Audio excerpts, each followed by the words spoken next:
Yeah, sure.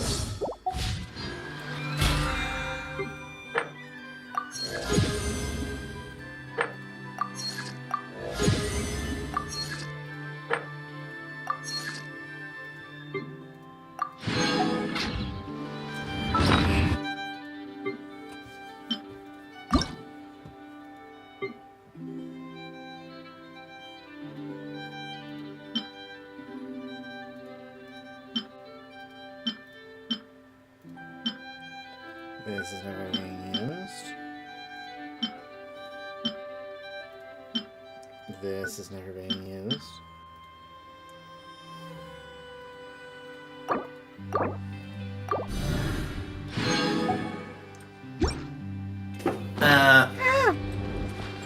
Let me start screen share.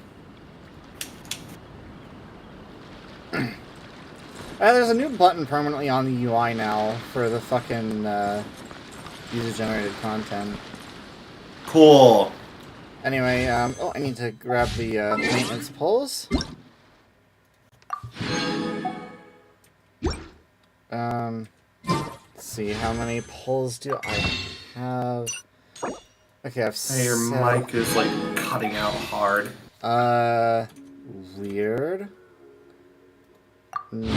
Oh my god, it actually fucking worked.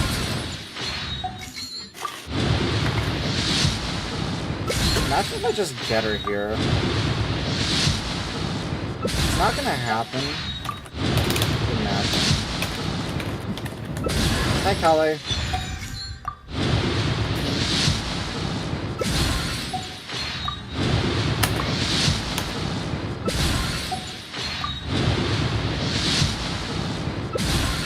You do have another pull.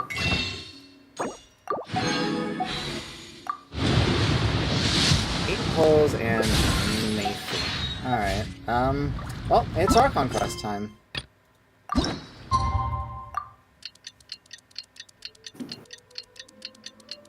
Flynn's is just standing on the rock, aura farming.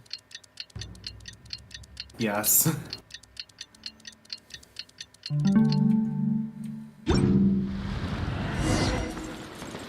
Oh, it's probably because I still have my fucking, I had my stream open on Firefox and it's probably taking up my resources. Alright. Well, since Nefer is involved in this, well, we all know Yehoda has 84 lines. Let's go encounter the first one.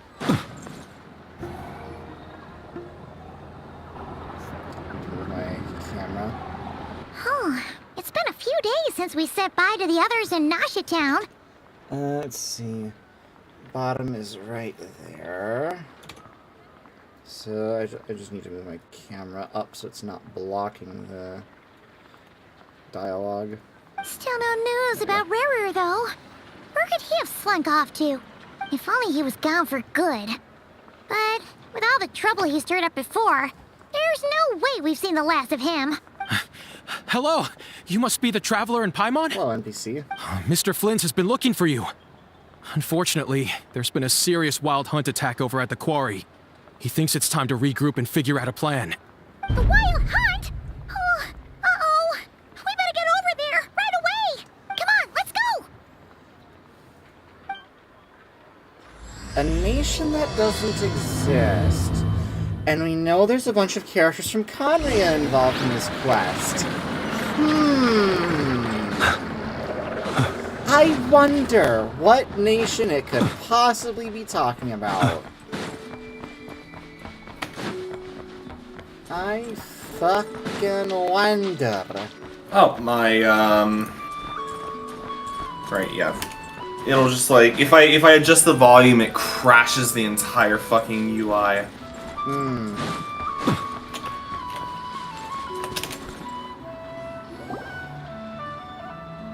I haven't the faintest idea why, but it does.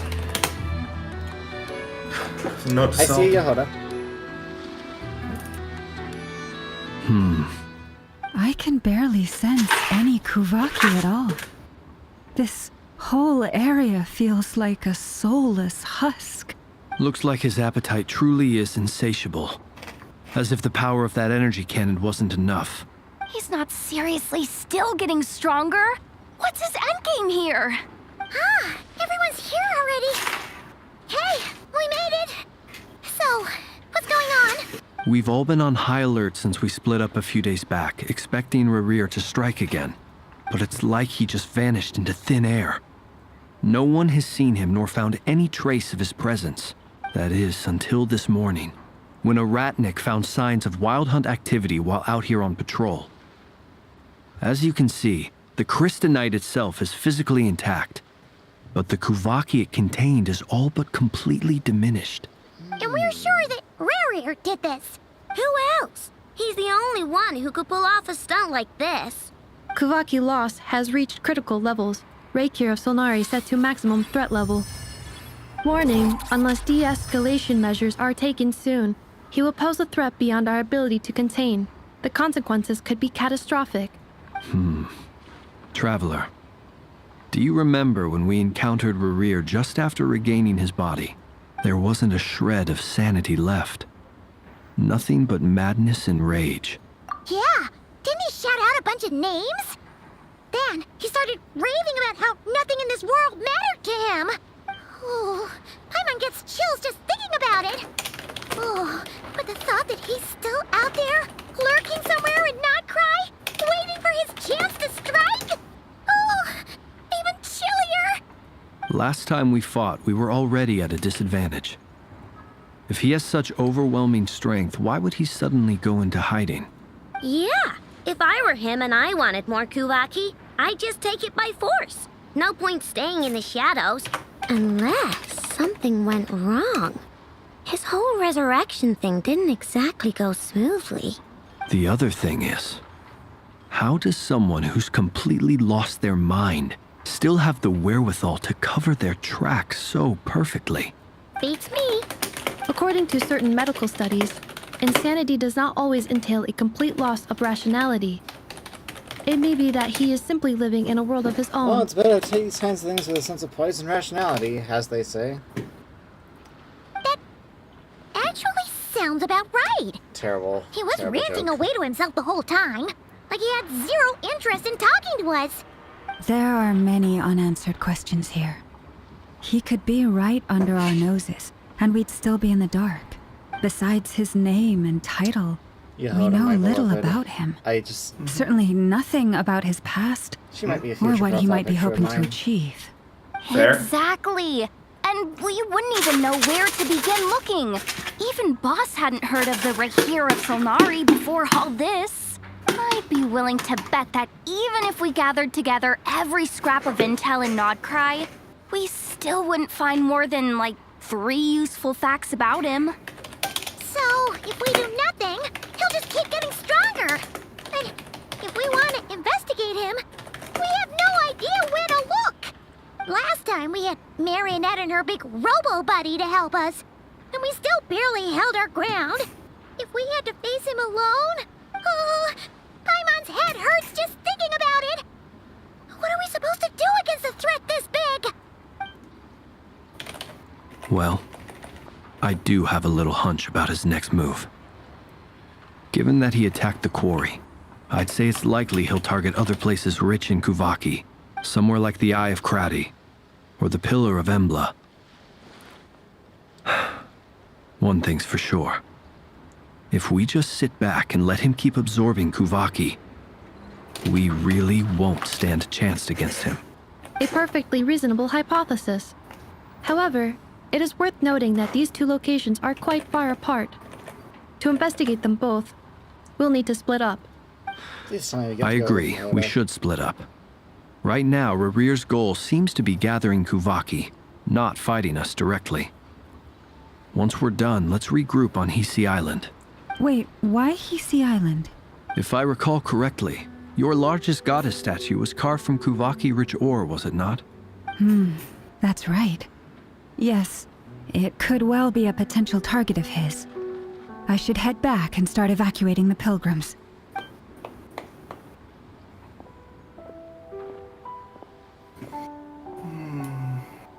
Splitting up's always gonna be risky. But I guess we don't have much choice, right? We're in a race against time here. And if we do run into Rerir, what then? when you follow the third rule of treasure hunting. Run like the wind. Didn't you say the third rule was go with the flow? I don't know. Did I? Anyway, whatever. In this situation, go with the flow This is a means suspicious go camera find angle. backup. Agreed. If anyone finds so much as a trace of Rerir, do not pursue him. Get out of the area and alert the rest of us as soon as possible. We need to put safety first. All right, we'd better get moving. Come on, Anefa, let's go.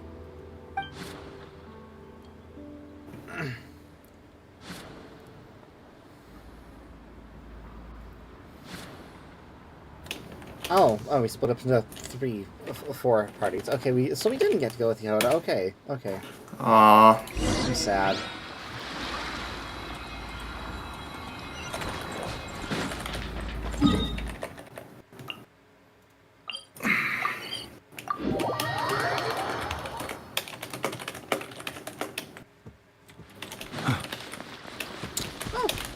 Oh, Yehoda's right there.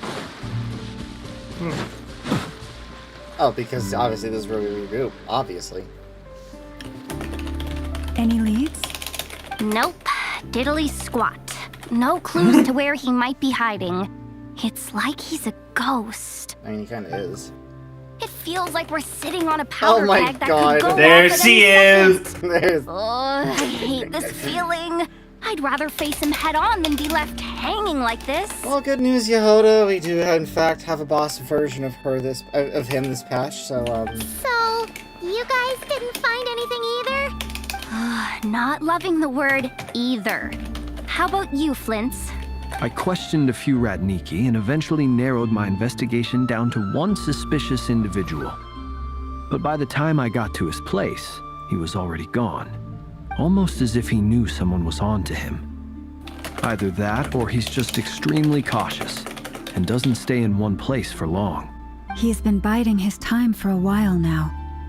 The question is, where or what is his next target? No idea. Since regaining his body, he seems to have lost all interest in the fragment in my possession. If he did still want it, he's had plenty of chances to take it. All we can do now is hope that I know and Anefa turn up some leads. Darn it, Rerir. If you've got the guts, come face me one-on-one! I think he heard you. He's actually here? I didn't mean it! I swear! No, it's coming from Silver Moon Hall. The Lady Kutar might be in danger. Let's get over there, quick! And were you under cutscene 5 minutes in?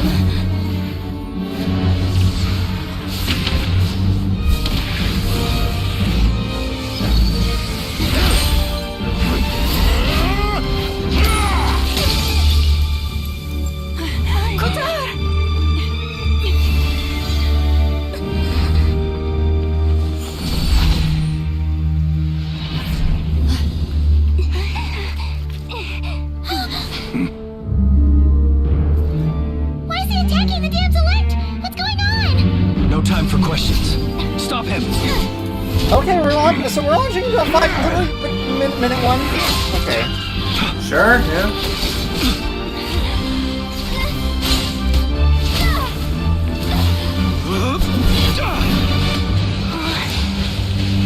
This is insane. Yehoda, get Kutar out of here! On it.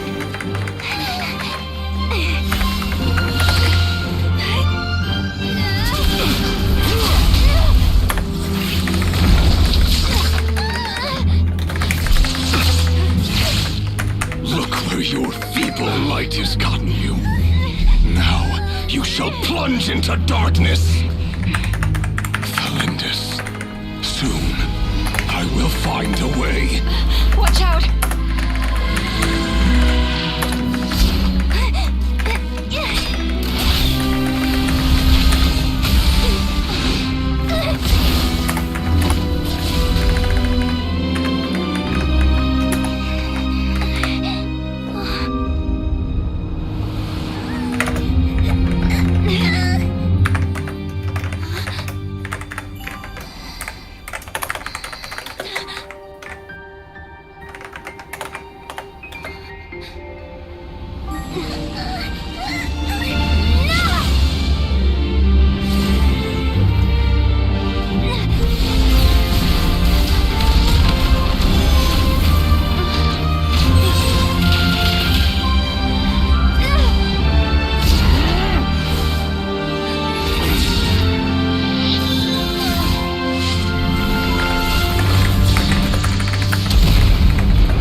Find them.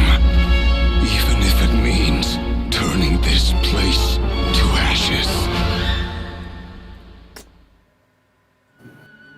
Good lord.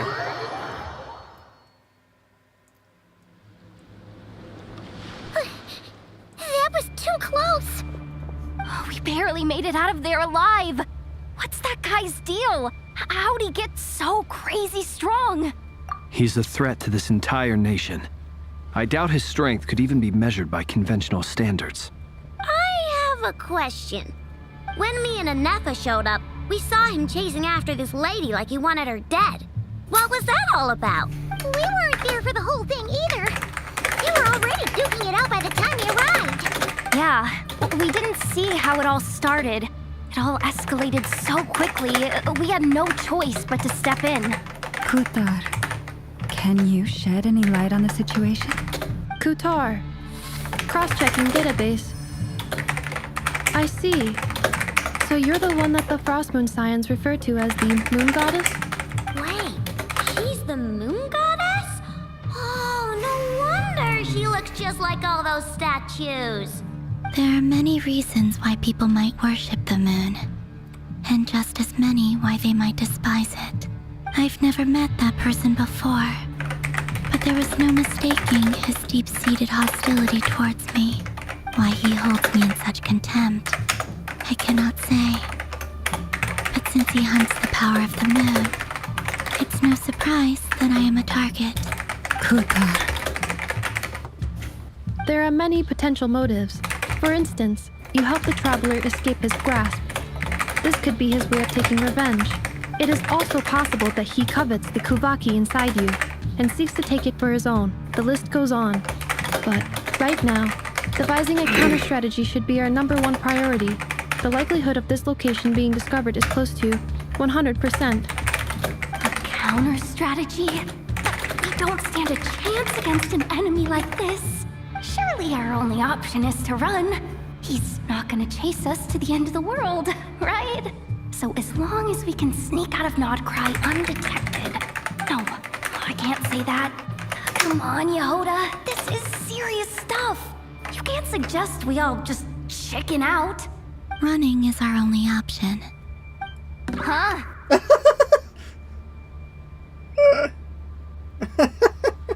Love it. You seem surprised.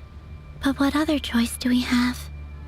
We are facing an enemy we cannot Where's Ainsley? possibly Honey, need him? defeat in battle. Well, I mean, yeah, but still. It's not too late. I can distract him, so you have plenty of time to make your escape. Wait, what? You're gonna act as bait? Doesn't that make sense? I'm the one he's after. There's no need for you to risk your necks on my behalf. A coyote doesn't stop for bypassers while it's howling at the moon. What is it, Loma? The Frost Moon Scions have already grown accustomed to life without their goddess. My presence here is no longer essential, and this is not my home, so you needn't ask me to stay. We can't just roll over and let him get away with this. That's not our style. Yeah. We can't just call it quits after everything we've been through together. Besides, she pretty much saved my life back there. If I just ditched her now, I'd never forgive myself.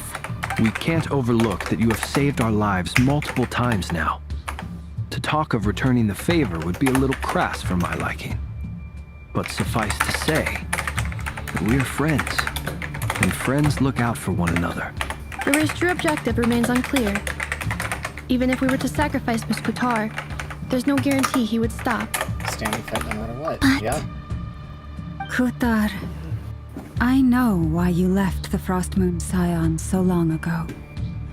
It was because people started treating prayer as a form of trade. I will be back, actually. Fuck you, lose the game. Yeah.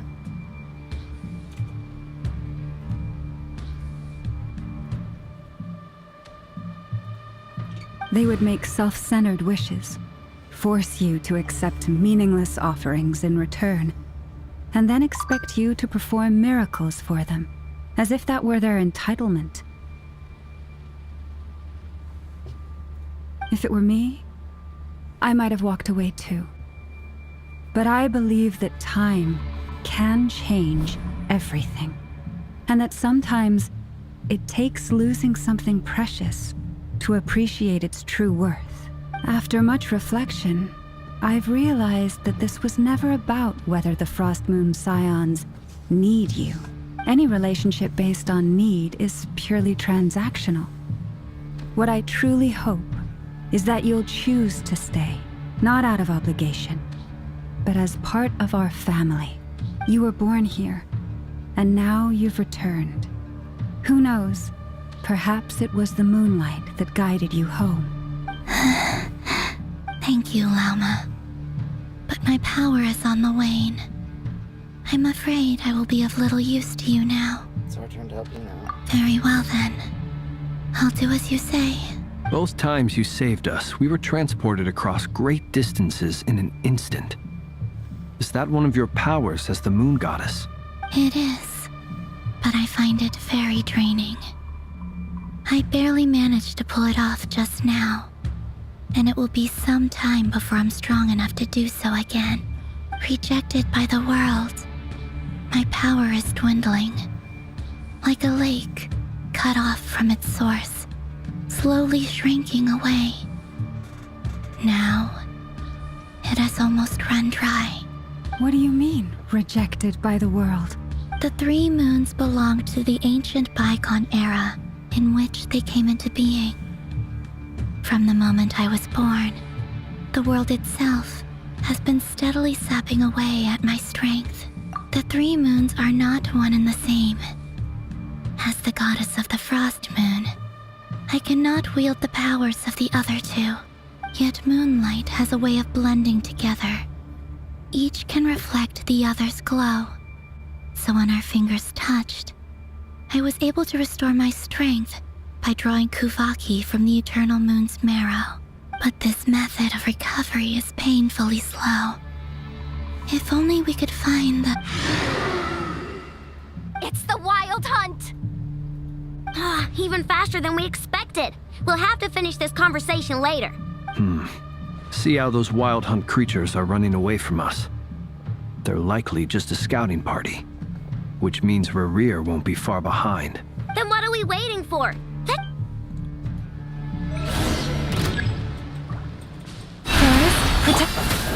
The long sleep beckons. Observe. They just keep coming! This is driving me nuts! Rerir's closing in on us. We need to pick up the pace. There's too many of them! And this time, we can't fall back on Futar's house to escape! This goes on much longer.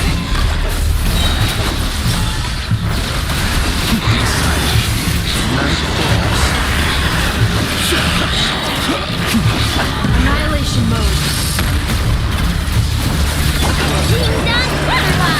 Close your eyes. Be silent. Observe. To dust. Be silent. Beware the creatures of the night. Close your eyes. To dust. Look! The rainbow! Preparing for dust up.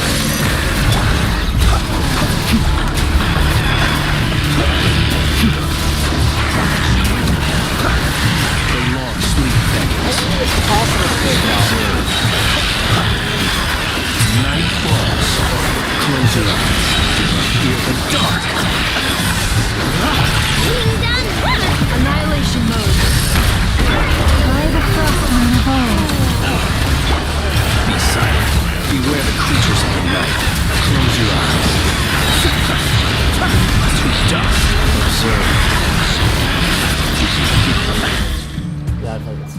possible.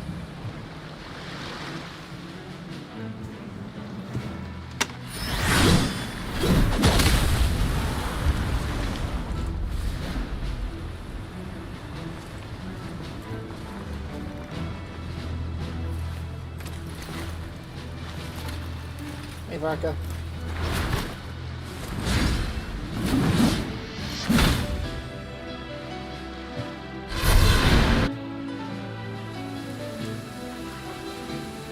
What's the matter? Bit off more than you could chew? How are you? Uncle Varka! You're back from Amsvartnir? Whoa! You're Varka? Grand Master of the Knights of Favonius? We could save the intros for later. Right now, let's get you all out of this hellhole. Follow me. I know somewhere you'll be safe. Oh, is that where I think it is? That's the one. Come on, move! There's no time to waste.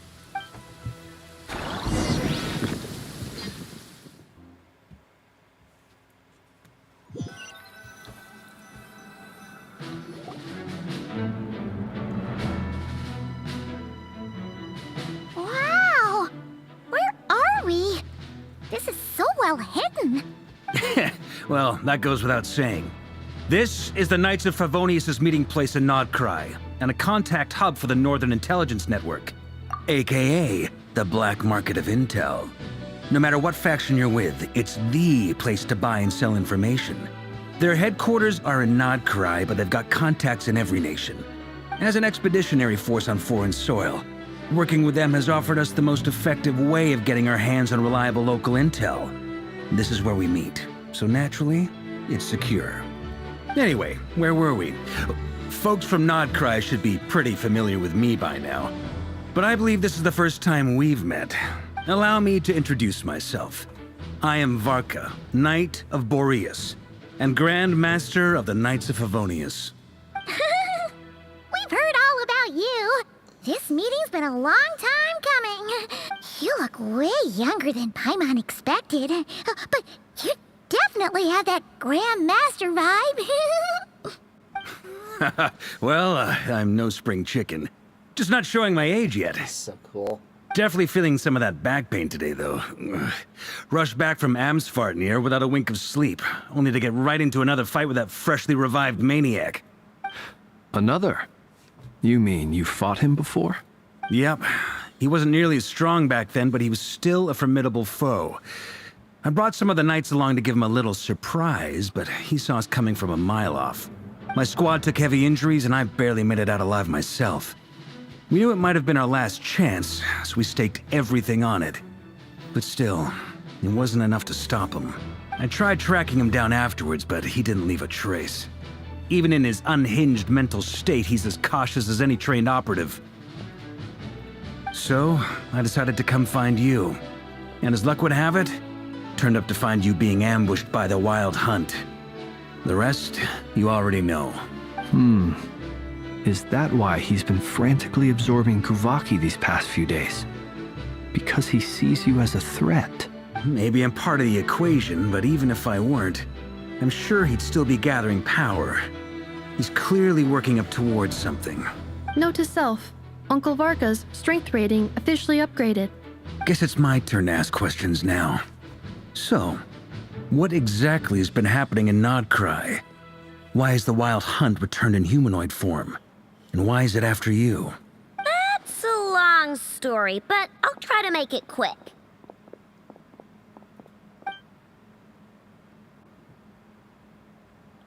Wow, I had no idea so much had happened. Sounds like you guys have really been through it. So, the Kutar is actually a Fatui Harbinger.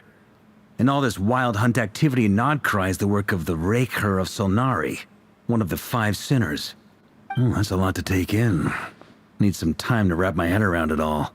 I'm truly sorry, Mr. Varka. You stood with us against the Wild Hunt and did everything you could to stop it from escalating into a full-blown catastrophe. And then, the one time you're away, it all comes to a head and all your hard work gets undone. You've got nothing to apologize for, Miss Moonchanter. You can plan 100 steps ahead and still slip up. That's just life. No one knows what tomorrow holds. You can't predict which way the wind will blow next. And, to be perfectly honest, I can't say I'm surprised. For all the times we've defeated the Wild Hunt in the past, we've never been able to completely wipe it out. Turns out, we were just delaying the inevitable. But now that a new variable has come into play, fate may well take a different course. A new variable? You mean us? Who else? And in a strange way, I think his resurgence might not be an entirely bad thing. The Wild Hunt is like an unrelenting force of nature, but Rerir is an individual with an agenda. He's gotta have a weak spot somewhere. That said, while I was explaining everything just now, some of the points that Mr. Flint's added caught my attention.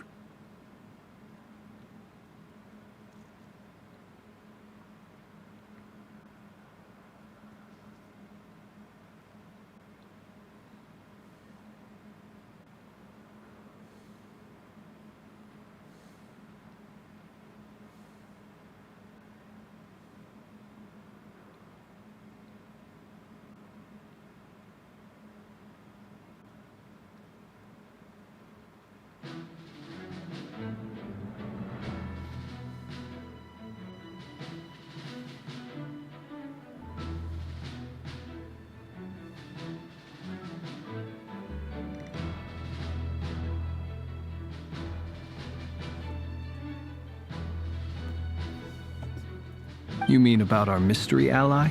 That's right. From what you've said, not only did they lead you straight to some key files, they also shielded Hisi Island from a lethal Kuvaki blast. I don't know who or what could pull something like that off. Heck, even Miss Columbina doesn't have a clue.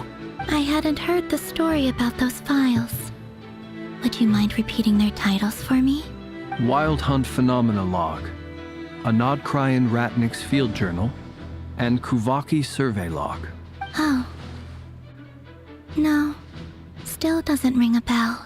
Another dead end. Guess all we can do now is hope that our mystery ally keeps showing up when we most need them. Still, it's safest to assume they won't be intervening again. From here on out, we'll have to resolve this crisis by ourselves. Your intel also explains something else I've been wondering about.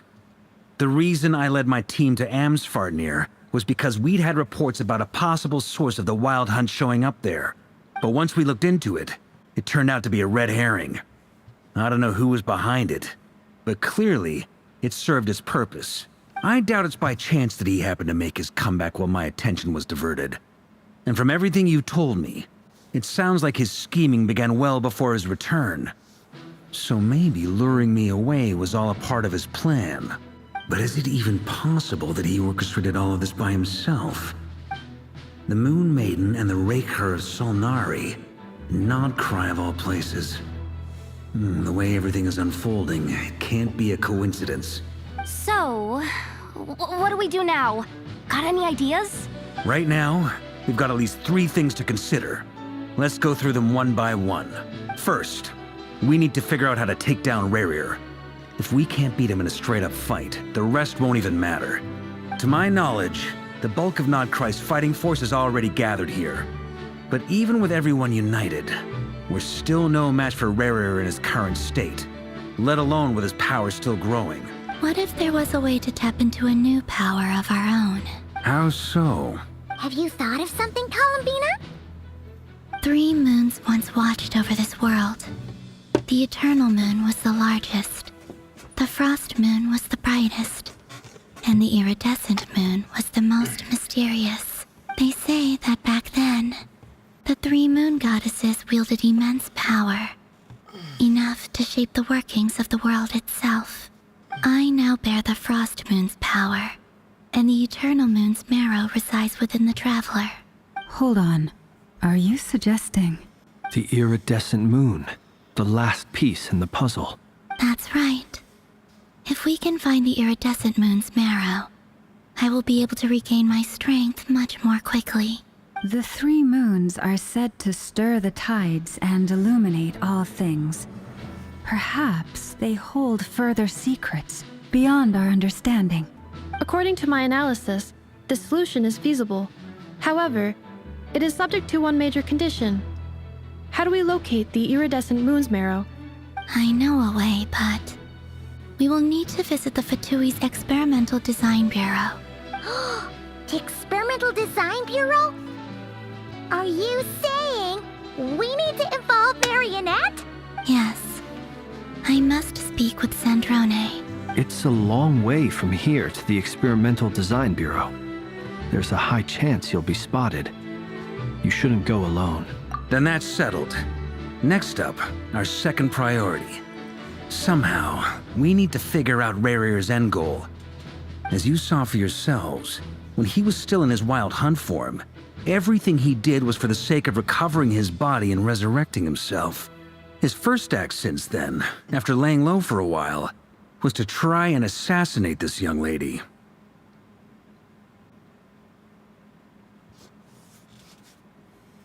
People's obsessions often reveal their greatest vulnerabilities. There must be a reason why he despises the moon so deeply.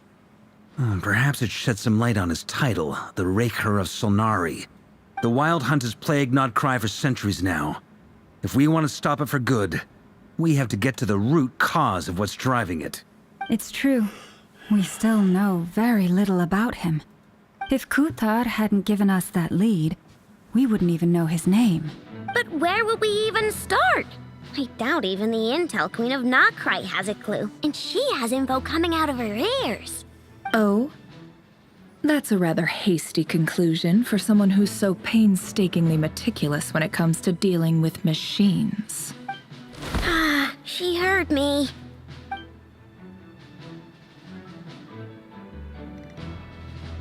Boss! What are you doing here? I'm now asking myself the same question. I received a letter from a humble knight of Favonius, requesting a meeting to discuss a major business deal. But it looks like this humble knight had something else in mind. Details, details. Miss Neffer, the important thing is that you've arrived at the perfect time. Since his failed ambush, I've been racking my brains trying to come up with a plan to fight Rarir. Given the severity of the situation, I think it's fair to say that our only chance lies in uniting as one. And I'm talking all the factions in Krai. We can't do this without the Curatorium. But I knew it'd be a tough job to win you over. So, I took the liberty of reaching out for a little chat. Wait a sec. How did you even hear about this place, Neffer? Didn't you say this is meant to be the Knights of Favonius' meeting spot? And a contact hub for the Northern Intelligence Network? And isn't it supposed to be super hidden? You really think he could have gotten settled in Krai without my help? Besides, I'm the one running this gig. Of course I know where the meeting place is. Allow me to introduce the current head of the Northern Intelligence Network. If it's intel you're after, she's your woman. Pretty much seen and heard it all. Please spare me the flattery. Let's cut to the chase. Seems like you've run into some trouble, huh? Well, this certainly qualifies as an unforeseen crisis. On behalf of the Curatorium of Secrets, I wish you all the best of luck. So you're just going to sit this one out?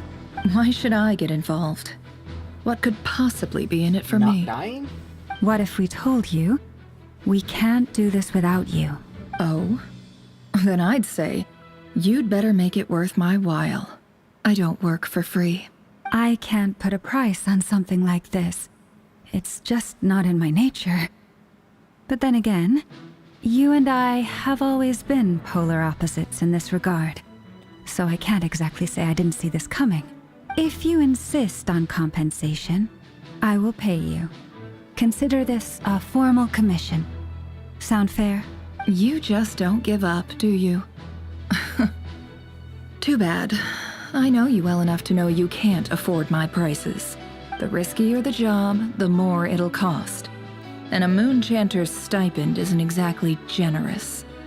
Unless you're planning to start passing the donation box around among the faithful. Boss, just a thought. If they come up short, maybe you can take the difference out of my next few paychecks. Things got really dangerous during the fight with Rarir. If this girl hadn't saved me, I'd be ley line fodder by now. I'd be gone for good, boss. If there's any way we can make this work, I'd really like to help her. Please? I'm begging you. This is why I'm always telling you never accept favors. They are the hardest debts to repay. You have to be careful who you get involved with, or you invite all kinds of misfortune. Very well, Yehoda, I will help. But just this once. Don't count on this happening again. Flins, that fragment that Rerir was after, do you still have it on you? Of course. Let me borrow it. I need it to follow up on some leads. Wait, you actually have some leads? Shh. This is top secret information. I get it. We all have things we'd rather keep to ourselves. Plus, I know we can count on you. So we'll leave the intel gathering in your hands. And that brings me to the third and final item. We need to find a way to distract him. We need time to make our move, so someone will have to stall him.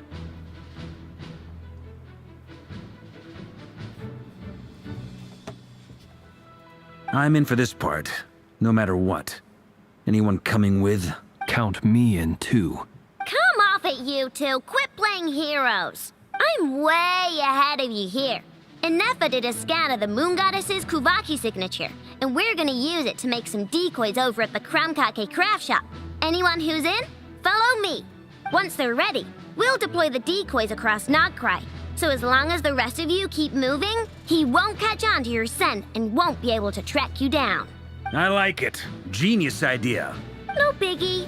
All right then, we'll split into 3 teams. Once your team has finished their mission, return here and wait for the others. Dismissed!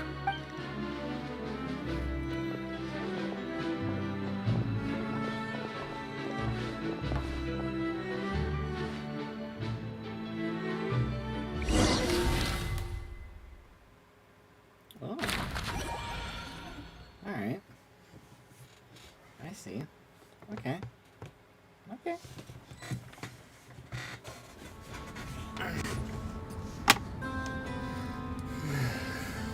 Lady Damselette. Wait. And you two? What are you doing at the Kuvaki Experimental Design Bureau? We've been doing our best to mind our own business lately. But if you're just gonna waltz up here like this, you're seriously pressing your luck. Don't blame us for doing what we have to. Huh. You really think that's gonna scare us off? We're not looking for any trouble. I just want to see Zandrone. Do I need to remind you that you're still a wanted fugitive for deserting us? Out of consideration for our former ties and the crisis we're all up against, we'll let you leave in one piece. But don't even think about trying to get inside. Let them in. But... Are you going to make me repeat that? No, my lady. Zandrone seems to be in a good mood. Must be maintenance day.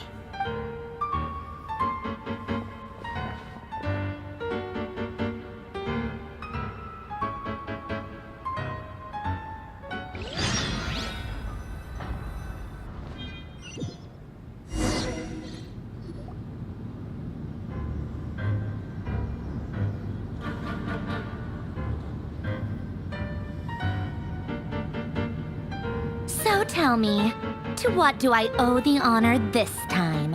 Actually, before you answer that, just so we're clear, we're not colleagues anymore, Columbina. I don't owe you anything. I promise it's nothing big.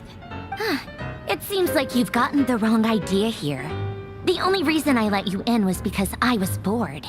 It seemed like a way to kill some time and satisfy my own curiosity. Whatever miscalculations I may or may not have made in the past, I haven't lost the plot enough to even consider sticking my neck out for your sakes.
I'd like to speak with Arlecchino.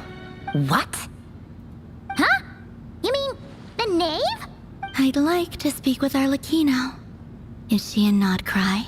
No, she's not. Once the work on this facility was completed, she went back with the Rooster and Regrator. The only ones in Krai are me and... What is it you need to speak to her about anyway? Rerir is hunting me. If I'm going to face him, I must first retrieve the lost moon.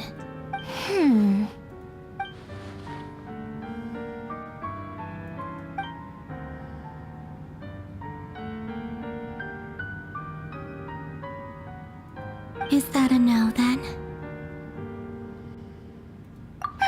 As if I need reminding. I was this close to settling things with him before someone decided to whisk me away to their weird little garden.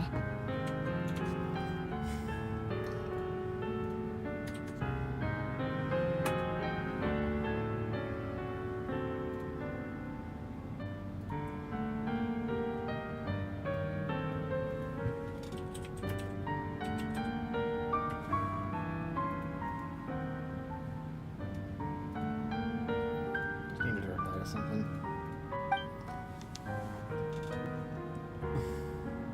Have you held any tea parties lately? Tea parties? Yeah, obviously. You don't seriously think we'd pack it all in just because you aren't here. If anything, they've been more eventful than ever. Just me, Arlecchino, and a bunch of insolent and sensitive guests who won't stop asking where you've gone. Oh, they've been a real joy. I bet you served them the worst tea you have. Just like you used to do to me when I upset you. Who cares about how good the tea is when there's no one around to drink it? I keep losing people. First Rosaline, now you. I'm running out of people who can make me laugh. Honestly, what could be more ridiculous than the multi-centenarian goddess who's only ever had the plain herbal tea she received as offerings? You'd always brew a different type of tea for me each time. Was it really just to see how I'd react?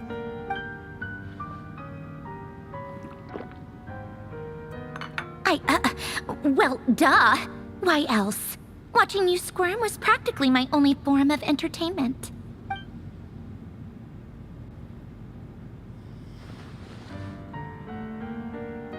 Oh, yeah. And Capitano sometimes used to bring Tartaglia around, too. But I guess we won't be seeing him again. Well, I guess we are overdue for a get-together. Polonia!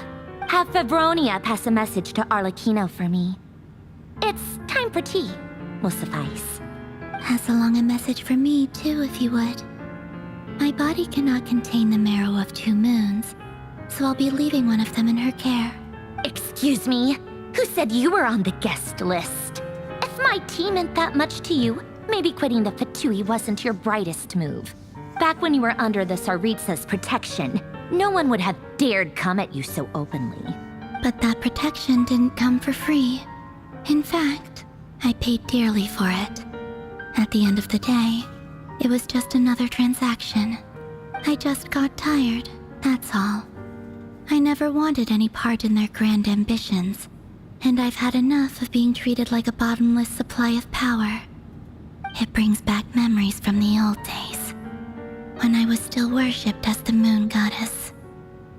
Centuries on, it may be a different group of people, but I see the same greed in their eyes.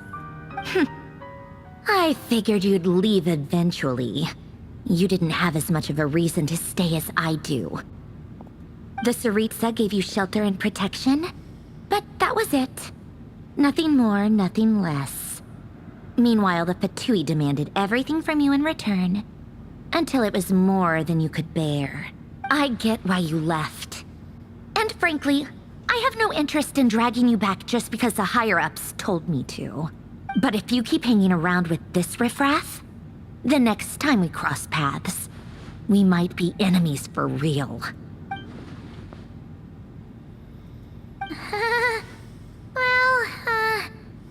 Guess that's our cue to leave. That might be your plan. But it sounds like someone else wants you to stay a little longer. Huh? What do you mean? Listen.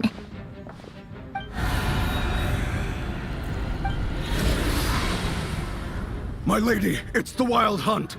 A horde of monsters is headed straight for the facility. Another uninvited guest trying to crash my tea party. Clear the area. I'll handle this. Wait, what? You want us to leave you here by yourself? Huh. You'll be lucky to make it out of this alive.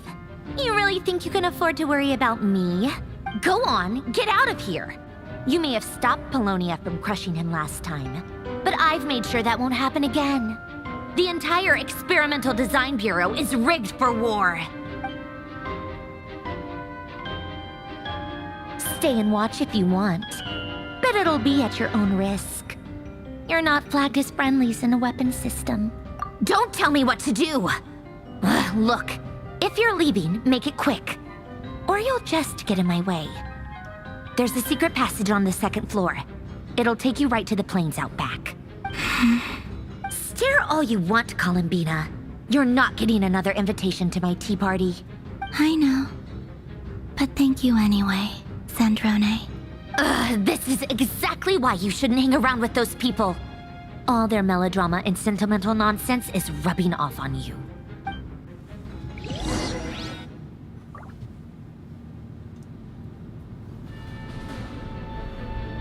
Come on then, Mr. Ray here. Let's pick up where we left off.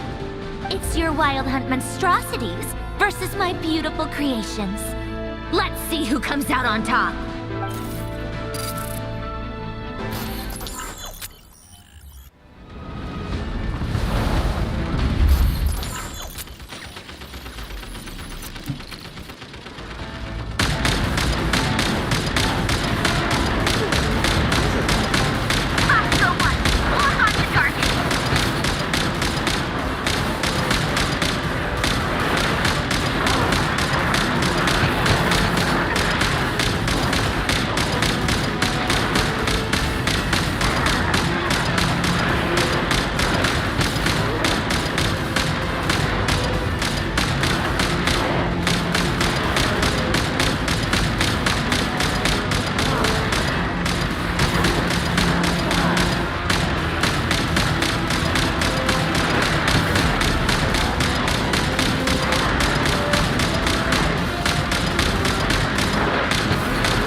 Polonia! Get him! I've upgraded Polonia again since our last encounter, and uploaded every last scrap of your data. So let's finish this, once and for... She's not here. Where did she go? Hey! Over here, you big... Curse it. Moon. Go. Keep searching. She cannot have gotten far.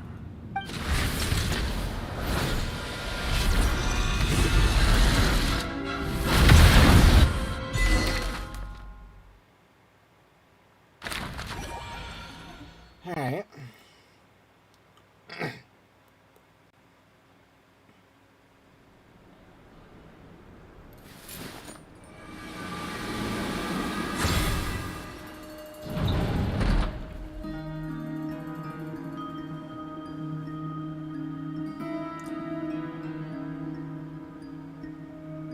So this is your method for investigating Rarir's past.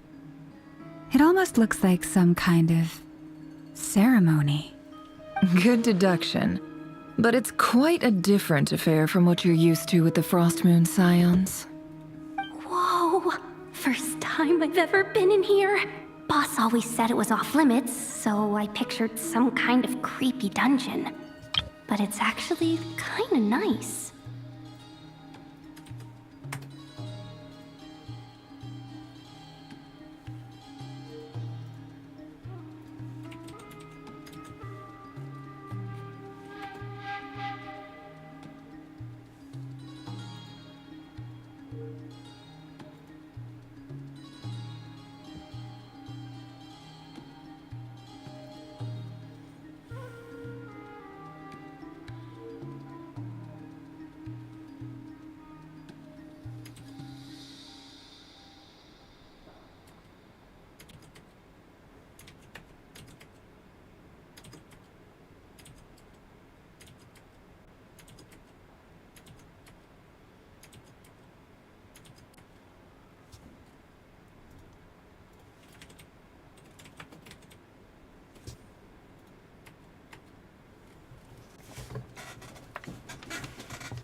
marrow decor?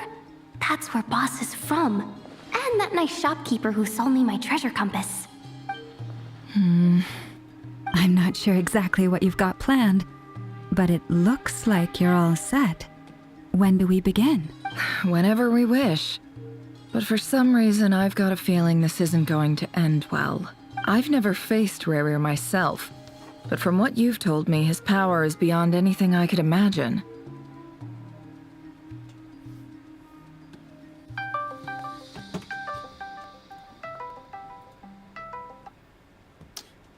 That face in streamer mode. Having a great time when you have to do your pulls. I, on the other hand, am just I an already ordinary did my pulls at the start of the businesswoman. stream. Our paths should never have crossed, yet here I How much did am, you spend? forced to make an I enemy didn't. of him. Oh, okay, never mind. If you ask me, you're about as far from ordinary as it gets. When you have to pull So next, what do you though, say? You're getting cold feet? it tells me you're gonna Once I get take a cheat job, sheet. there's no backing out. Well, you heard him, folks. Still, I have to ask myself if the power I'm relying on will I don't even have work full on an confidence opponent of in this that, but caliber. I have a feeling she might get cheat sheet. And also how to make sure I come out of this alive if things spiral out of control. Death is the one thing we can take for granted. When was the last time It you is the lost great a cheat sheet? equalizer, I'm actually however curious. fortunate or Check my Paimon unfortunate we Nahar. may otherwise be. So it's important to consider how to spend what lifespan we have left.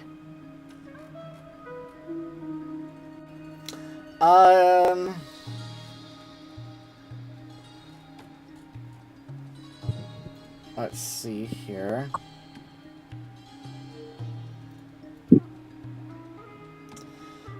It was on Chaska's banner, but I was trying to lose anyway because that way I'd have guaranteed Malika. My last Necromata loss was for Evelyn. Come on, boss. Lighten up. 7 pity. Quit talking about Yeah. death. It's bad luck. For once, I agree with you. When you're up against a foe like Rerir, there's no such thing as being too prepared. Yeah. Is there anything I can do to help? That won't be necessary. I've already made up my mind. Time to cash in a precious favor I've been saving for a rainy day. Yehoda, I need you to find someone for me. The sooner the better. Eh? Find who? That shady merchant who sold you an overpriced treasure compass the other day. Come on, boss. You're pulling my leg again. In what way is she shady? She showed up when I was completely lost and Oh my sold God, me a neat Yehoda little gadget thinks that was that exactly Dory's a what good I person. needed. Trust me, she's a good person. I in fact have a screenshot. Oh, Yehoda. Yeah. Anyway, I know who you're talking about. Don't go anywhere. I'll be right back.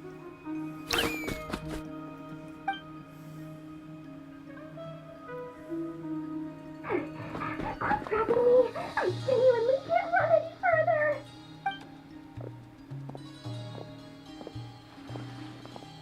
Hey, aren't you? What is it? What's the big rush? You dragged me out of a dream where I was literally Why is it swimming playing in a Port Laura. Honors theme here? I mean, I'm glad it Charging is. double my usual attendance fee. See, look how easygoing she is. After that rude awakening, she could have completely snapped at us. But instead, she kept it together and just asked for an extra fee. Dory Sangama Bay? I never would have pictured you two doing business together. If you want to make it big in Nodcry, it's all about connections. Lady Nefer just so happens to have a lot of intel that interests me. And she also did me a big favor in the past. It was back when I first arrived in Nodcry. Actually, wait, hold on. I know who to use The the. genie in my lamp had an adverse reaction to the Kuvaki and fainted. And when you know it, that's when I suddenly find myself in a life or death situation. Good thing my compatriot was there to swoop in and save the day. I've been giving her a 30% discount off all of my goods ever since. Now, so that no one here feels left out, I'm willing to extend a 20% discount to fellow friends of Boss Nefer. Plus, any other friends you send my way will enjoy 10% off.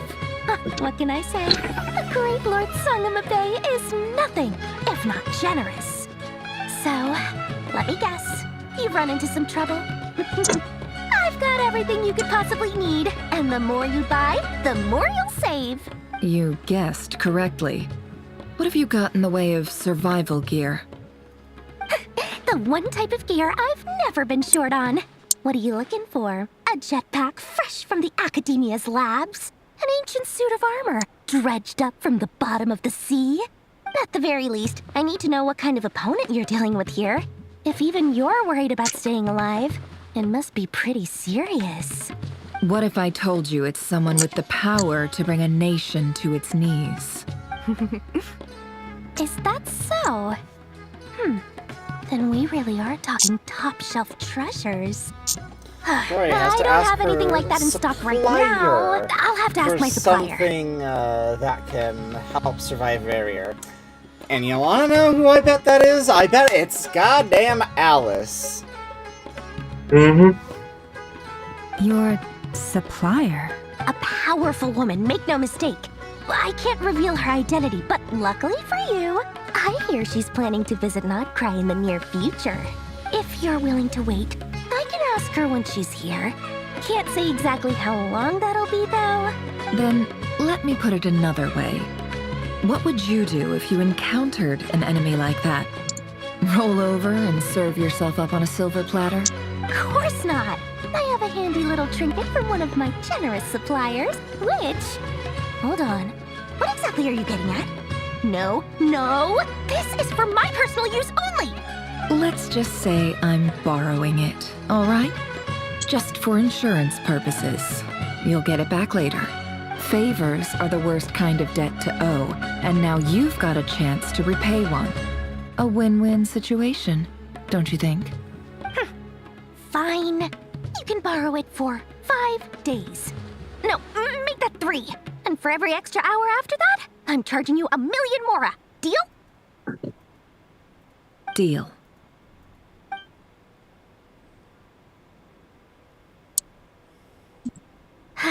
What a way to start the day.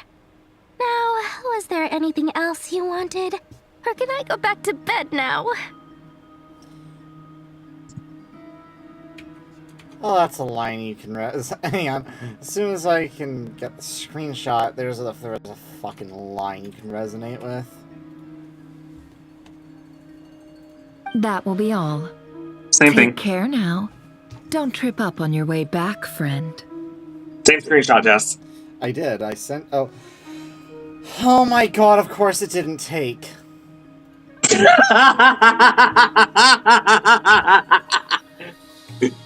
Let me just put this into paint. Chat, we call this Jess being very bad at I existing. literally hit print screen, and oh my god, it didn't take again.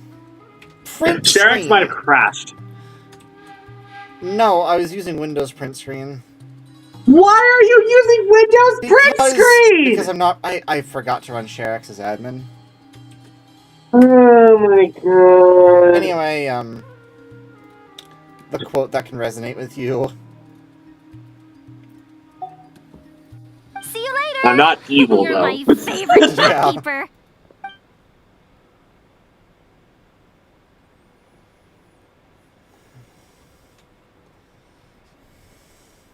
Excellent. Everything is well and truly ready. The ceremony can now begin. After initiating the ceremony, your minds will follow me wherever I go. You will see many strange things Actually, in your mind's eye. screen sharing since you're on phone. A-game tab, thank you. So remember, don't be frightened, and don't make a sound. Now then, let us peer into the Raker of Solnari's past.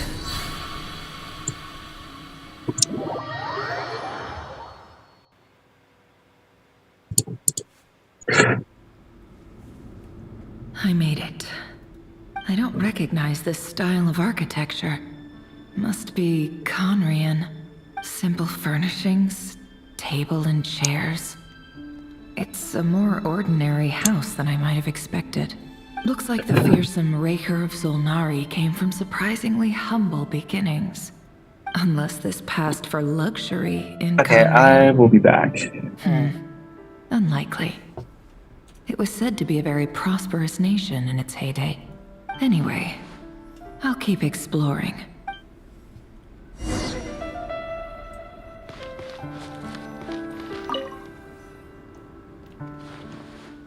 Hi, Revere. Since you're working extra hours tonight, I thought I'd keep myself busy by checking out that new kebab shop. I've heard good things about their menu. I'll test it out, and if it's as good as everyone's saying, let's go back together sometime. P.S. New stash from the Universitas Magistrorum. I brought some goodies home. A few teacups and a pin rack. Hope you like them. They didn't sign their name, but they must have been close. Sounds like they were living together.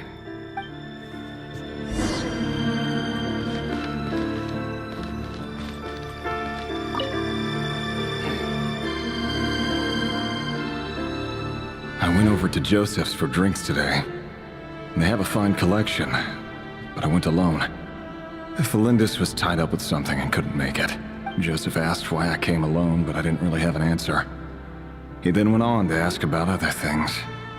If you ask me, someone who asks that many personal questions is too nosy for their own good. But if he invites me again, chances are I'd still go. Felindis. That's the same name Rerir mentioned. Crane imports keep falling. If things don't pick up, we'll soon be back to meat and mushrooms only. Honestly, I'm not a huge fan of that new type of mushroom everyone's been into lately. Didn't it start out as a lab-grown variety? I heard it's even mildly corrosive. Seriously, why would you even eat something like that? I don't care if it's an impressive feat of alchemy. That just isn't the kind of thing I like to eat. Grain has to be imported, and they're eating a diet of mostly meat and mushrooms. Could it be because Conria is underground, so it doesn't get much sunlight? That would explain why they use so much stone in their buildings. They even use alchemically modified strains for food. Seems like the people of Conria don't have many options when it comes to dining. I've just about saved up enough now. Time to buy it and keep it somewhere safe. Making a big purchase. I wonder what it is.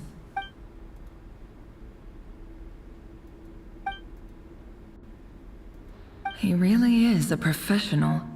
No wonder he's so good at covering his tracks.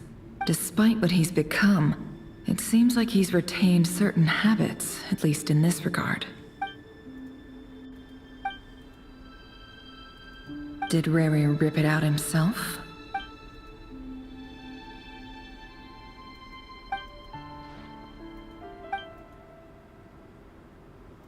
Before I met you, I was convinced that my heart was nothing more than a stagnant pool, the burial place of a fallen moon. A withered, windless grove where the waters rested forever unrippled. It was you who helped me see that my heart hadn't entirely withered away, that it could still beat to the rhythm of love. This is just trivial sentimentality from the looks of it. Why would he go to the trouble of hiding that? The burial place of a fallen moon.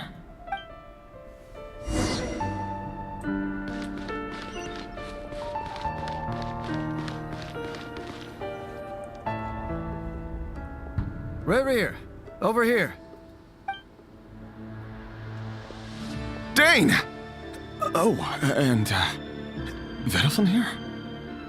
What a surprise to see you here, sir. Hello there, Rerir. You need not address me so formally outside of court. He doesn't get that much free time, so I invited him over for a drink. Even the court prophet deserves a break every now and then, right? Well, I'm flattered. So, what are we discussing today?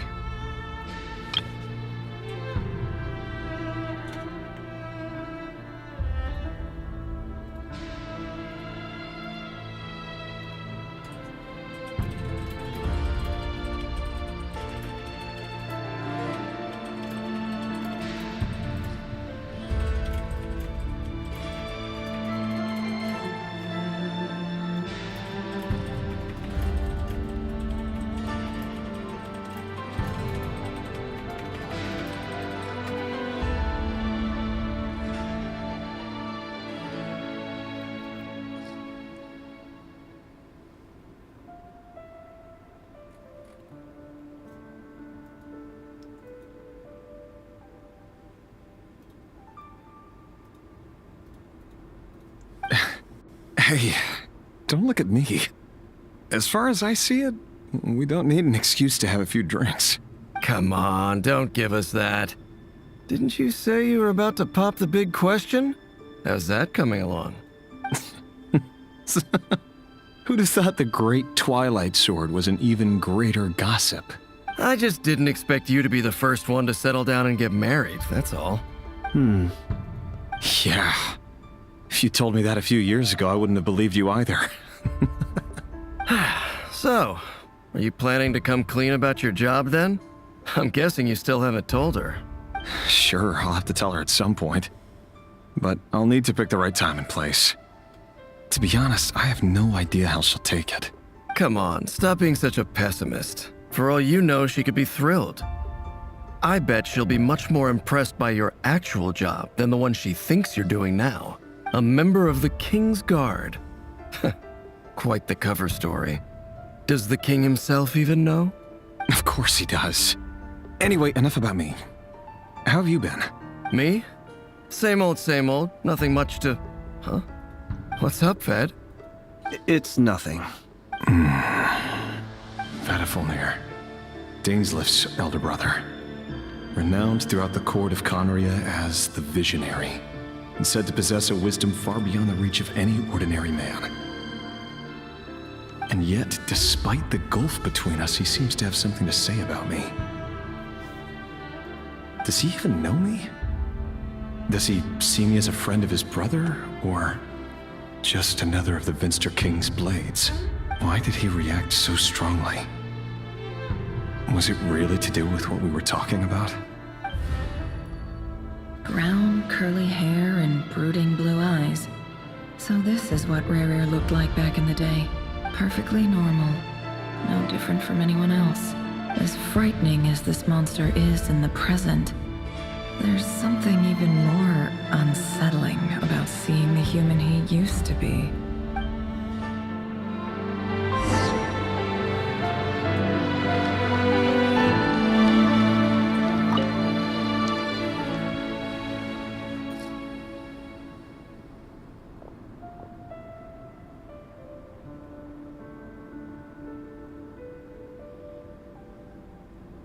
Felindis? You're back early? Our equipment's being serviced today, so I got off earlier than usual. How's your day been?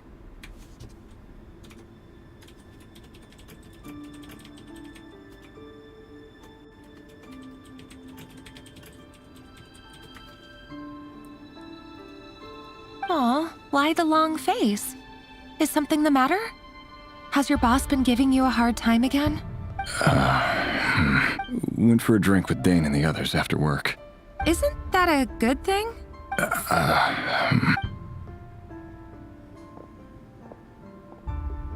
Vedafulnir showed up today, too. You know, Dainslif's older brother.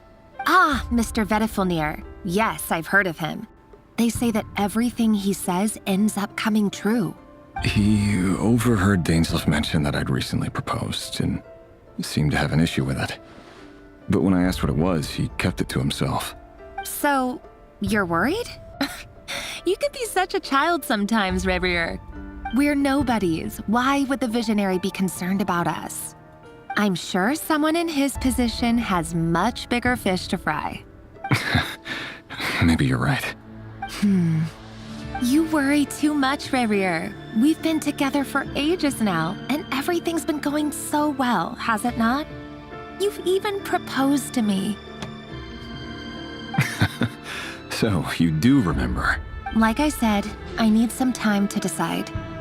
You can't just rush into things like this. We may be nobodies in the grand scheme of things, but if we want things to work out, we've still got to plan ahead. All right. Take your time. Just don't keep me waiting forever. Nobodies. Sounds about right. In the eyes of people like Vedafulnir and Dainslif, what do we matter? Can someone whose gaze is so fixed on a far-flung future even see the present clearly? Besides, the dynasty's fate rests with the king and his inner circle. Whatever I do, it won't make much difference. Meanwhile, every idea they come up with and every decision they make, it affects everything. These days, the king is lost in his research, and the purge of the Crimson Moon bloodline grows ever more intense. The opposition tried to speak out, but nothing came of it. And I'm under no illusions as to why. Because we eliminated them and got rid of their bodies. A man can have 1,000 reasons to carry a sword, but there are few good excuses to use it. Yet the king has never even considered a gentler approach, and he never will. What becomes of someone who kills on another's behalf? Can he ever find true peace?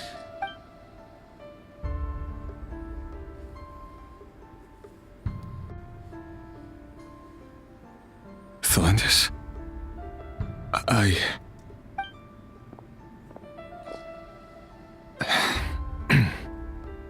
It's nothing.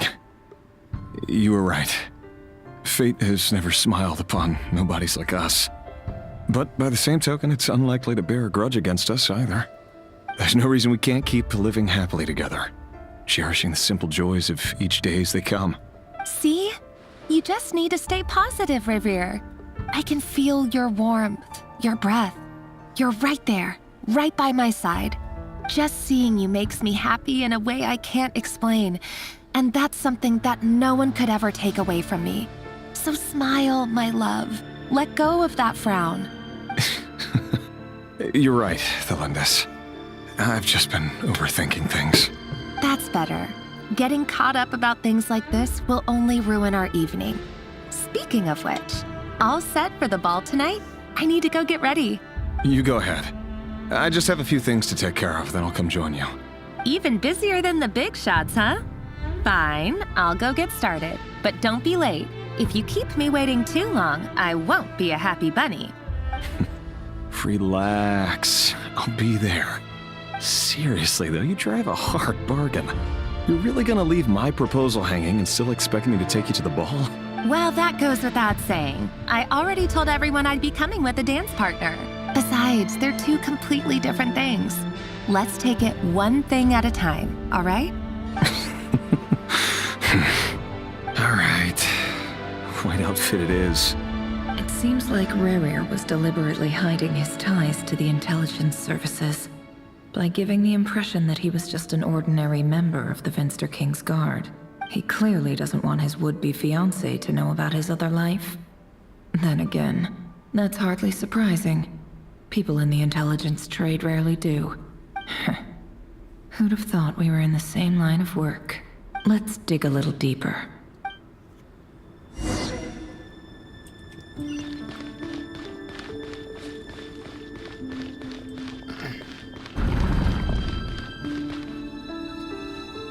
Our last operation was a resounding success, and all thanks to you, Rehir of Solnari. In total, we apprehended 32 dregs of the Crimson Moon, and 67 accomplices. After all these years since the dynasty's fall, so many of them still linger on. Indeed, it cannot be denied. Yet it was destiny that the Crimson Moon should be overcome by the eclipse, and that His Majesty, the all-seeing Venster King, now guides our nation on the path to prosperity. Khanria has no further need for a dead moon. But alas, there will always be those who refuse to see the truth, choosing instead to romanticize the past. That's not entirely true. Much about the Crimson Moon era was worthy of remembrance. And that's exactly why they keep trying to see it restored. Many of its secrets remain unsolved to this day. As it happens, that's precisely the field of study my partner is devoted to. You still haven't told her what you really do for a living. Where would I even start? How do you tell someone that you're one of the king's hand-picked executioners? That your hands are steeped in blood? You didn't choose this life, any more than I did. Orphans like us don't get a say. But I'll sure as heck be the one to pay for it. Speaking of which, we need to be more rigorous in the way we identify direct descendants of the Crimson Moon. Someone, it seems, has strong opinions about my future plans. Most likely my marriage in particular. I have a feeling that we may soon become targets of the Crimson Moon's retribution. Your concerns are not unfounded. They've taken out many of our colleagues these past few years, and for that very reason. These are no helpless lambs we're leading to the slaughter. They're wolves in sheep's clothing. Take care, Rey Hero of Solnari. I look forward to toasting you at your wedding. Thanks, Thorkel. You look after yourself, too.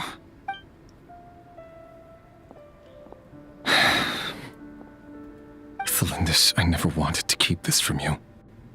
You're the last person I would ever want to lie to.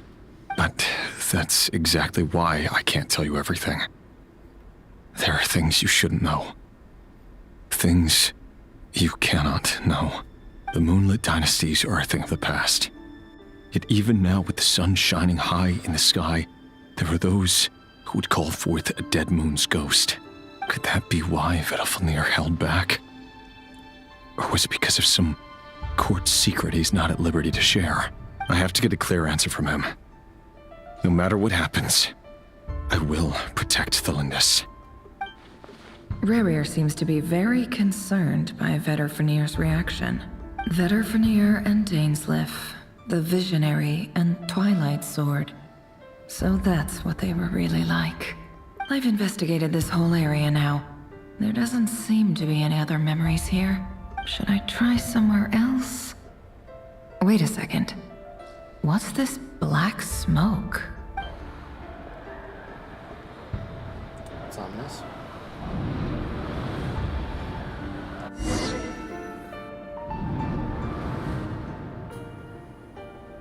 So, he's late after all.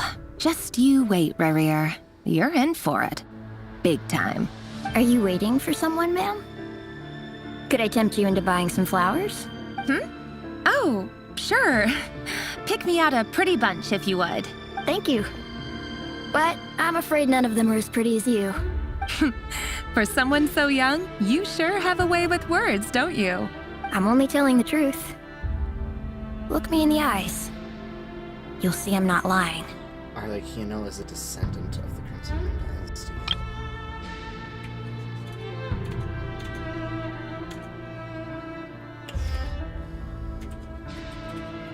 God damn, the screenshot didn't take.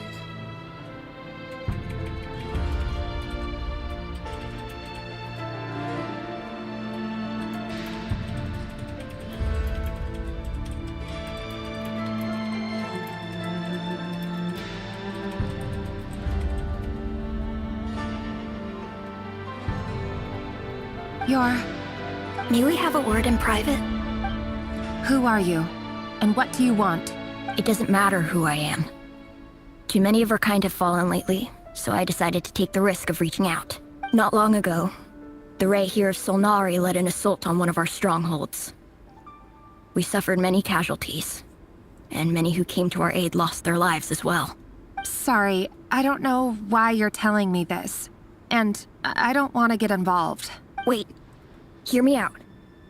This time we finally got a clear look at his face and learned his true identity. His name is Rerir, and he claims to be one of the King's guards. What did you say? A cruel irony, isn't it? The man you're set to marry leads a double life as a brutal executioner. But surely, you must have caught a whiff of the blood on his hands. Why are you telling me all of this now? Simple. It's because... How strange. Rerir was nowhere to be seen in that memory. It clearly belonged to Thelindis. Rerir couldn't possibly know what happened if he wasn't even there. Why would her memories appear in his fragment? The ceremony won't last much longer.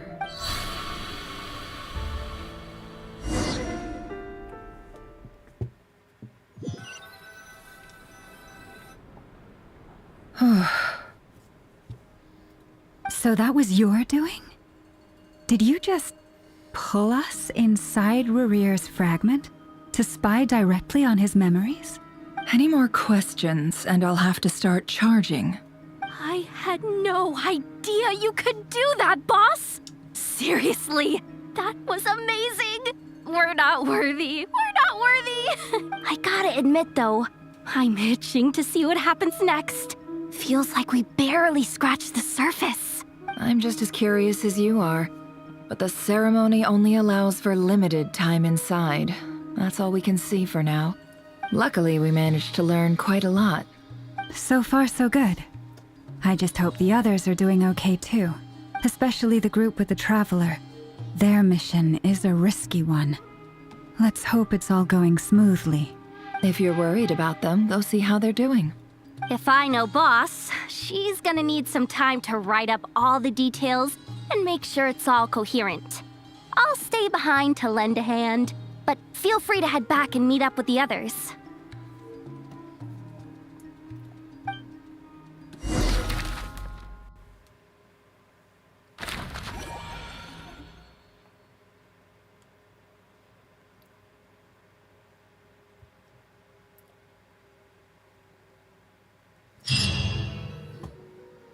Oh, they've been prowling around for nearly 2 days now.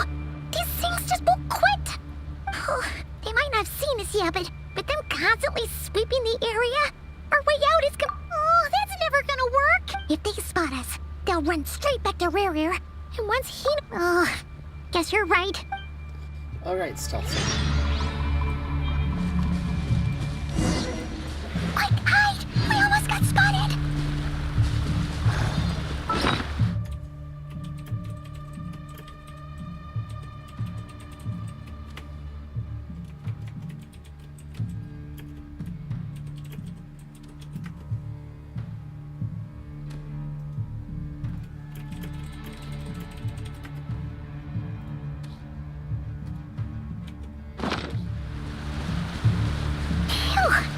That was a close call.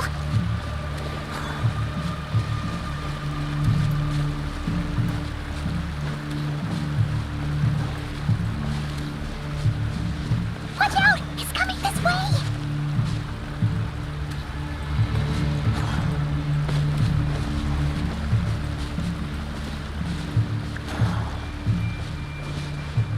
Keep going. We're nearly there. This is the final hurdle. Cutscene time? Oh, there's no end to these things!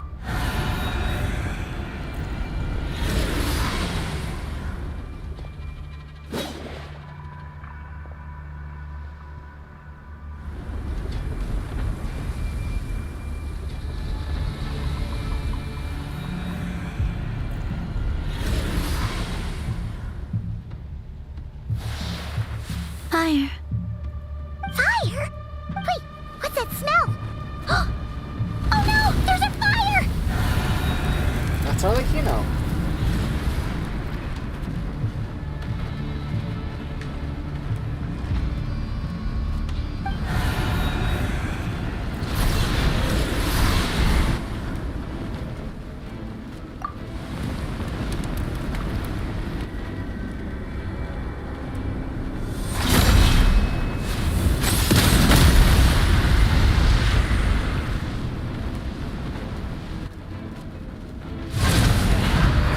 Sandrone was right. You look weak, Columbina.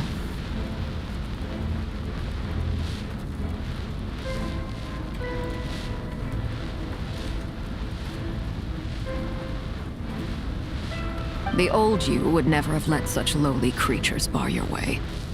Word has it that you did something for the Tsaritsa, and that's why you've lost most of your power. Freedom comes at a heavy price, doesn't it? It's Arlecchino! You came! Hello again, Columbina. And greetings, guests of the House of the Hearth. It's been a while, Arlecchino.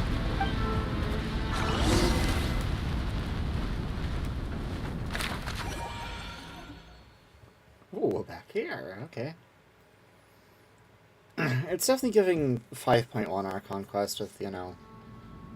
Yeah.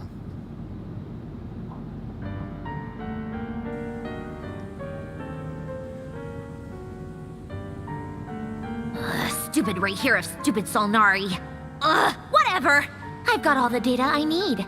Next time we meet, you're finished.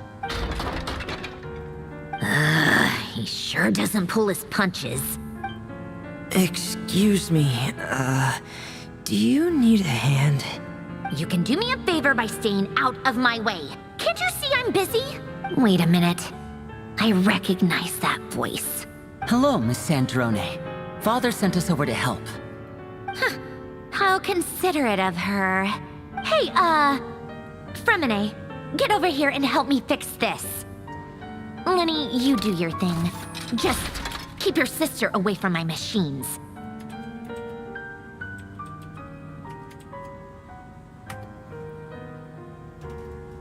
Nearly every machine that cat girl touches ends up going haywire.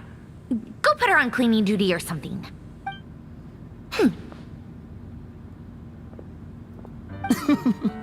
Then let's start downstairs. Fremine, we'll leave this place to you. You've got it. Wait a second. Pretty sure there's still some tea in the cupboard. If you want some, you'll have to make it yourselves.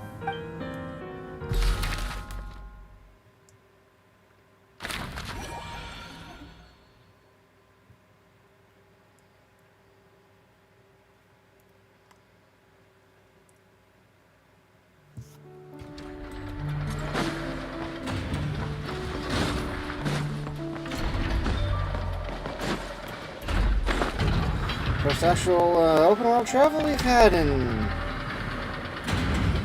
I think since the quest began.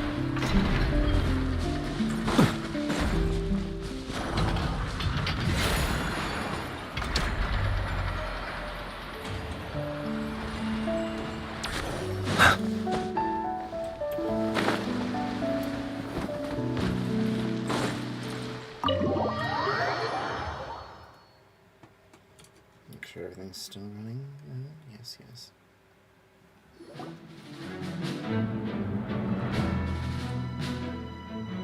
It's a relief to see you all made it back in one piece. Huh? Feels like there's quite a few people missing. Where's Flint's and the others? And what about Niffer? I returned ahead of them. Flint is helping Ino and Anefa to set up the decoys and buy some time.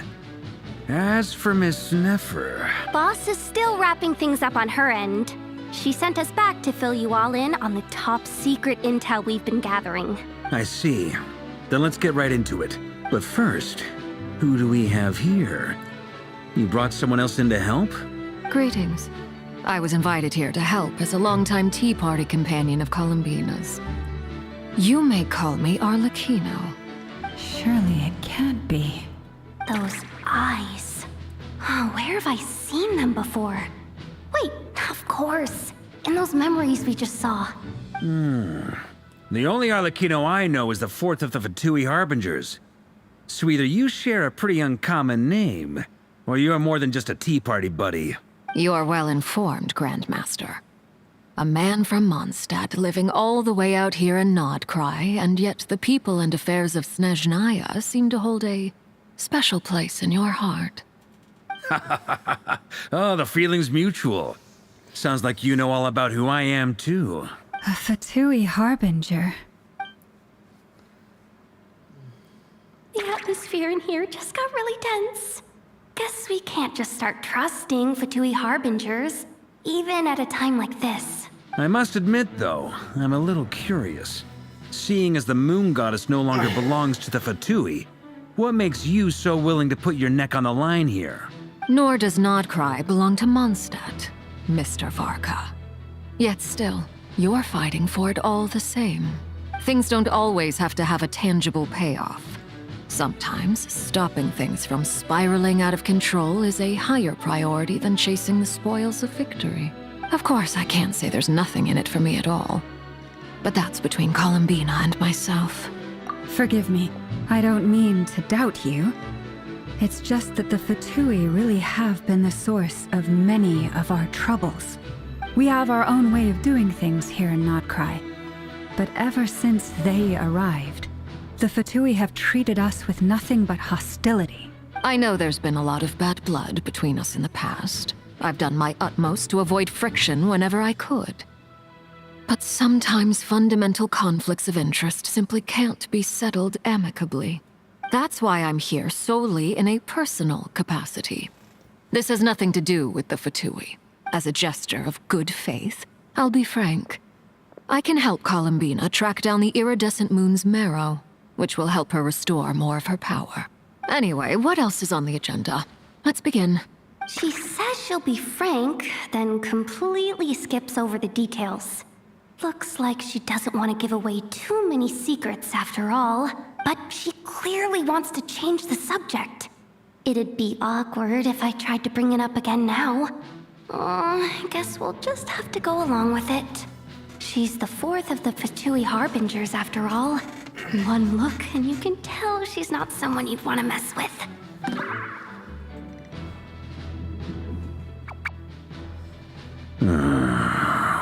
Well, since Miss Arlecchino sounds confident in her ability to handle that, we'll proceed to the next topic. Yehoda, time to share that top-secret intel. Alright, listen up everyone. First, we now know that Rerir was originally a Conrian secret agent whose primary mission was to hunt down and assassinate the so-called Dregs of the Crimson Moon.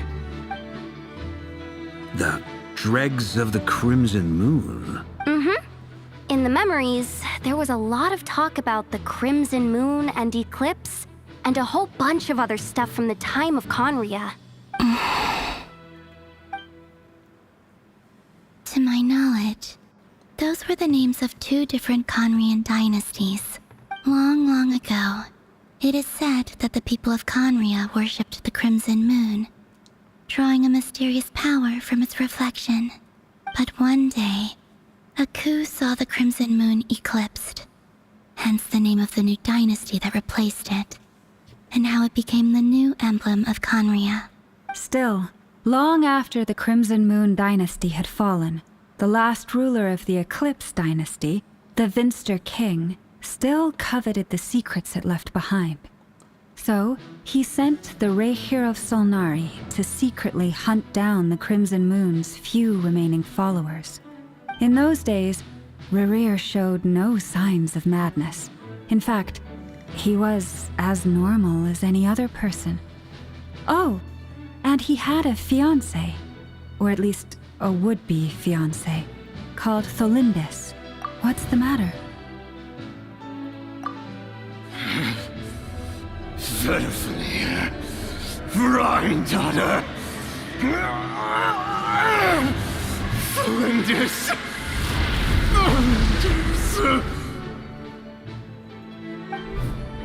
Interesting. Anything else? What about this would-be fiancé of his? Do we know anything about her? Well, she was a researcher at the Universitas Magistrorum, but it felt like she was hiding some kind of secret. Oh, and one more thing. For some reason, Rerir's fragment also contains some of Tholindis' memories, though only a very small portion. Well, no shortage of potential leads, I'll give you that. In any case, it sounds like we can conclude that while Tholindis was still around, Rerir appeared to be lucid and quite normal. Tholindis, it seems, must have been the one thing in this world that he couldn't let go of. Tell me, though, were these pure-blood Conrians we're talking about here? Why do you need to know that? Hold on.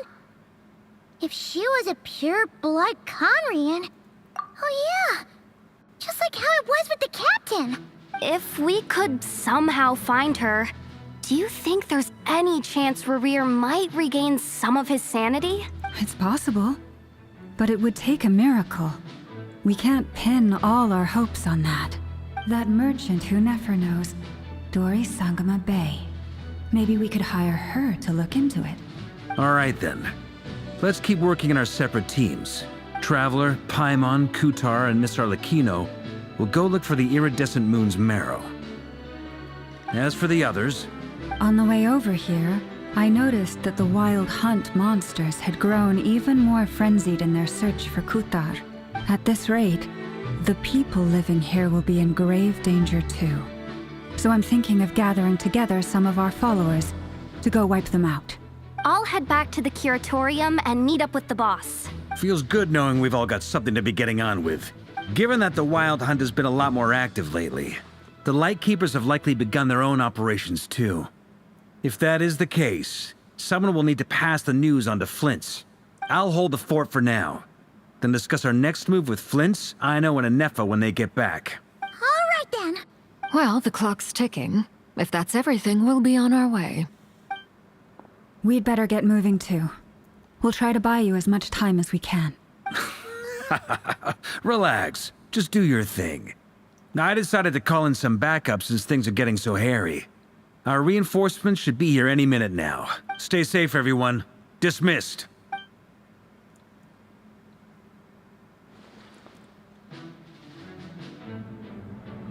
Let's see who those backups are.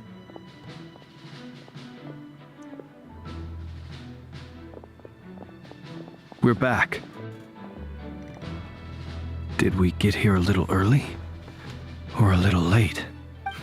A tad late. The others have already set off.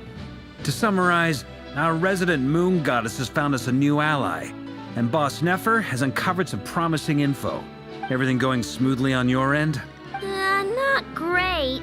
I don't know how long we can stall them for. The decoys are getting taken out way faster than we imagined. I'm gonna make some more later, but I need a timeout first. I'm so tired right now. Oh, right. Inefa, could you fill in Uncle Varka on what we just discussed with Flint's? Sure. Uncle Varka, you previously told us about how when you went to investigate a source of the wild hunt in Amsvartnir, you discovered that it was just a diversion.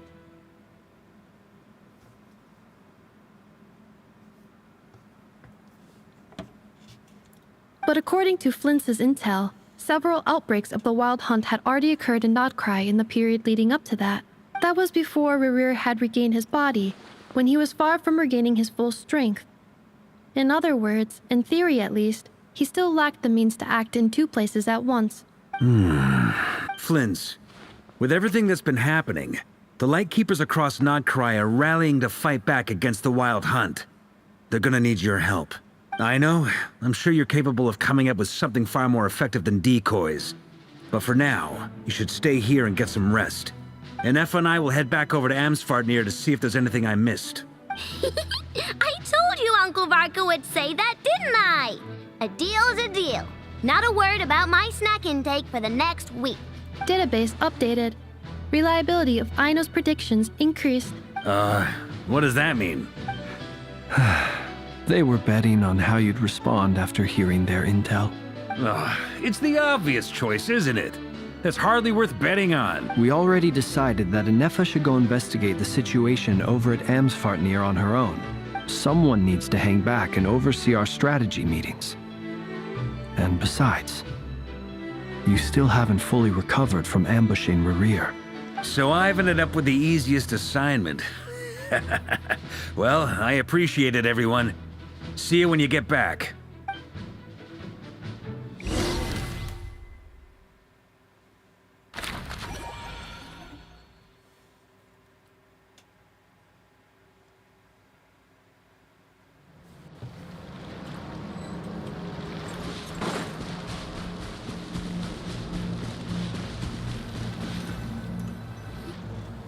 Here, this will serve as a good spot to cross over. Arlecchino, hold up a second.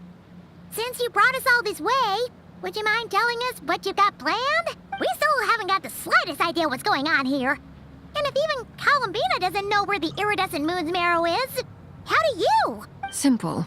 Because I am an inheritor of the royal bloodline of the Crimson Moon, and one of the last surviving embers of the Two Worlds' flames. Huh? Are you serious? Isn't you're a descendant of that Crimson Moon dynasty we were just talking about? The one from ancient Conria? Your surprise is understandable. I was also taken aback when I first learned of it. But the more I thought about it, the more I realized the signs had been there all along. When I was young, I discovered I could wield a very special kind of fire. It coursed like blood through my veins and smoldered away inside my nerves. What's more, whenever I experienced strong bursts of emotion or drew too deeply on this power, it was like some kind of presence within the fire consuming me from the inside out. Exactly. That is why my hands are like this too. At first, I saw it only as a curse, But once I became a harbinger, the Jester apprised me of the truth. Together with my own investigations over the past few years, there are several things that I have gradually come to understand. For instance, take the so-called Crimson Moon. In truth, it is nothing more than the shattered remnants of the iridescent moon, fused with the abyss to prolong its lifespan. Since this blood flame was bestowed upon me by the Crimson Moon, it is a fusion of the iridescent moon's former power and the corruption of the abyss. You all understand the nature of the abyss well enough.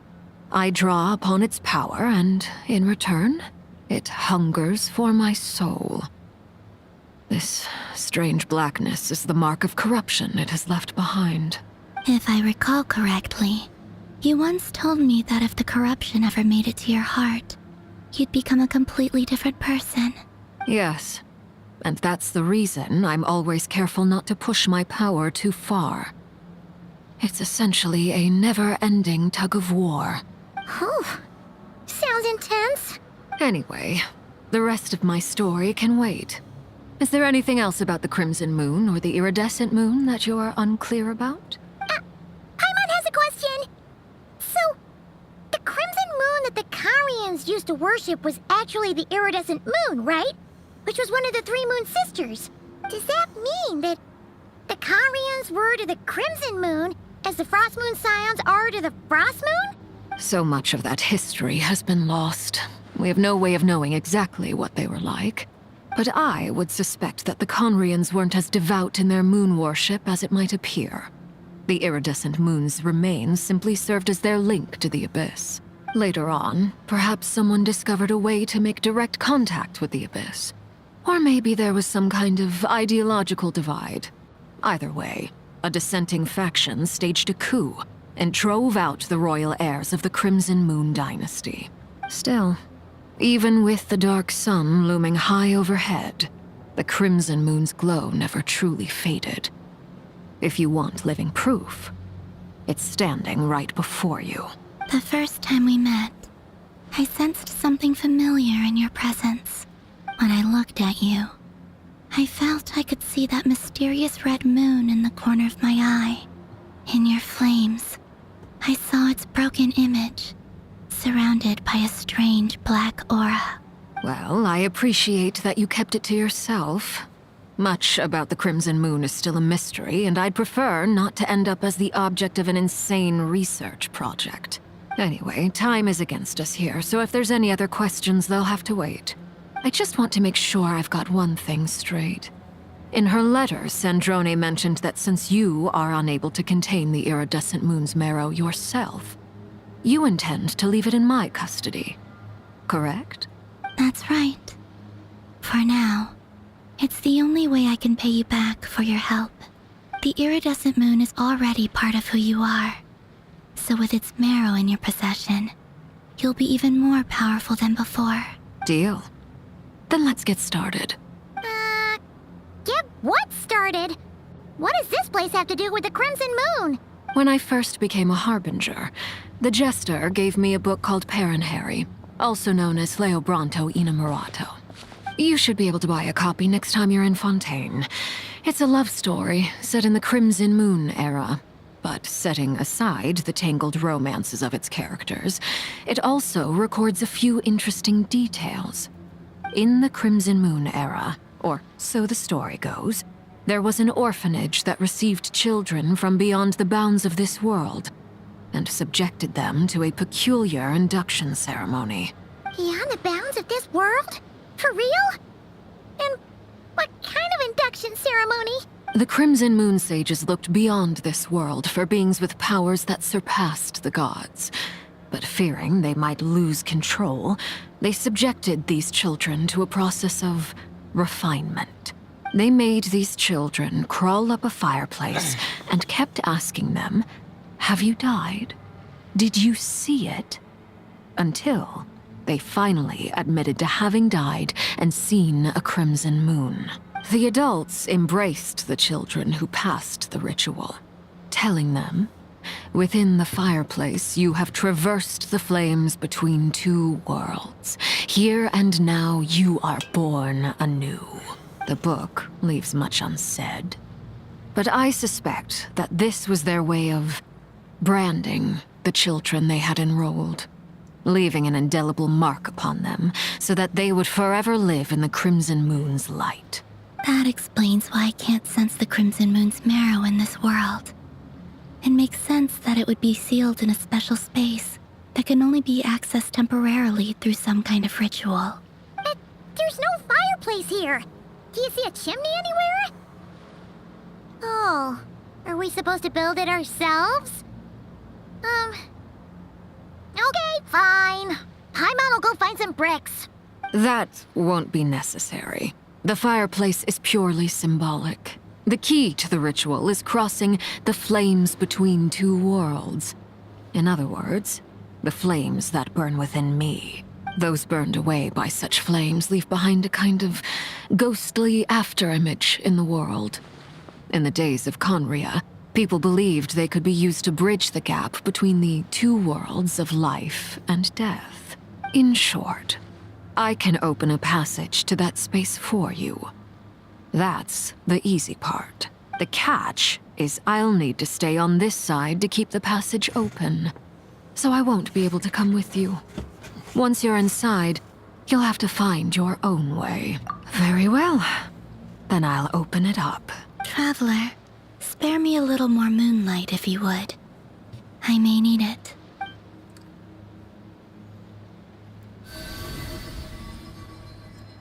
Thank you. I feel like I've recovered some of my strength now.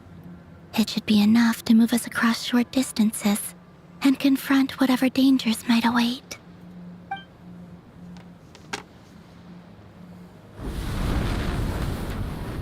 Mistress of the seven hues of ages past, great mother of the present, crimson-clad sovereign of the two realms, by fire severed, by fire renewed, I offer myself now and beseech your descent.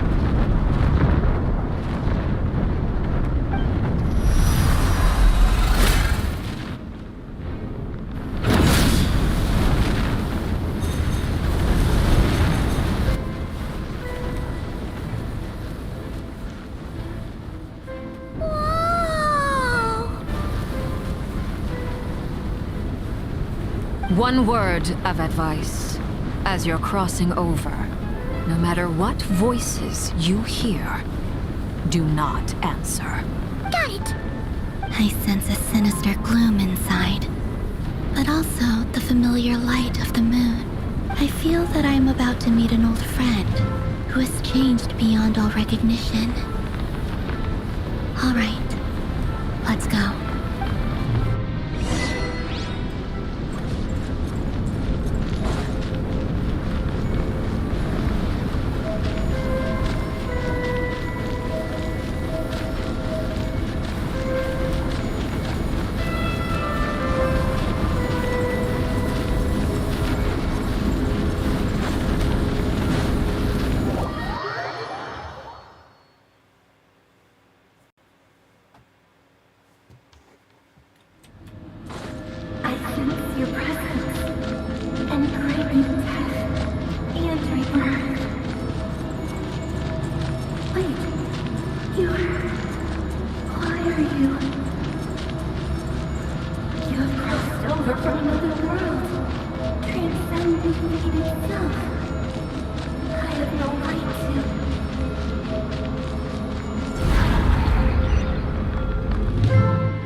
What a tragic sight. Fragments of your broken body, seized by the abyss, and hung up aloft like mummified remains. Iridescent moon, was this truly what you wished for? Careful! There's something spooky about this place. Paimon's right behind you.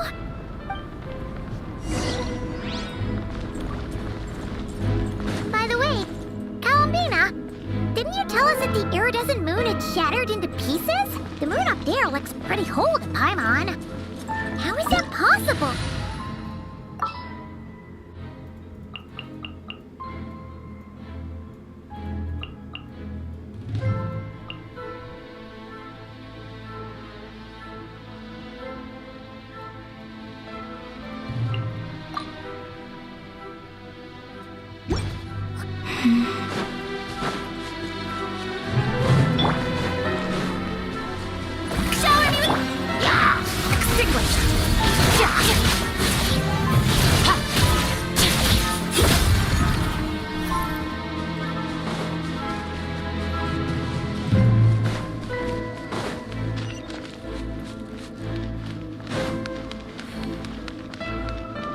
Just like I thought. It was only a facade. Off to the freezer! Strike a pose! Cryo incarnate! Surge! Mine to wield! Yeah.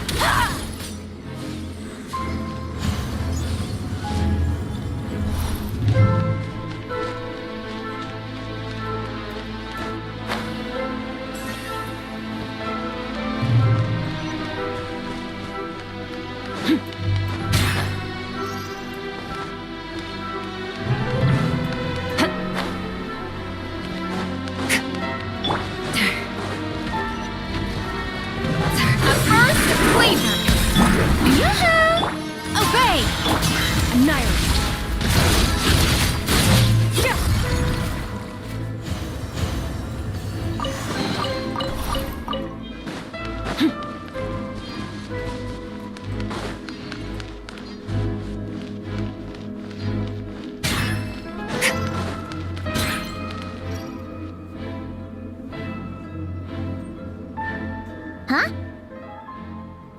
Huh? For real? That's way too high! No.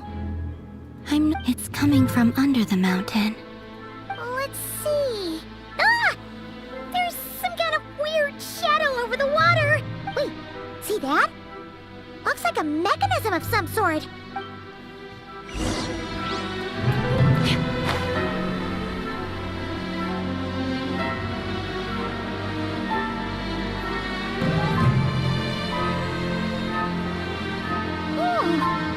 Looks like a device from the time of Karia. Maybe people once came here to study the Crimson Moon's domain, and they left this behind. Oh, if we can activate it, we might find some clues.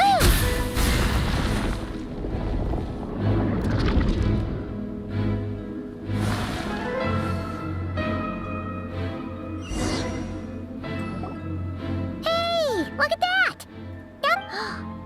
Do you think these mechanisms might be the key to Felindis, we'll leave the rest of the research in your hands. We'll be heading back now. I hope this isn't ruining date night. Ugh. Mind your own business.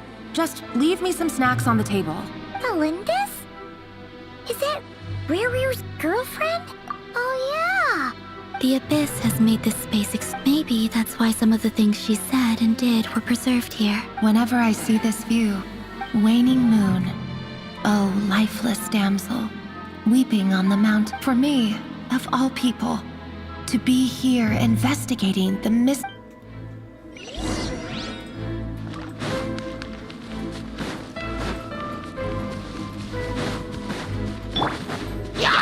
Pinnacle of excellence! Extinguish! Yeah.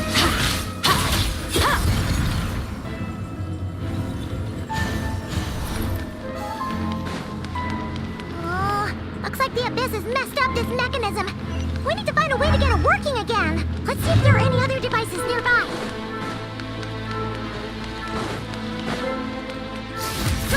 Mine to wield.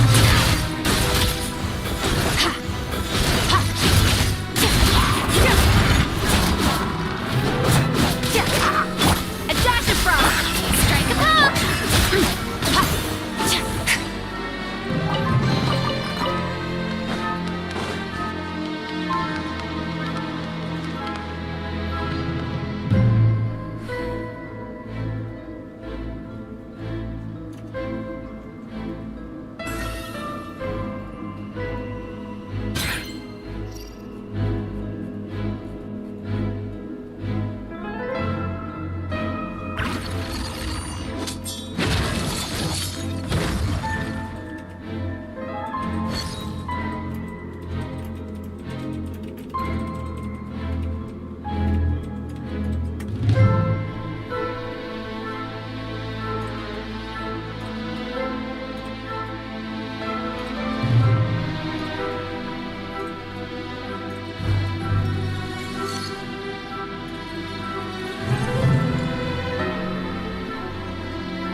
see.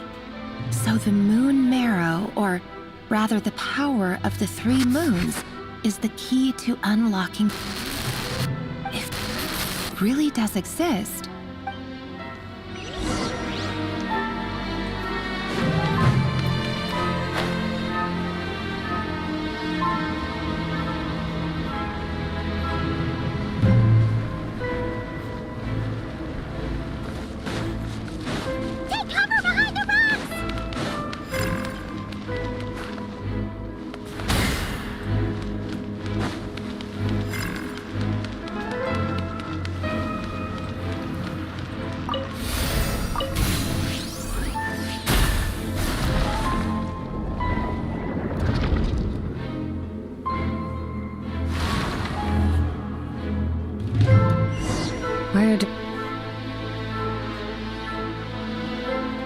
With the Abyss inhibitors in place, oh, Rerir, with every step you take, you're drifting further from what you truly desire.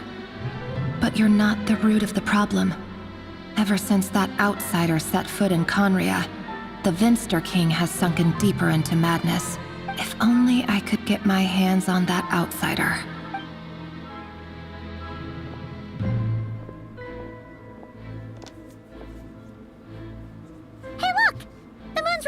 Is back to normal. Elendis' voice mentioned a chamber with the... It must be. Then there's no time to lose!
To wield.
The iridescent moon's marrow, still burning away like an undying flame.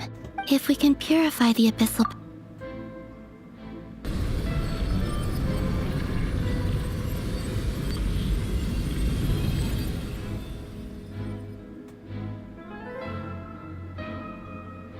It's so cold.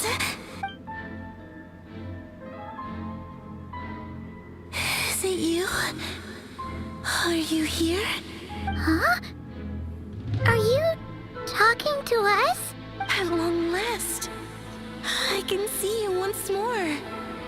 Our fates have crossed, and I am finally free. I'm sorry, I lied to you. Even knowing what was to come, I still couldn't let go of the fear in my heart.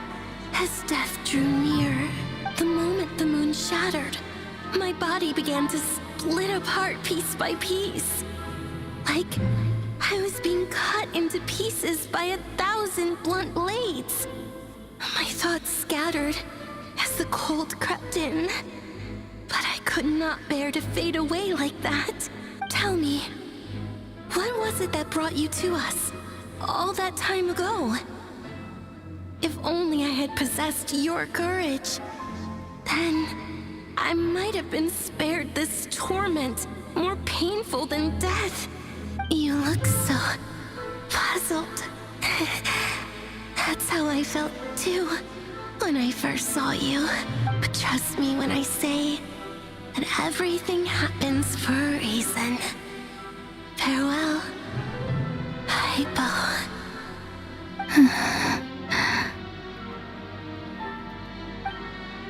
What was that all about? It sounded like she was speaking to a long-lost friend. But none of us have ever met her before, right? Perhaps.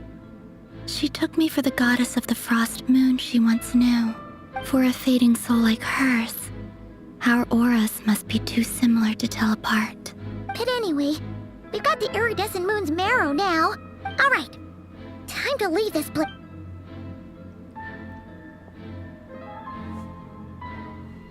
That's odd. This place looks different than when we came in. Waning moon, oh lifeless damsel.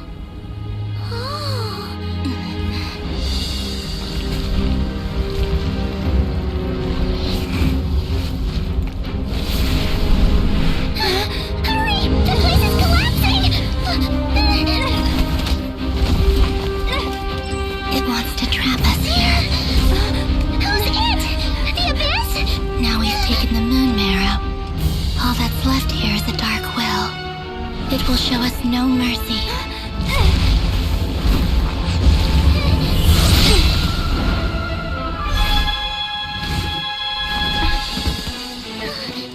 Give it back! The crimson moons! My marrow! My heart!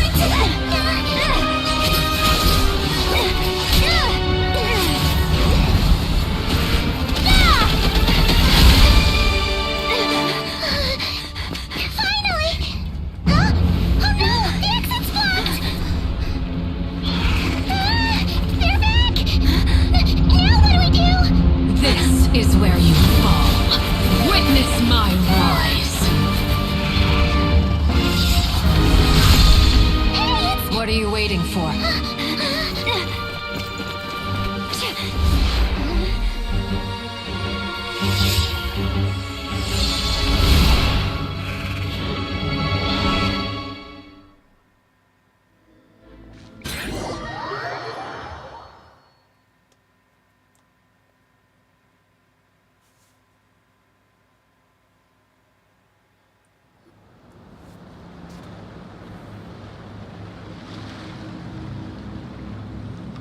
Oh, we made it!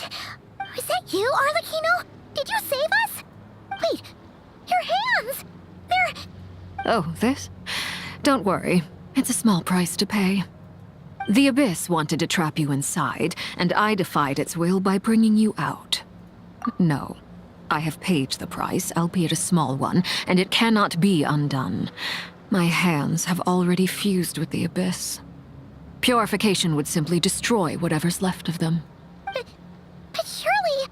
Oh... We're so sorry, Arlecchino. Paimon can't believe you'd make a sacrifice like this for us.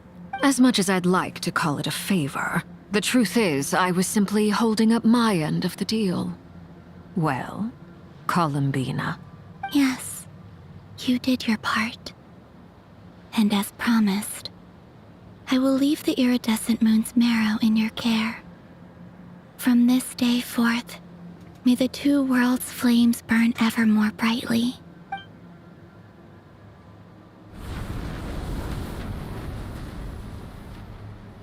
I'll take that as a blessing. Now, Columbina, give me your hand. Accept this moonlight I offer in return.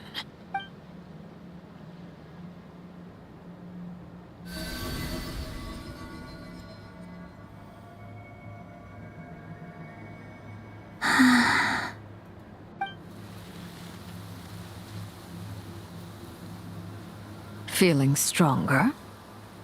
Hey, Columbina! Are you okay? I'm fine. Our powers are a little at odds, that's all. By the Frost Moon's authority alone, wielding the power of the other moons was always going to be a stretch. Still, I think it's fair to say that your strength has returned. At least to the level it was at as Third Harbinger. It's still not enough. There's no way I can hope to challenge Rayrir like this. Just one more ray of moonlight. If it's okay, I can take it.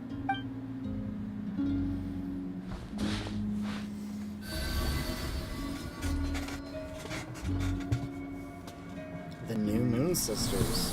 That's what we are.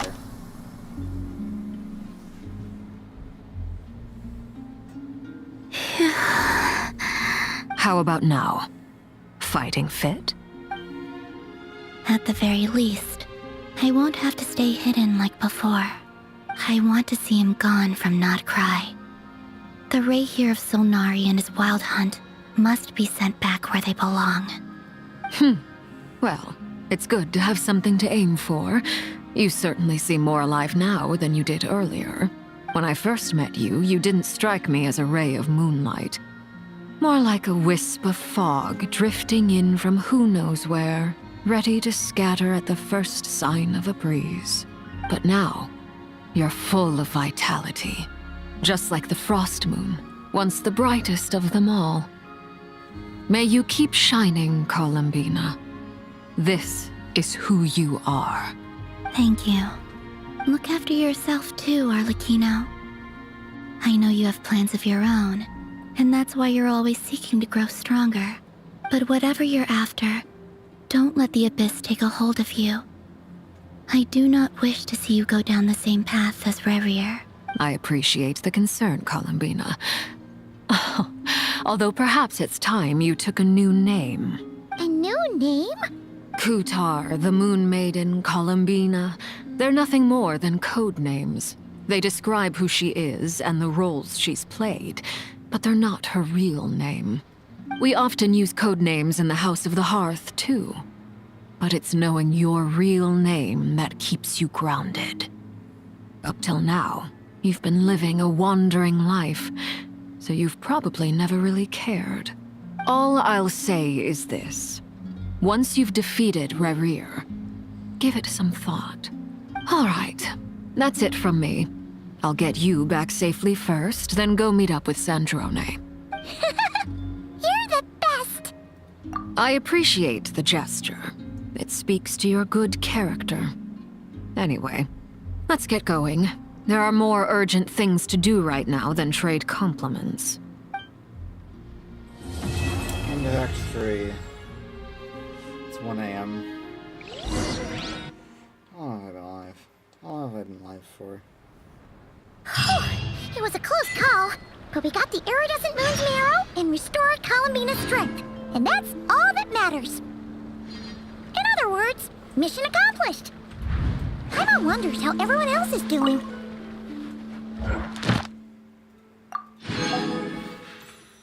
How long have I been alive for? I thought it only took 2.5 hours. What the heck?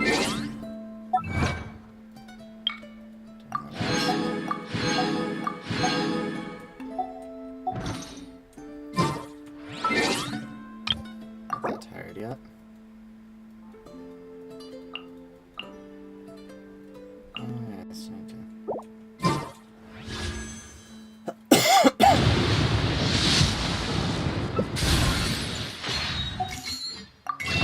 No, not shopping. That's 10. Okay, so I'm still like Unfortunately, no. Oh, you know what? Let's keep going.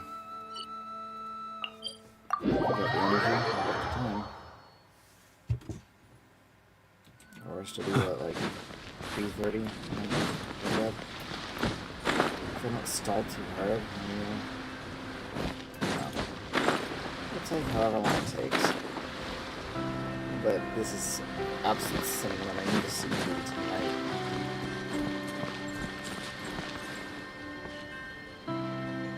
Oh, do you think the others are making good progress? Oh, hey look!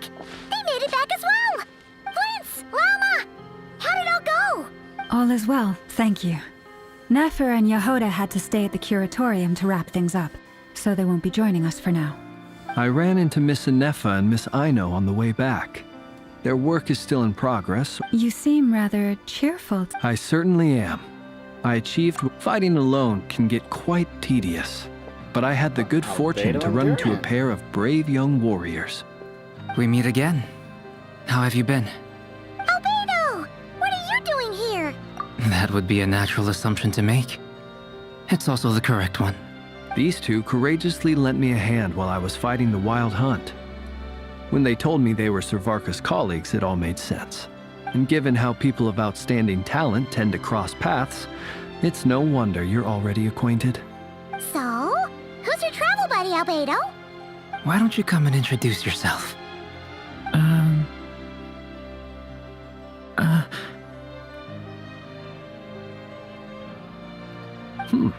A gentleman of few words, I see.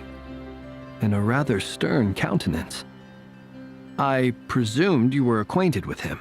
Is that not the case? It's nice to meet you. Again. We've technically met before. Wait a sec! You're Minnie Durin! That's right. It's me. I'm glad to see you again. By the way, he says it's okay if you drop the mini. Yeah, I'm not as mini as I used to be. Interesting, isn't it?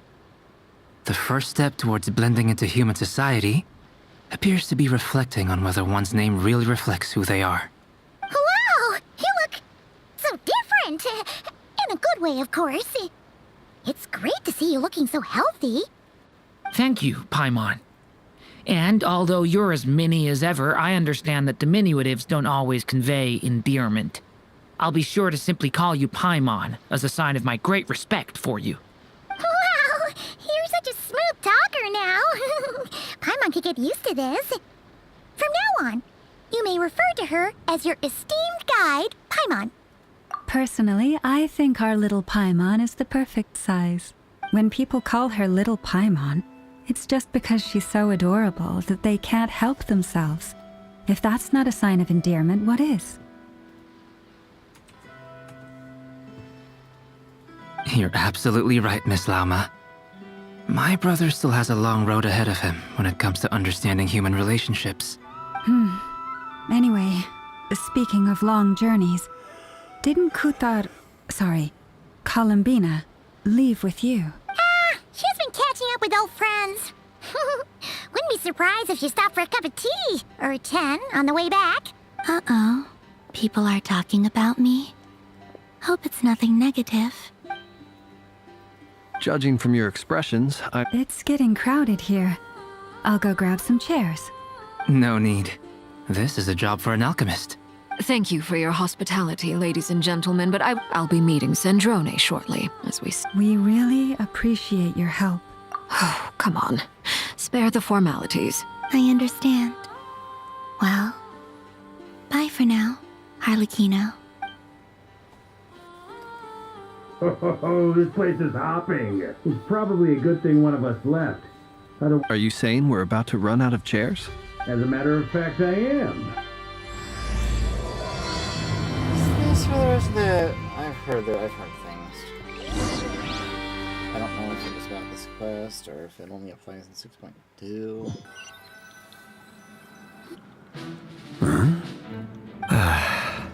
Hey, Dane.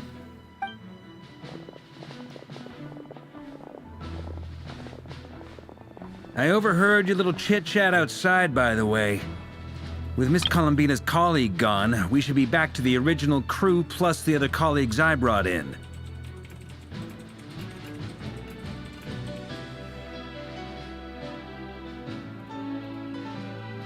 Though, it looks like we have another new face. Someone else managed to rope in a colleague too? Frankly, you and Paimon are the only people I know here. This here is Dainsliff, colleague of Teyvat's greatest guide, Paimon, and greatest adventurer, the Traveler. Well, not exactly colleagues, more sort of friends. When someone else jumps in to do the announcing, you know you're speaking to someone important.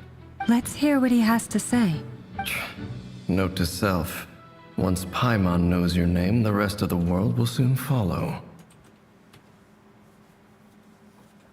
When he comes looking for us, it's usually something important. Paimon's guessing you've heard about the Wild Hunt, then. From the looks of it, you're about to hold a meeting. If I were to say that the Wild Hunt is our mutual enemy, would that earn me a seat at the table? As the saying goes, the enemy of my enemy is my friend. Mr. Dainsliff, there's a seat with your name on it. Though, I can't promise the same for everyone else. Hey, Albedo, think you can rustle up a couple more chairs? After all this time apart, Grandmaster Varka's first order is to rustle up a couple more chairs. I've missed this. Is he being sarcastic? Hey, he's your brother. Why are you asking us? I've still got a lot to learn about the nuances of human conversation. Trying to decipher Albedo's way of speaking has been like jumping in at the deep end. Oh, good point. I'm against you now. Don't sweat it. There are people who go their whole lives without getting the hang of it. You're ahead of the game already. I wonder what's taking Nefer so long. Perhaps you should go and check in with her. If anyone can hurry her along, it's you. I just got back from the curatorium. Besides, Miss Nefer doesn't strike me as the type to share secrets. And under such circumstances. oh, but it's fine for me to impose. What can I say? You have an unrivaled ability to garner people's affection, Miss Moonchanter. All right then. Impressive. She barely fought back at all. As I'm sure Miss Lauma will realize soon enough. Another trick is to simply hide in the background. Spoken like a true sage. Anyway, looks like we've got some time to kill before the meeting. Feel free to chat amongst yourselves.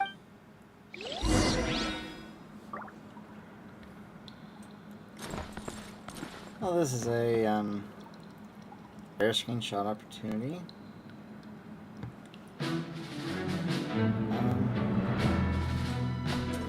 You know what? I think it's best if I...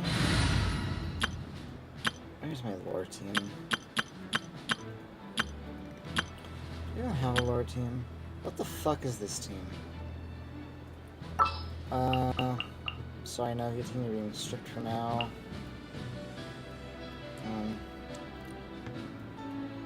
We'll say... I'm just gonna put together a team of people who are involved in the story right now, so... Here's Llama.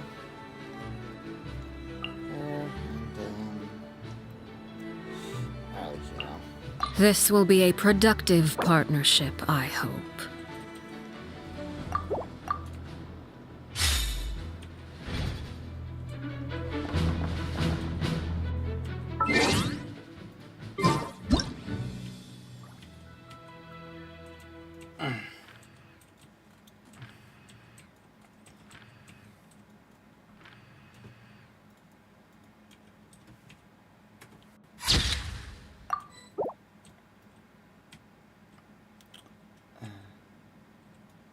Alright.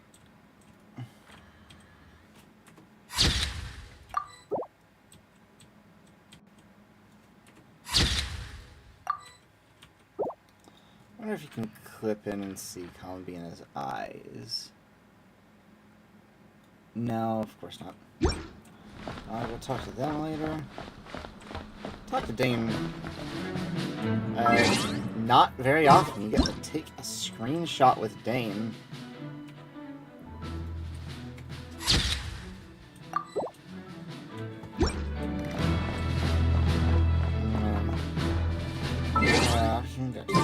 Chat with Varka? Yeah, I'll take that.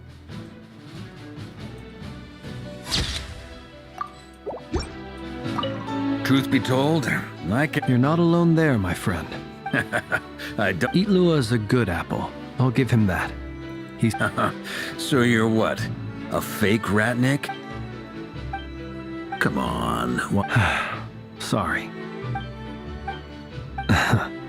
Let's just keep this between ourselves. That goes without saying. Anyone else in the know? It's dangerous being too sharp for one's own good, you know. Then, in the name of the Animo Archon Barbados himself. When we went for drinks, you said that you and Barbados were... Of course. Just as long as you don't go spreading... Fair enough, then.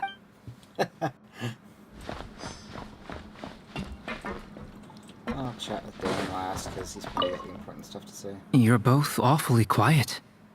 Oh. Have either of you ever had your portrait painted? That sounds like a lovely idea. I dabble occasionally. He's an excellent painter. Tables, chairs, people, dragons. I'm flattered. If I ever get the chance. I'll bear that in mind. Oh, I'd be whatever style feels best to you. Very well. You can replicate any style. I can try. Thank you.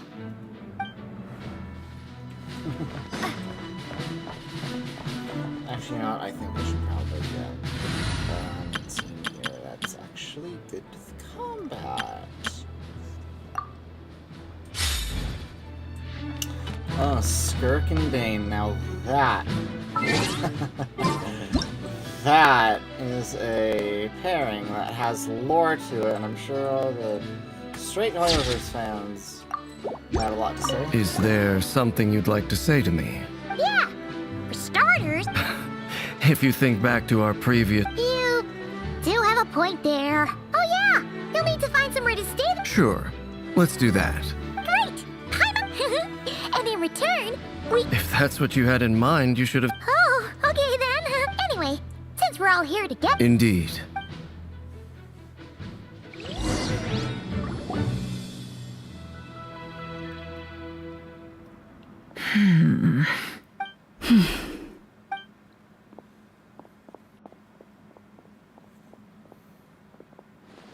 Ah, Miss Nefer. You made it after all. But what about Yehoda? I'm here to give you an update on how things are going on our end. Once this... So... Shh! Not so loud!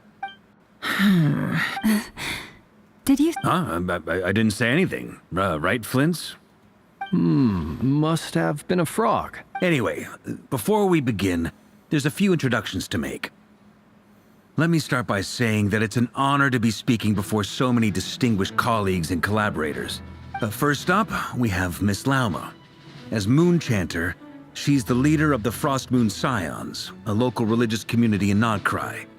Then there's Miss Nefer, boss of the Curatorium of Secrets, an intel gatherer extraordinaire. Nefer is leading the investigation into Rerer's background, assisted by Yehoda and Lauma. From the little I've heard, they're making some great progress. Over here, we have Mr. Flint's, a Ratnik and guardian of the abandoned lighthouse. In our last operation, he courageously distracted the wild hunt to buy time for the rest of us. For those of you who've never met, this is Mr. Albedo, a renowned alchemist and captain of the Knights of Favonius investigation team. By his side is a new face for us all, myself included, Mr. Durin, who has come to lend his aid. Next up, we have the Moon Maiden and former Fatui Harbinger, Miss Columbina. Then we have the Traveler, who's earned more titles than I could possibly hope to list out, so I'll spare you the rundown. And Paimon, the ultimate travel companion and quite possibly the best guide in all of Tevat. Wow! That's a lot of people! Great turnout!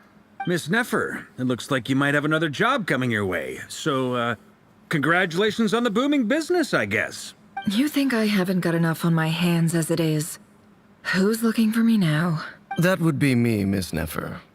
I have a commission for you. And you are? Who I am doesn't matter right now.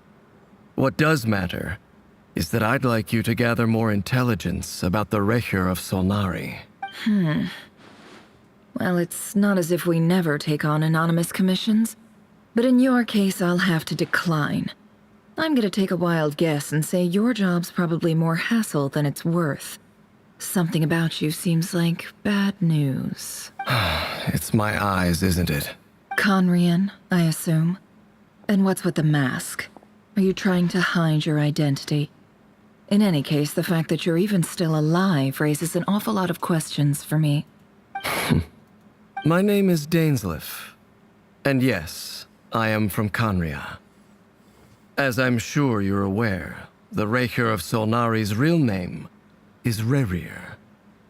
He was once an acquaintance of mine. Really? Then you must have been quite an influential figure yourself. You flatter me, but none of that matters anymore. My point was simply to clarify why I have asked Miss Nefer to investigate Rerir's background. So you're both from Conria, and it sounds like you used to be friends? What am I missing here? Surely you already know how he became one of the Five Sinners. I'll tell you everything I know. The history of Conria, the names and identities of the Five Sinners. I remember it all like it was yesterday. I have never spoken openly of this before. But the truth was exactly as people say. The Five Sinners were each driven by their own desires, and it was by playing upon these that the Abyss tempted them to their fall, tearing Conria apart in the process. The visionary, Vedifenir, who wished to foretell the future. The wise, Haroptatir, who sought limitless knowledge. Gold, Rheindotter, who desired to create life. The foul, Surtologi, who pursued supreme strength. And last, but not least, Raker of Solnari, Rerir, Ravager of the Moon. Of the five, Rerir is the only one who remains a mystery to me. He never harbored grand ambitions. So what changed in the space of a single night? How did he come to fall like the others? In other words, you're saying that his change came as a shock to you, and you have no idea what actually happened? That's right. You mentioned how the Abyss tempted them, which led to their fall. But what did that look like in practice? And what other context can you give me about the events of that time? The more detail you can give me, the better. Strangely, now that it comes to it, I hardly know where to begin. The fateful night took place during the era of the Eclipse Dynasty. One day, my elder brother, the visionary, Vedifenir, was summoned to the palace by the Vinster King, only for the king to gouge out his eyes and cast him into the dungeons. When I came to hear of this, my fury knew no bounds. I gathered together every ally I thought I had, and together, we set a night to storm the palace and free Ved. Centuries on, the memories of that night still haunt me like a never-ending nightmare. We broke through the palace gates, just like we had planned, each striking towards our separate targets. But then, I was betrayed. Even Vedifenir, the very person I had come to rescue, abandoned me and partook of the Abyss's power. So, it's personal after all. Then tell me, Mr. Dainsleif, what price are you willing to pay? You, of all people, must know that nothing comes for free. I cannot say what price would be worthy of such a commission. But know this. Rerir was not always a madman. Believe it or not, there was a time when he was just an ordinary man, working for the Conrian Intelligence Service. Uncovering the truth of Rerir's past is the only way to unravel this mystery. But before you decide if you will accept my commission, I will tell you more about him. Enough, I hope, to help you plan your next move. Sounds pretty good to me. Feels like we just flagged down a random passerby, only to discover he's actually a master strategist who has a score to settle with our enemy. Can I borrow your halo? It could be useful in the lighthouse. Hey, enough with the wisecracks! Besides, Isn't that lamp of yours bright enough already? Relax. It was meant to be a compliment. I'll give your proposal some serious thought, Mr. Dainsleif. Before that, there's a few things I'd like to share.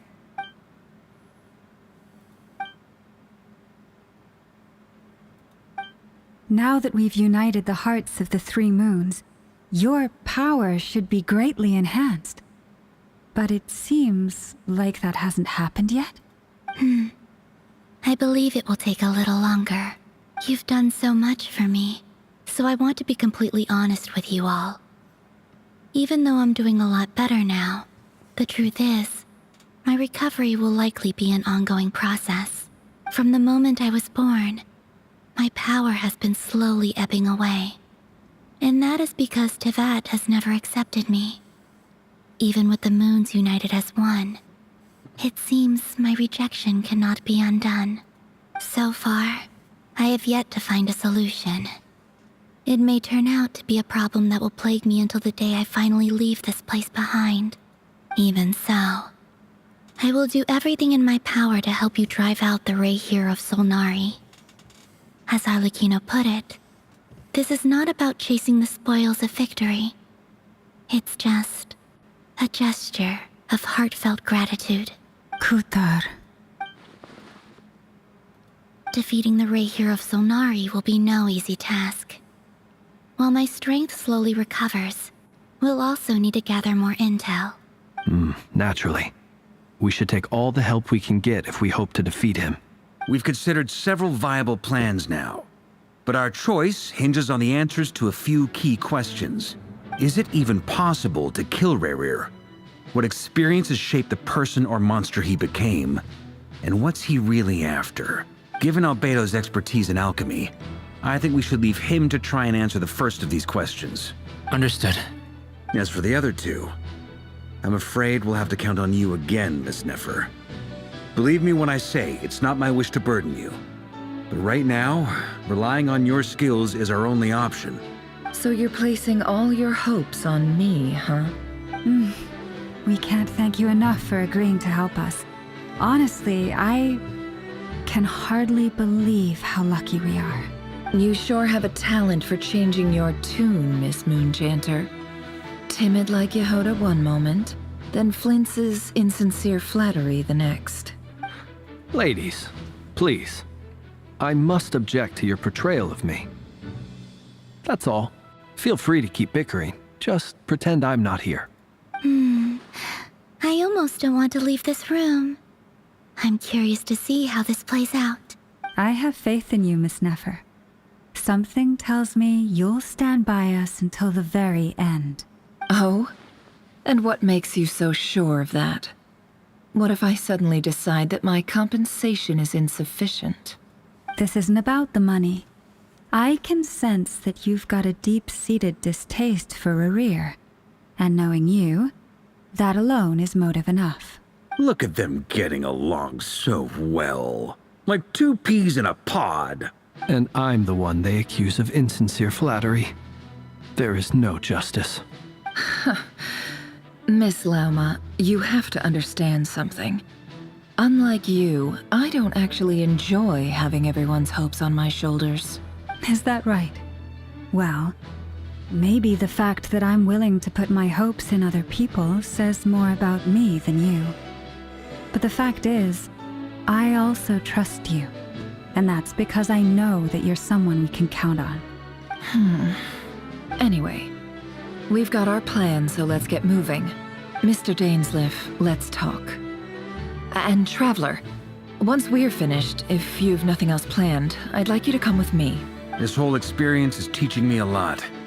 For instance, I now know that when other issues come up in the future, I'll have far more luck getting Lauma to convince Miss Nefer than trying to do it myself. Hate to say it, friend, but that's one of the funniest things I've heard in a while. Why? You think I've got it wrong? Quite the opposite. But what makes it so hilarious is how long it's taken you to realize.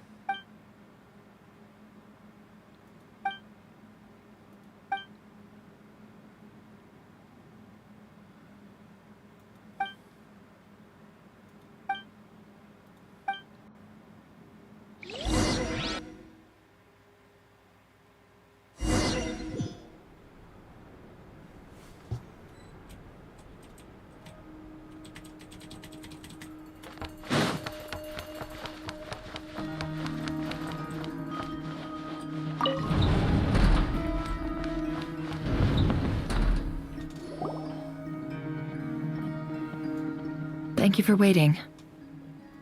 It's okay. We actually used the time to help Dainsliff get a room at the hotel. That's very considerate of you. Now, I trust you share my curiosity about Rerir's past, and you seem fairly familiar with Mr. Dainsliff already. We spoke at some length after the meeting. He was the one who suggested I should invite you to join this operation. Dane has a lot of faith in us, that's for sure. Likewise. I appreciate that you got right on board without interrogating me about why I invited you. That's because we know what you're capable of. That's one way to put it. Another is this. Alright, so here's how it is. I'm going to access Rerir's thoughts again using my... The reason I've gathered you all here is to ensure my safety during the proceedings. Think of this as a diving expedition into someone's brain. Once the ceremony begins, we will all be spying on privileged... Lastly, any individuals of a weaker constitution are advised... Well, good luck, everyone! There's a little more to it than that. I was being serious when I said you have a... In the event that something goes wrong, you will be our first responder. I second that. This is a dangerous operation here. So, Paimon's like... Good. Please.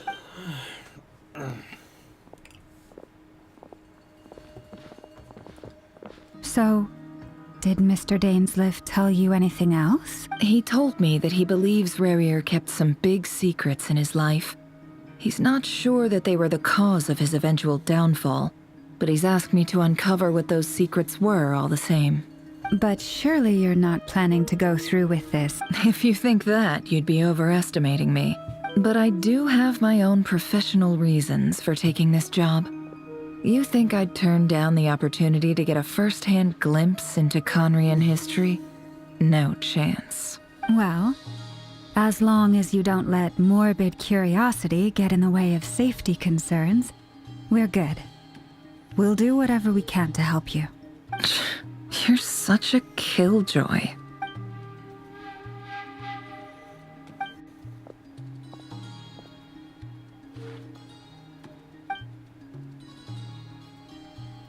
All right, I'm all set over here too. Promise, Paimon, you'll be extra careful. All right. Let your whole body relax. We're about to begin. Close your eyes.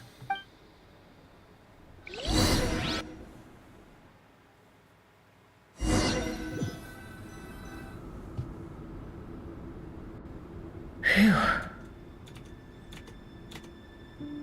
Make sure my camera's... No, my camera is in fact crashed. Hang on.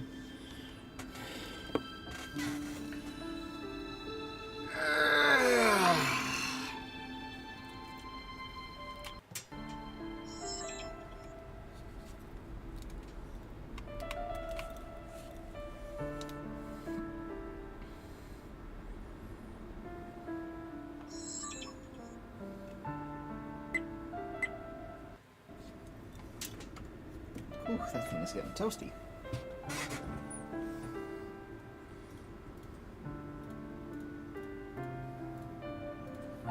Alright, there we go, we're back.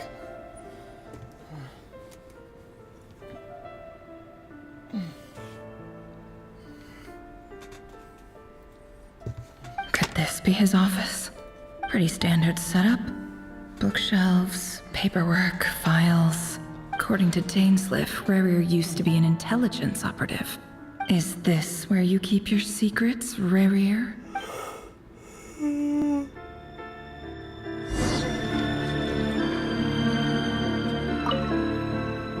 A file tucked inside a phone. But at this stage, I have no idea.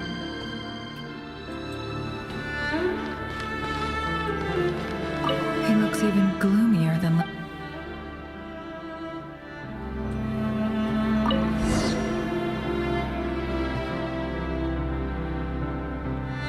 Today's files are in. Time to wade through them, just like usual. Male, 51. Occupation, cook. Confirmed Crimson Moon descendant. Has maintained frequent contact with other descendants over the past year. Poses a threat to the dynasty. Neutralized.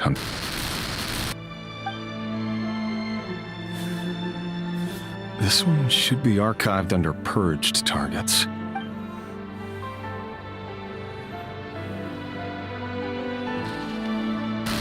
Female, 23. Occupation, office clerk. Confirmed Crimson Moon descendant. Has maintained frequent contact with other descendants over the past year. Poses a threat to the dynasty. Neutralized on... Another one for purged targets. Sounds like she was that other man's daughter. Never mind. What's it got to do with me?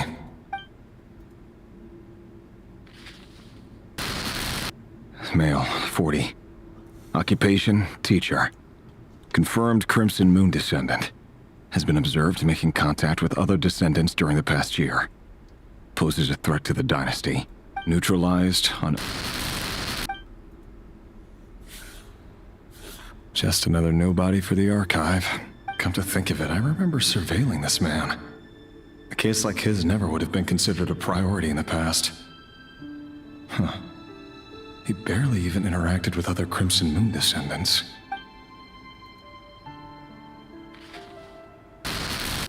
Female, 16. Occupation, none. Orphan and confirmed Crimson Moon descendant.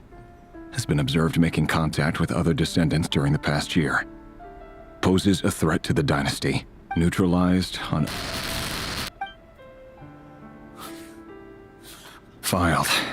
I have no recollection of this girl.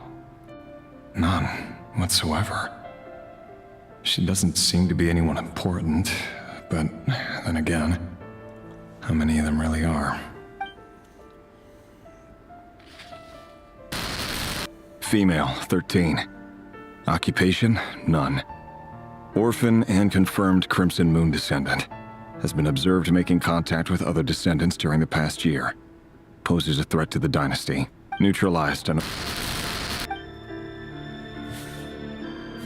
Filed.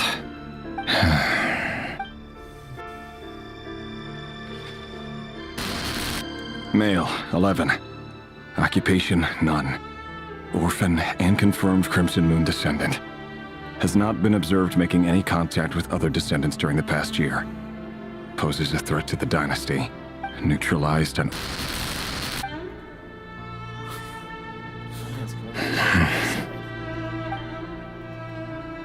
Fucking wonder. Male, 6. Occupation, none. Orphan and confirmed Crimson Moon descendant. Poses a threat to the dynasty.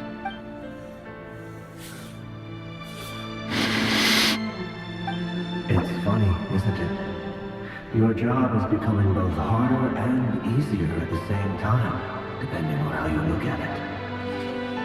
Sooner or later, the Crimson Moon descendants will be completely wiped out. But as their numbers dwindle, they become harder and harder to track down. That's not how it is. Fortunately, however, most of the able-bodied adults have already been taken care of. The remaining weaklings will be increasingly easy to deal with. This is actually so... No! No. My job is to ensure the survival of the Eclipse Dynasty. And the only way to do that is by eliminating any and all potential threats.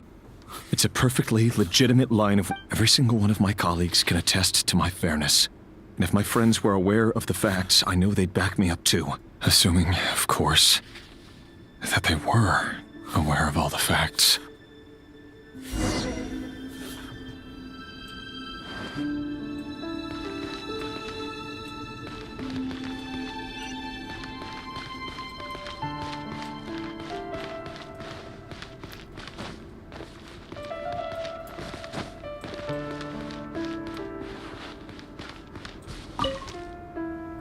Wonder what kind of encryption technique this is. Aha! Please, hear me out.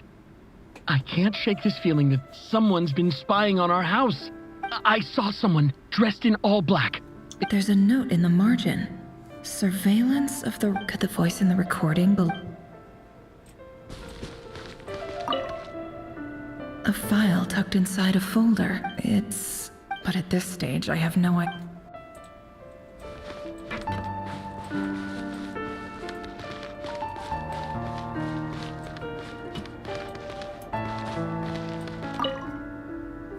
Bookshelves full of documents. Looks like these are all files. The Crimson Moon Dynasty preceded the eclipse. Since yep.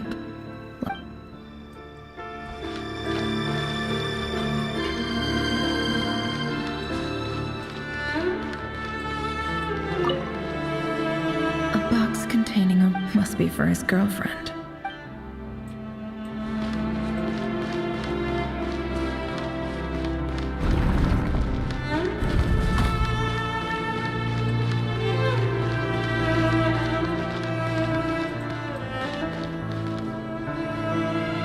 Mr. Vedifalnir, it's been quite some time since we last met.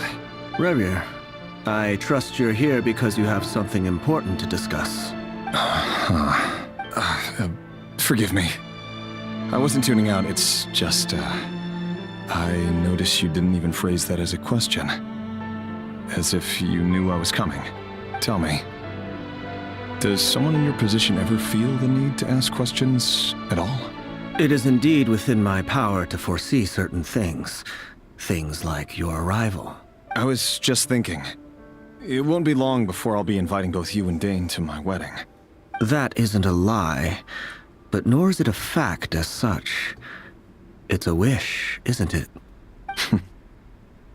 No fooling a prophet, is there? Ever since that day we met for drinks, I knew it was only a matter of time before you came looking for me. Does it feel good? Knowing how the future will unfold.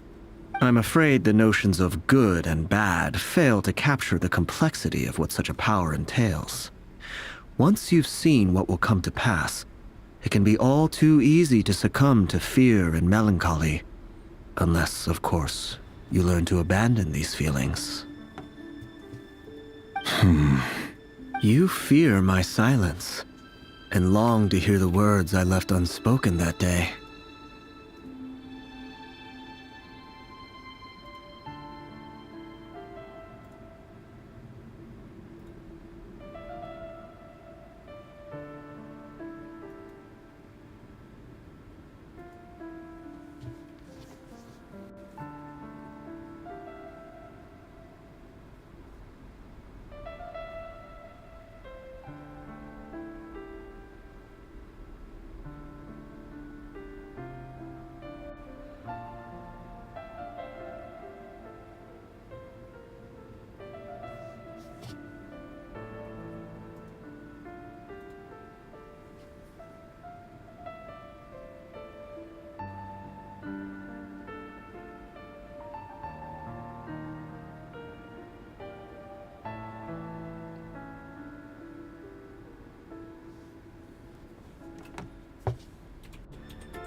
That's right. You must have noticed my reluctance to broach the subject. And the reason is simple. Because the truth could never have lived up to your hopes. The burden of prophecy was never meant for your shoulders. So who exactly do you deem worthy to hear your prophecies? None but our exalted king? Or rather, our king as he once was. You're closer to his majesty than I am. You must know better than anyone how much he's changed. You say that as though it is to my benefit.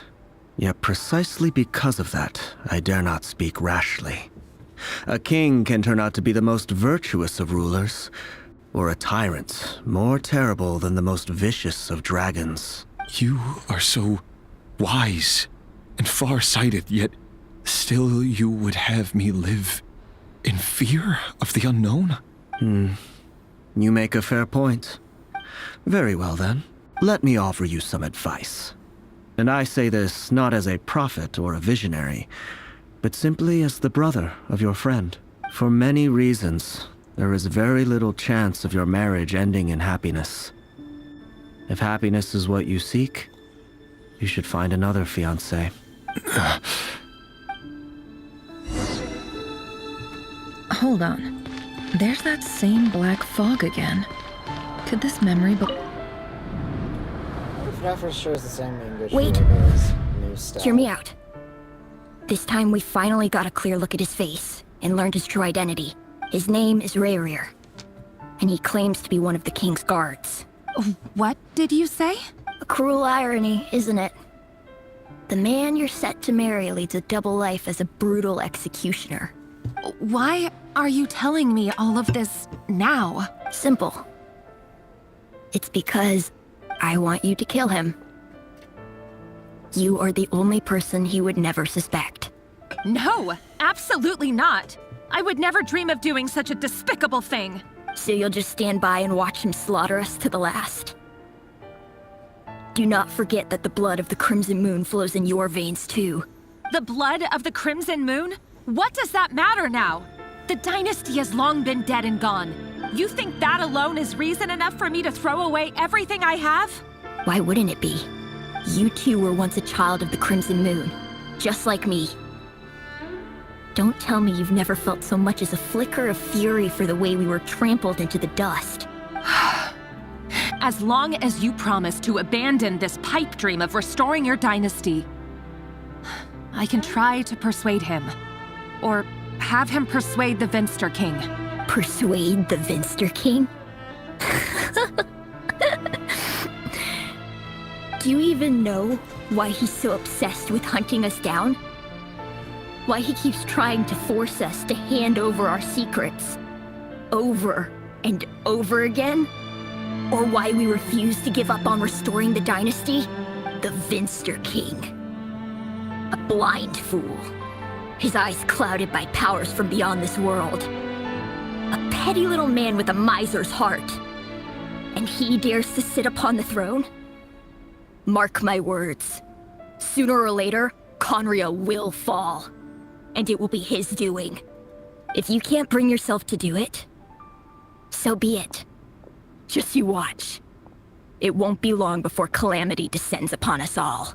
The Reir of Solnari. That really is quite a secret you've been keeping from me, Rerir. But who am I to talk? Am I really any better? I've kept my own past a secret this whole time too. Love should be built on honesty. But ours was born from lies. And yet, is it really so wrong to hide things that would only make life harder? If we don't cover up the parts that no one else should see, how can we go on pretending to be normal? Vedifulnir must have known all this. And that's why he made his prophecy. In the end, nothing stays hidden forever. But I won't just sit by and watch this disaster unfold. I'll do everything in my power to protect what I cannot afford to lose, no matter who I have to face.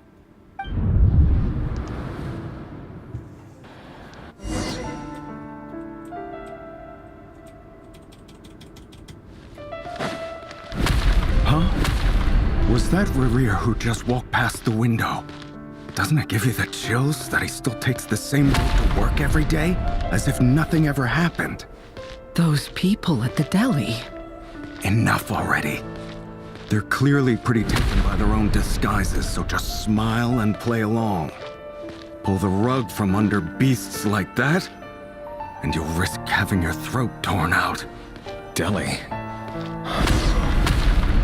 They're talking about those people from the opposition. But surely you can see he's not the man he pretends to be! So many have died already, and they say that the king's madness grows with each passing day. We're not going to survive this, are we? But why does it have to be this way? Do we really deserve to die just because of the blood that runs through our veins? Felindis, are you even listening? Sorry, Freether. My mind was off wandering. I heard you, though. You're talking about what Rerir said. He's just following the king's orders. He's a secret agent, and it's his job to hunt down rebels and dissidents. By the time you first met him, he'd already taken lives. No. Rerir has no idea I have anything to do with the Crimson Moon. My family are only distant relatives of the main lineage, and besides, my eyes are perfectly ordinary. Truth be told, apart from my teacher, pretty much no one knows I have any connection to any of it. But as Orlog said, who could— I'll work something out. Trust me, don't forget that Rerir is an Eclipse operative. For now, don't come looking for me. If even you can't escape this, what hope do the rest of us have? I won't speak in his defense. Nor can I give you a clear answer to that question. Here, hold on to this. If an opportunity to escape presents itself, take it. You'll be glad you took some spare change. You call that change? But what about you? I've got a job, and there's still money coming in. But you can't go anywhere right now.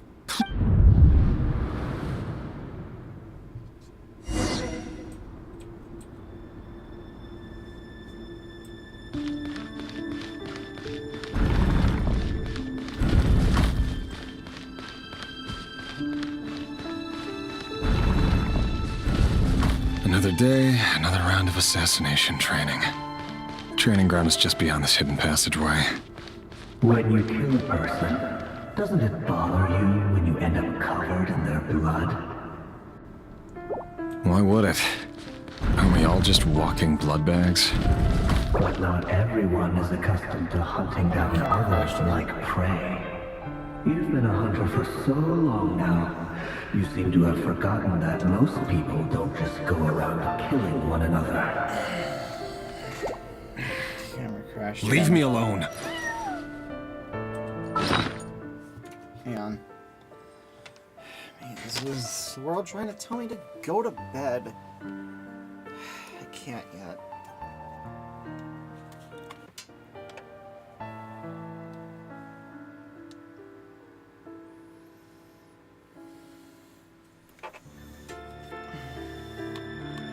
I think it keeps overheating.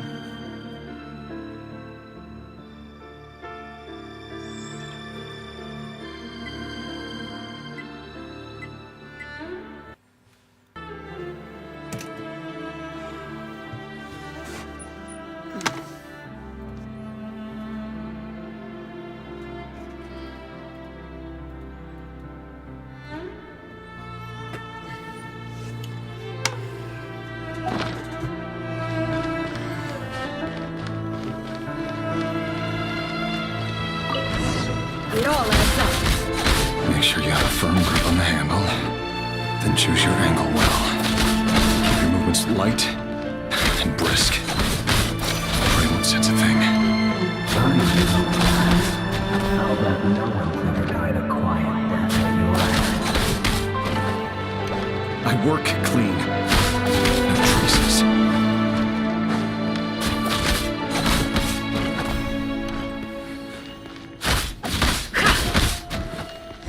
That doesn't mean open the door, though. The king is happening to you right now. What if somebody doesn't? That won't happen. We can't. Ever since you showed the spell of that power, at the beginning, you only had to take out a few of the guilty. But now, The ones I dealt with have always been guilty. And I've carried out my work flawlessly.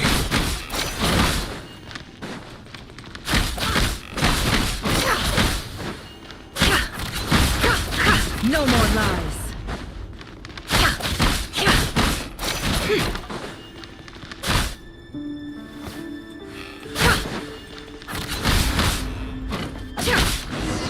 you know why Felindis didn't accept your proposal, don't you?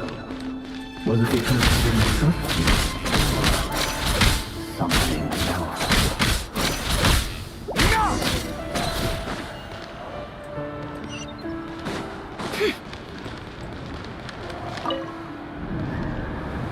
Delindis, do you still remember Orlog? Orlog. The boy who was pretending to sell flowers. Yes, we did. What about him? He was arrested 2 days ago. He... I just don't get it! After everything he's done, why do you still stand by him? Or does it mean nothing to you that people— No, that's not... I need to go now, Delindis. If you ever need a place to hide.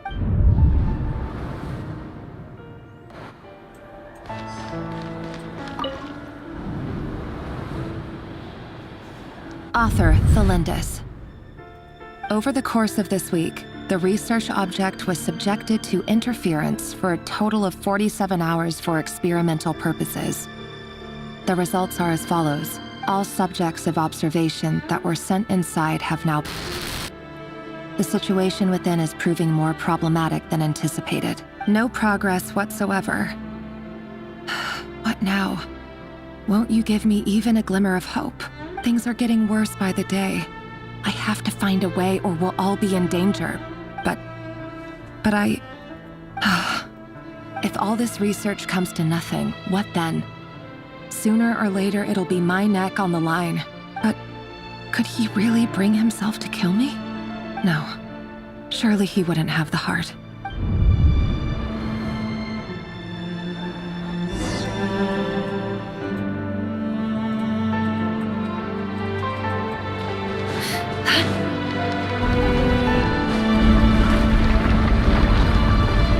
Why won't you just let us go? We don't even know each other. All we want is to live ordinary, peaceful lives. You want to live?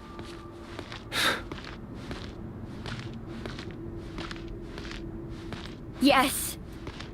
I just want to go on living. Is that really such an unforgivable crime?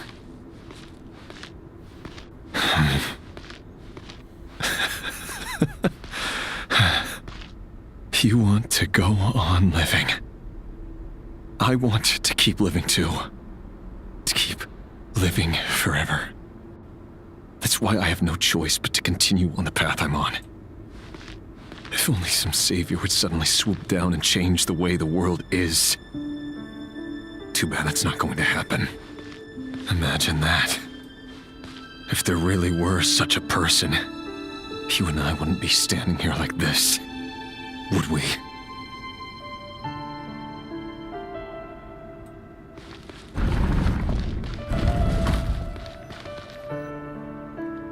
Today's files are in.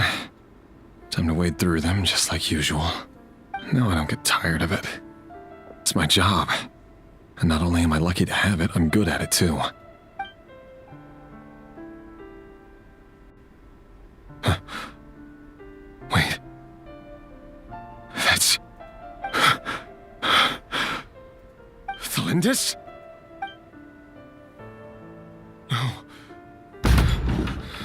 No! No! Why? But you bear no mark of the Crimson Moon. How could you possibly have anything to do with them? It cannot be! A diluted bloodline. Carefully concealed. I see it now. You've been living in the shadows just like me. What a fool I've been. Numbing myself with talk of justice. Even imagining my friends would back me up. But in the end, Irminsul. Finster King! How far are you going to take this? From the direct bloodline to secondary offshoots? And then what? Today it's the descendants of the Crimson Moon. Who will it be tomorrow? Will you not rest until everyone down here is dead? No. This cannot go on. This is where it ends.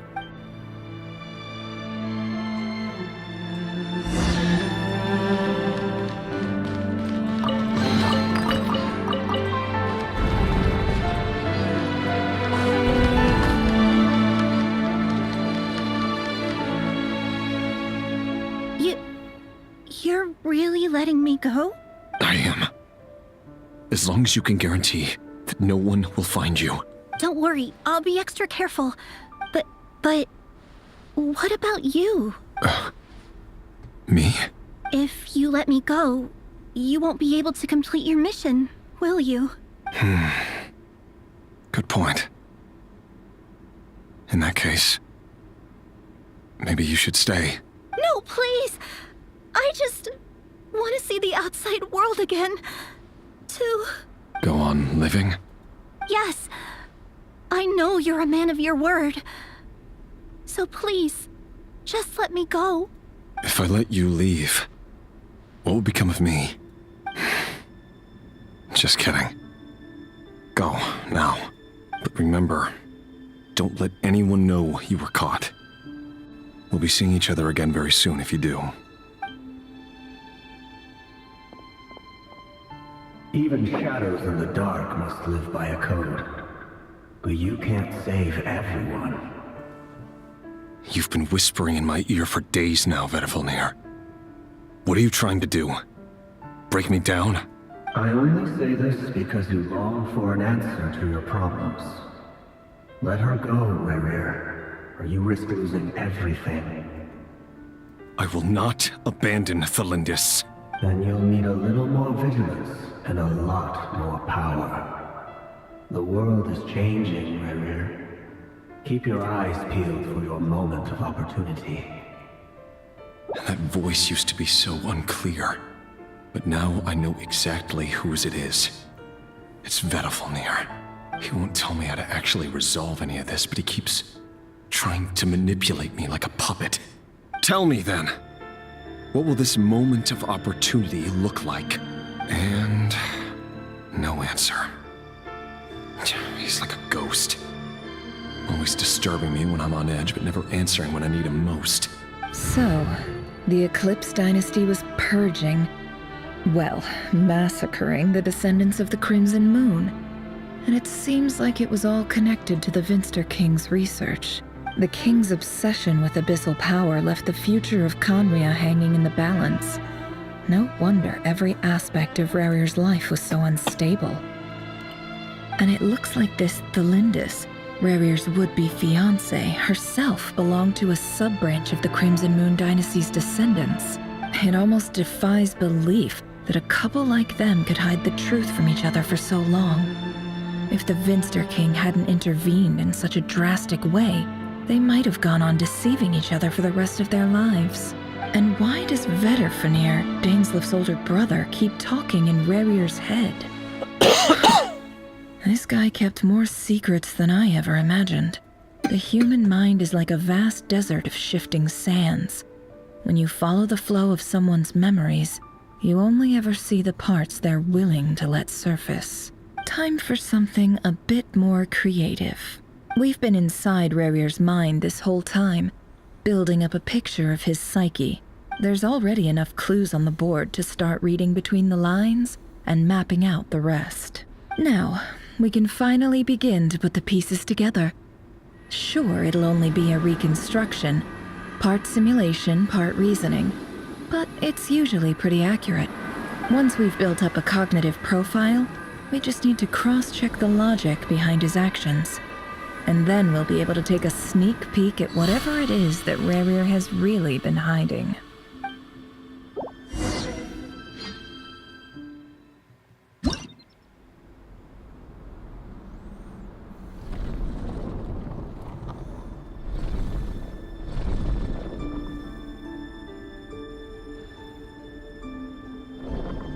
Rerir, are you there?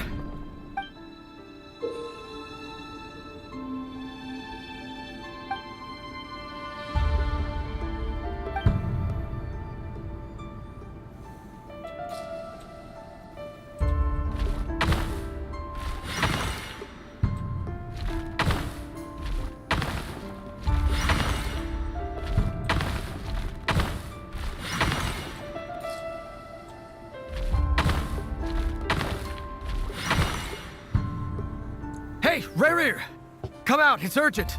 Dane? What's wrong? Quick, come with me. I'll explain everything once we've met up with the others. Okay. I'll come.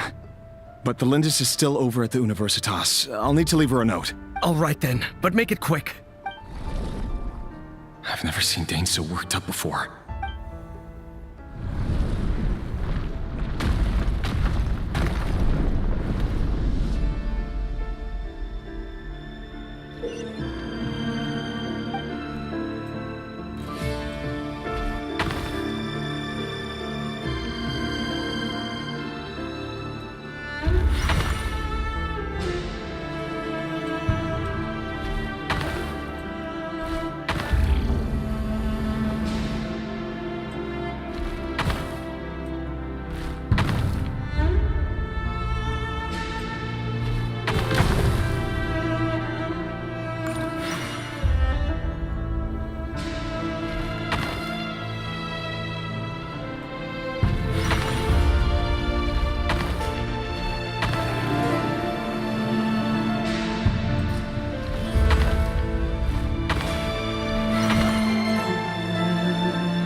Well, this is a nice change, meeting you all at this hour.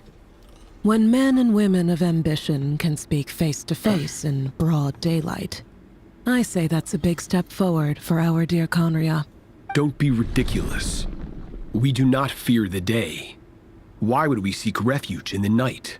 You might ask your blade that same question.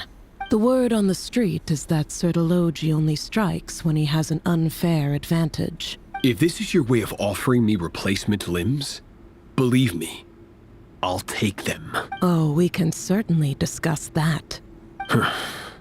Lunatic. Robtatir, what brings you here? Why, Dainsleif, of course. He invited me. Please, cast aside your apprehensions, Miss Rhindaughter. Whatever the rumors may say, I am but a humble servant of the king.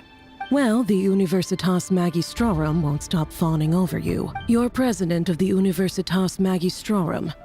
The chief royal mage known as the Wise by Vice President Veit doesn't even try to hide his envy when he sees you. My success is the product of hard work and good luck. It's as simple as that. Of course, no job is without its gripes. Serving a king like ours can be a challenging task. And as for Efterveit, in missing out on the presidency, he's dodged a mountain of stress. You're all here. I apologize for the short notice, but it was an emergency.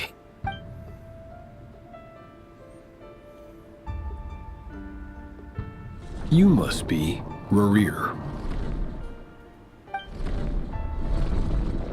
Mr. Sertologi. Yes, I handled your case file during your sentencing. Nothing personal, of course. I'm pleasantly surprised that you remember me. You're clearly a person of substance if you've been invited here. But Dainsleif, you'd better... It's my brother, Vedalfenir. After he spoke at the court this morning, the king was so infuriated by his words that he had him blinded in both eyes and thrown in prison. Vedalfenir in prison? Does this mean the king's circle of trust just got even smaller?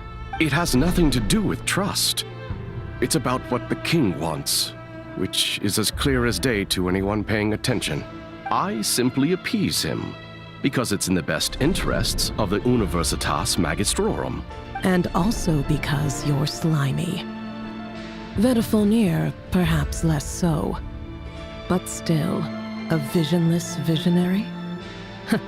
It rather inclines me to think that qualifications are not what get you ahead in Conria. Do you honestly think this is an important discussion to be having right now? Dane, what are you planning to do? Rescue Vedalfenir, I assume. Correct. It will mean storming the palace by force. Tonight. I need all of you on my side. That's far too dangerous. And don't forget, Dainsleif, you're... I have no desire to commit treason.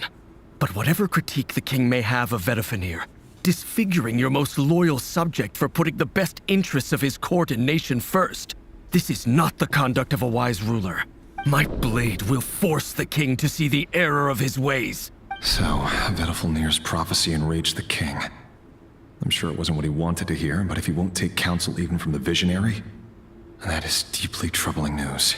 The extent of His Majesty's madness is now all too clear. The question is, how does a man like me get out of this situation unscathed?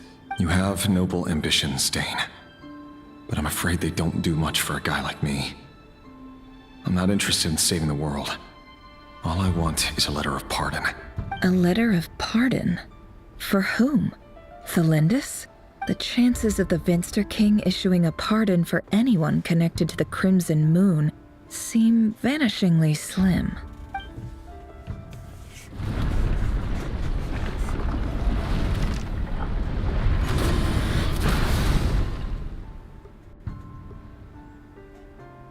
This black fog over the board must have some connection to Thelindis. But why is it taking this form? Does it have something to do with Rerir's past? Another mystery I'll need to unravel.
Author Thelindis. Over the course of this week, the research object was subjected to interference for a total of 60 hours for experiment. Research dating back to the Crimson Moon Dynasty has established 2 points regarding Moon Marrow.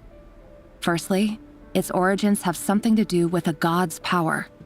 Secondly, it serves as a portal to an as-yet indeterminate location. However, there are a number of hurdles to overcome before we can answer the question of where it leads to. To start with, an enormous amount of power is then required to keep the gate open. To make matters worse, I am now the only staff member remaining in the Moon Marrow lab. This is not a wise move. I have always maintained that placing all our hopes in a single source of power is risky, especially one as poorly understood as this. I apologize if this comes across as disrespectful. But as a Moon Marrow researcher, if we really made it there one day, what would we find? And how would we go about taming the unknown?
for you.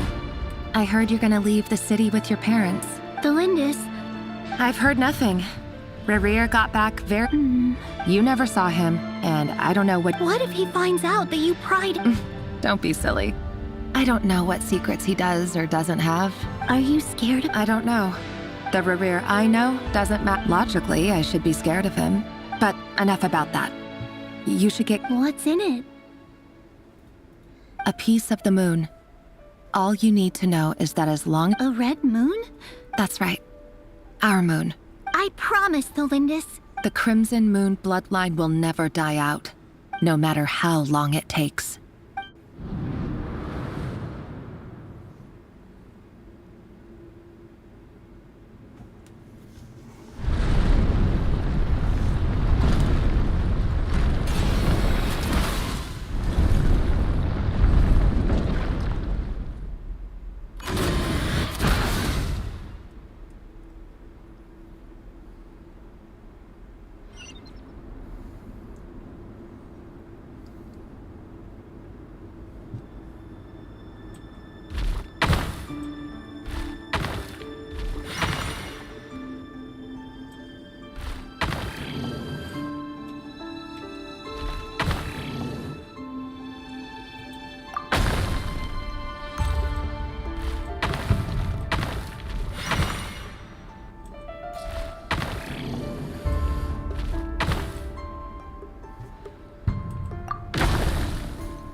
Hurry, everyone, and stick to the plan. Sir Dainsleif, what are you? Is this treason? You know what happens to those who betray the throne. It is the king himself who has betrayed the throne.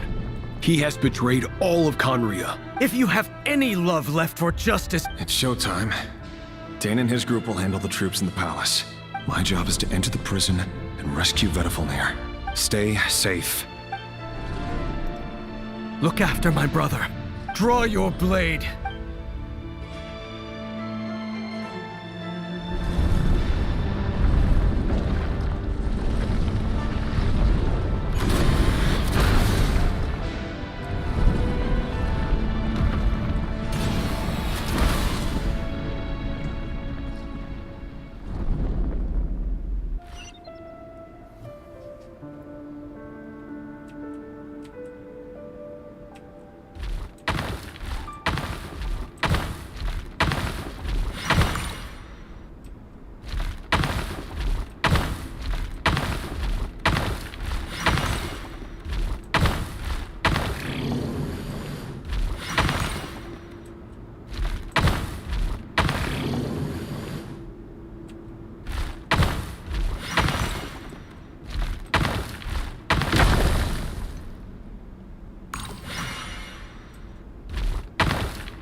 And the smell is abominable.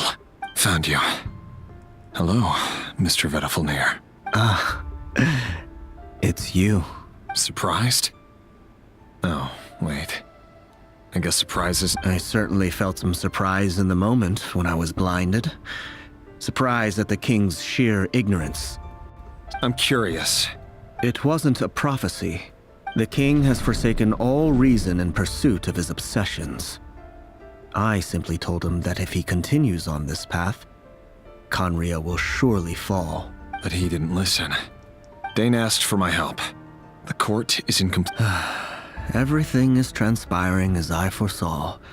I do wonder whether giving a man the power to see the future... Forgive my curtness, Vedifulnir, but the king did not suddenly... You can't have wisdom beyond the reach of your fellow man without attracting his fear and suspicion. There are things the king does not want to see. So, he doesn't want you having visions of... He wasn't entirely wrong. Until what? Just now. I believe I saw something new. Well, tonight could go a lot of different ways. 5 of us banded together to storm the palace, also we could rescue you. This will go down as the most tumultuous day in Khaenri'ah history. I sense hatred in you. But this is not the end.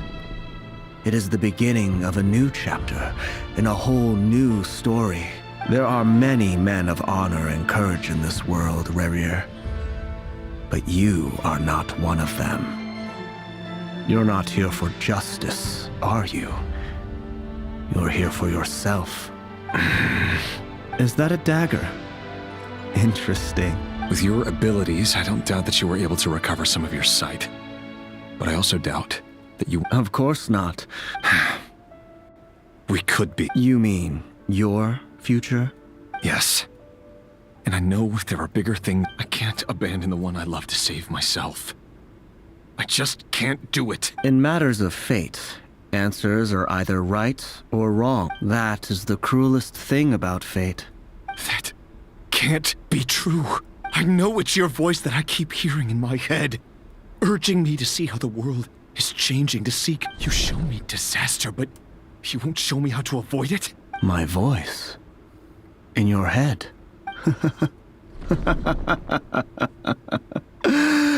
So, you hear it too? The voice that steals your mind, gains your trust, and drives you crazy. It turns out that we are not so different, you and I. Vedifulnir just broke into the strangest smile I've ever seen in my life. As if he'd discovered... Very well then. My advice to you is as follows. You must persevere. For as long as you live, your story with Thelindis shall not come to an end. It is up to you whether you believe my words. I will hold you to your word. Thank you for setting me free. Just then, If I were you, I would head to the Universitas Magistrorum. The Universitas? I'm sure we'll be seeing each other again very soon, Rerir. Whatever Vedifulnir said, I didn't catch it. I didn't even help him out of the prison. Oh boy.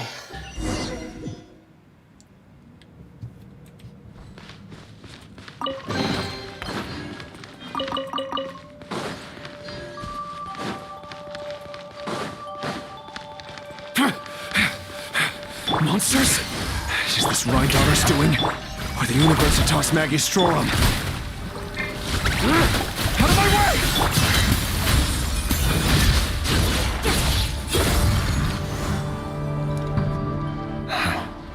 The Universitas. Allegedly, the king installed secret mechanisms in the palace and around the city. But if they were ever gonna activate, it would probably be on a night like tonight.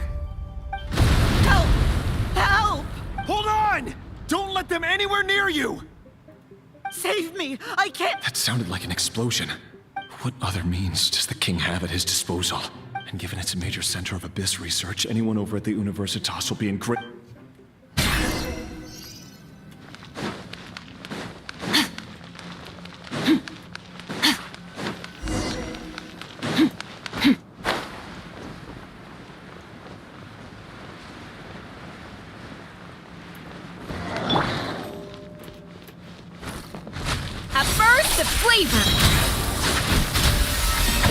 Let the world collide! Cryo incarnate! Annihilate!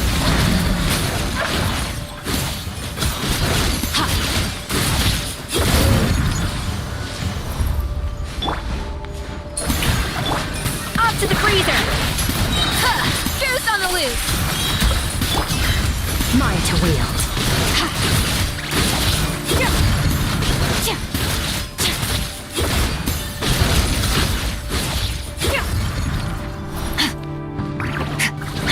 Obey! Do your master's bidding! Time to shine! Mine to wield. Yeah! Ha ha!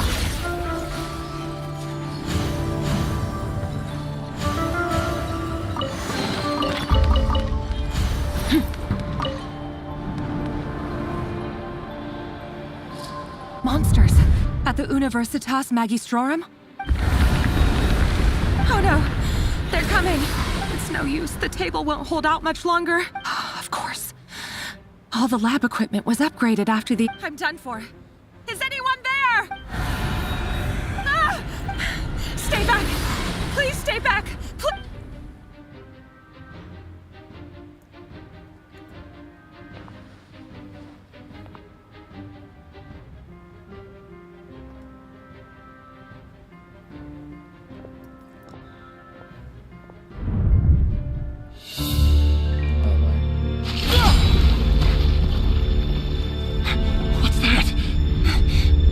Rear.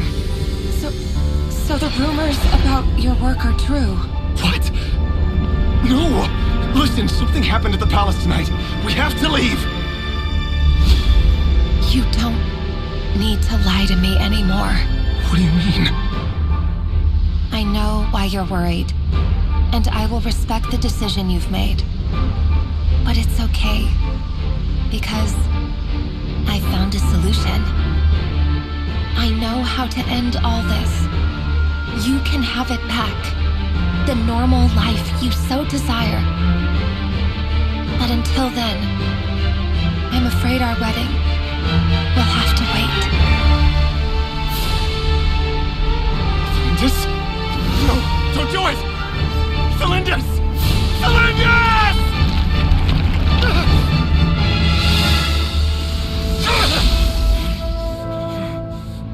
I told you, Rerir.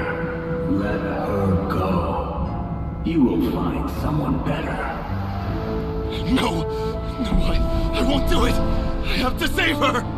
By what means exactly? A lowly pawn.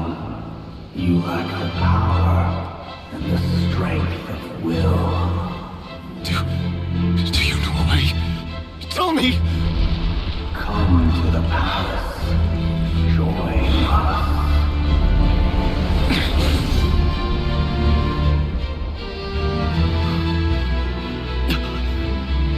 Rerir, thank goodness we... Step forth and take your share.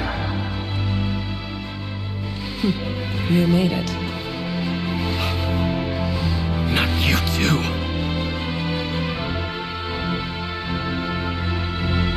Hatred or grief, despair, desire.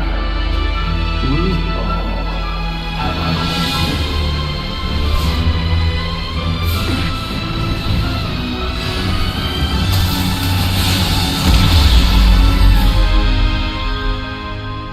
Rerir. Rerir. Felindis. Were you daydreaming?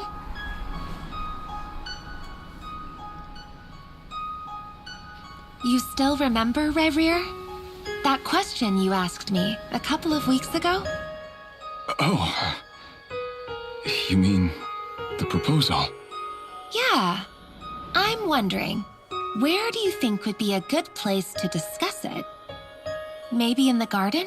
Or were you thinking a fancy restaurant? It's your choice.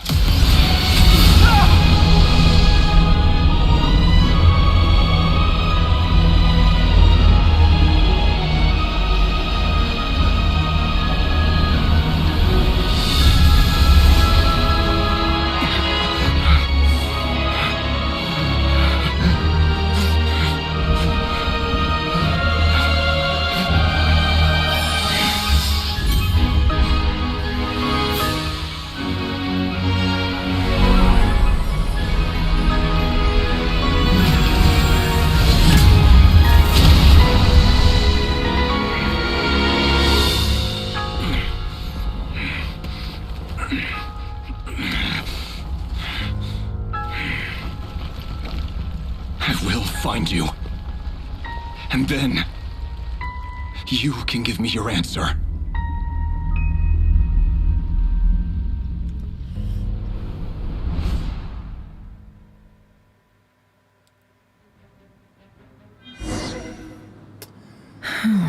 Oh boy. So that's how the Raker of Solnari was born. A monster created by circumstance is a monster all the same. Viewing other people's thoughts for too long can get uncomfortable. In a nutshell, the story of Khaenri'ah is what happens when the truth falls by the wayside. Everyone tells little white lies, and before long, you have a huge pack of lies that destroys everything. Phew. Time to get back. His past is filled with sorrow, but the tale of any fallen civilization is one of endless tragedy. Cruel as it may be, that was Khaenri'ah's fate.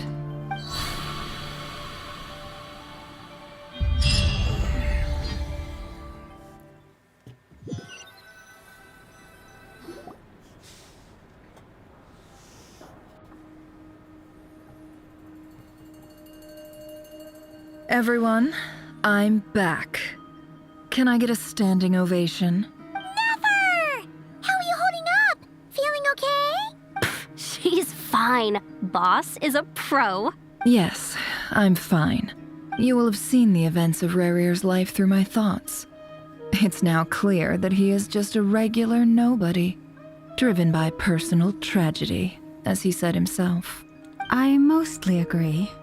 There's only so much we can know about him from his memories alone, but they did give us a clear glimpse into his life in Khaenri'ah. Okay, my camera fucking crashed again. I'm not even gonna bother resetting it this time. However, I would not consider Rerir to be a nobody. Yeah, I'm gonna go so far as He was deeply involved in the events of that era. Yet, when the catastrophe of a generation strikes, nobody...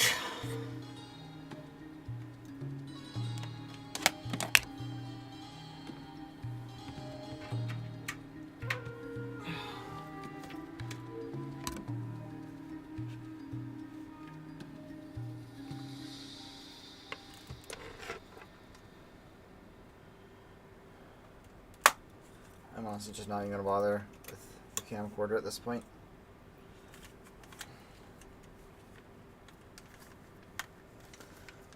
Is it just fucking crashing? So you're not getting a camcorder for the rest of this? Sounds to me like you're speaking in riddles again. Is this you urging me not to abandon the people of Nod Krai in their hour of need? That's not what I meant. Although I do hope you choose to remain a part of the plan. Without you, the mission ahead will be all but impossible. Then try to remember that I respond better to the carrot than the stick. Now, as for you, Missy, you were excellent. You stuck to the rules of the ceremony and kept your mouth shut the entire time. Cool. So... Patience. You'll hear the whole story, don't you worry. But let's meet up with the others first. It will save me narrating it twice. Yehoda? Yes, boss! Let me get that door for ya. That's more like it. For a moment there, I was worried you'd forgotten about the first clause of your employment contract. Forgive my curiosity, but... It says I gotta do the annoying stuff that boss is too lazy to do for herself. Like, open... Is that right? If something is in the contract, it's because she willingly agreed to it. In any case, I've hardly shied away from my share of the work today. There's nothing I dislike more than...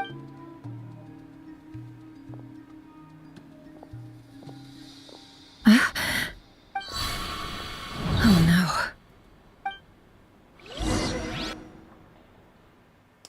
Oh boy. Oh boy. Sorry to disturb you, but we seem to have run into some trouble. Evidently so. Don't worry, I'm not about to leave you to fend for yourselves. I'm not that kind of boss. And it would go against the Curatorium's labor policy. I'm sorry? What did you hear me say? I wasn't talking about labor policy. Wait. How long have I been standing here? Not long. You just appeared by the door a moment ago.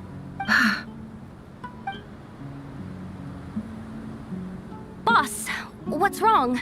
You look like you've seen a ghost. We've been tricked. We never left at all. Somehow I hallucinated that whole scene back inside the office. Hallucinated? But how? How indeed. This place should heed my will alone. All thoughts and actions that occur in here are just a result of pawns moving across the chessboard in a carefully calculated manner. And nobody has access to this chess set but me. So you control everything in here? More or less. But yes, it's a special technique of mine.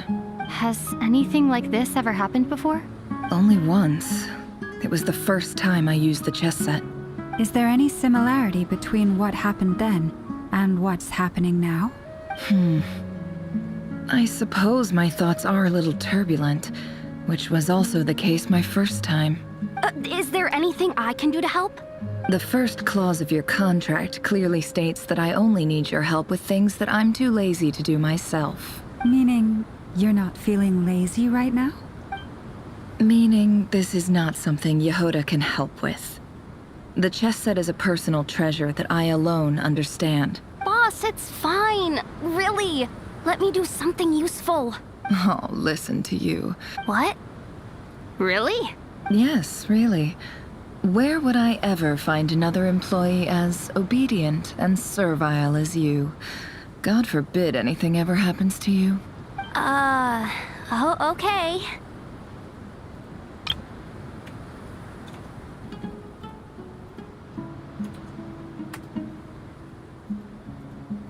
Well, anyway, I suggest everyone finds someplace comfortable to take. Even though all this chess malarkey doesn't exist in a physical sense, you don't want to dismiss mental fatigue just because it isn't physical. Don't I have the best employees? If we can find a suitable time, I'd love to borrow Yehoda.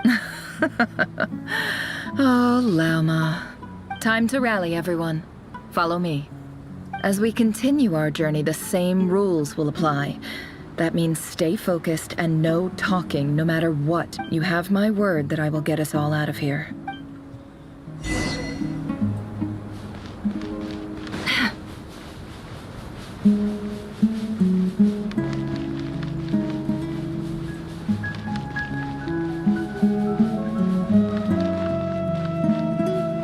This place looks familiar.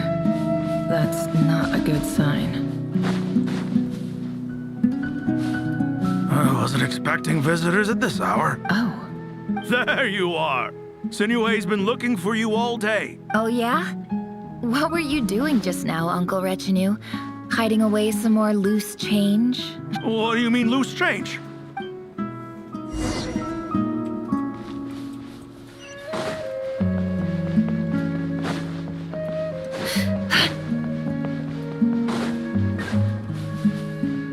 Hey, kid. Mind telling me what Sinuhe's been up to recently? Get in his good books? Why? I've written a new song. A new song, huh? Well, there's plenty of time and I'm not going anywhere. See that pile of stones? I'll be sitting there warming up my vocal cords. Pile of stones. Got it.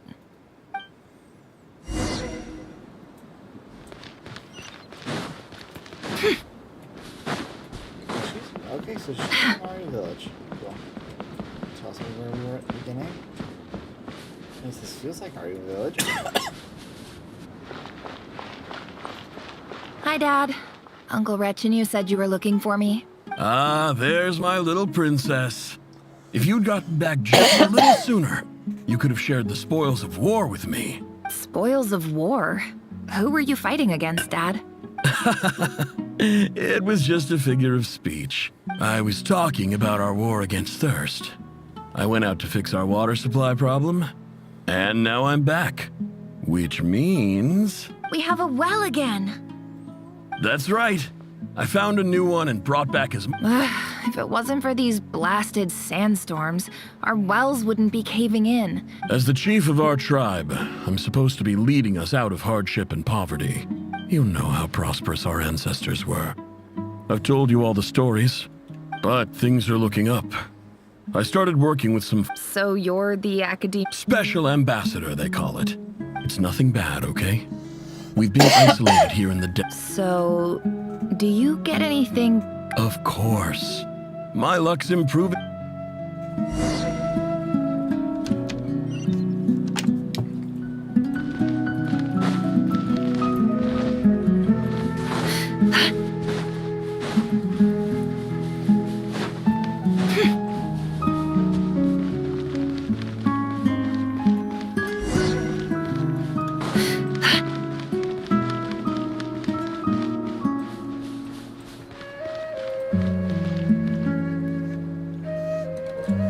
That's our well, and you know it!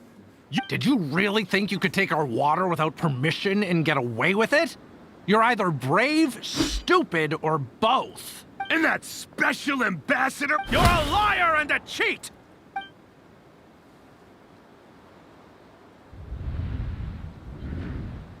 I heard Yehuda gasp, but I don't blame her.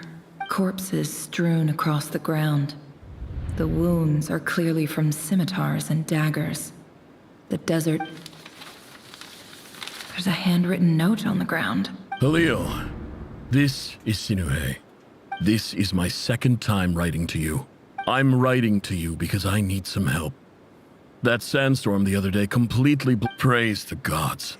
The well of the Eob tribe was intact. You told me to write to you if I ever need... I urgently need you to formally recognize my title of Special Ambassador and say this is an emergency. Looks like this letter never got sent. The writer died a grisly death, and the letter was trampled into the ground. What a ridiculous lie the surviving Shimti tell. Good lord. That's hooked up.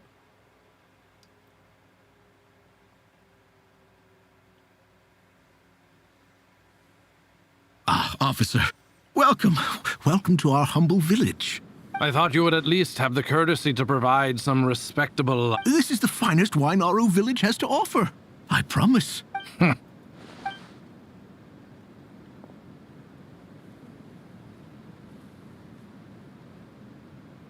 The Academia has agreed to reserve a single space for a candidate from your village.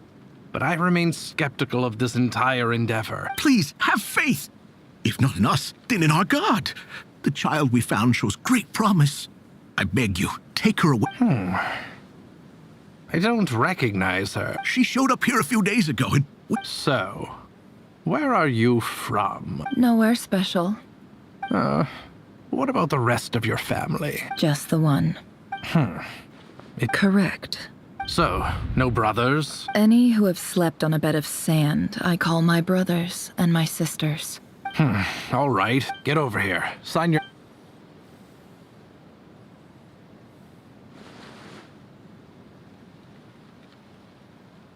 Never.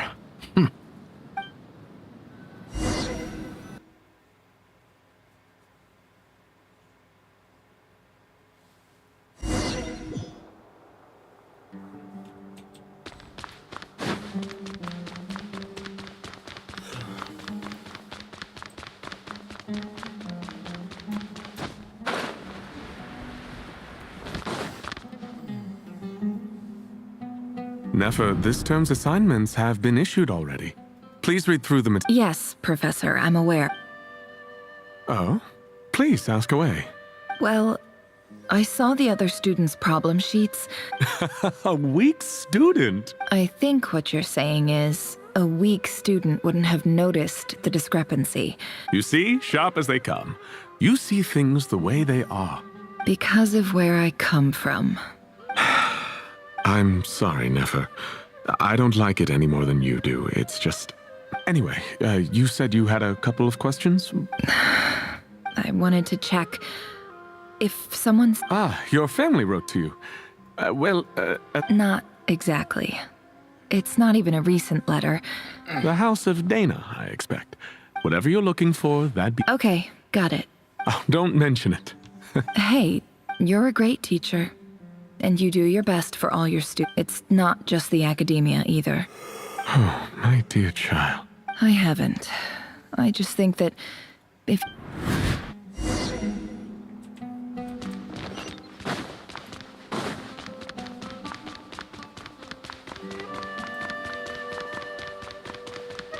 Yeah, I'm really tired. I hope this. I hope we're closer to the end. Let's see. I think I've been out and faced up to this quest for about 40 minutes. Should be getting towards the end. This must be it. Let's take a look.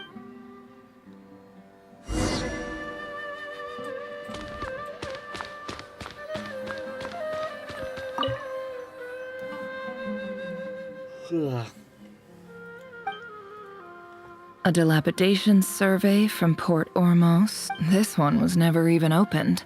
Who was it addressed to? This one is addressed to the Immorta Sage. Guided by the incense, we became lost. In clinical terms, these symptoms fit the description of incense poisoning. For example, this seems like something the academia... Wait, the note says, the sender authored this letter while under the influence of mushrooms. I would send it back, but This next one is addressed to... A few words of protest regarding in recent years, the academia. However, it appears to me that as well as receiving dumbed down assignments, and education is the fundamental purpose of this institution. As Grand Sage, policy decisions are your... I do hope you will give some serious attention. Great letter. And the sender is... Huh? I didn't read. So this is where letters from the Sage of Spontamod end up? Whatever. I'm not exactly holding out hope. I can't believe how much discarded mail there is. I don't believe for 1 second that any human being has sat down... Wait. Could this be it?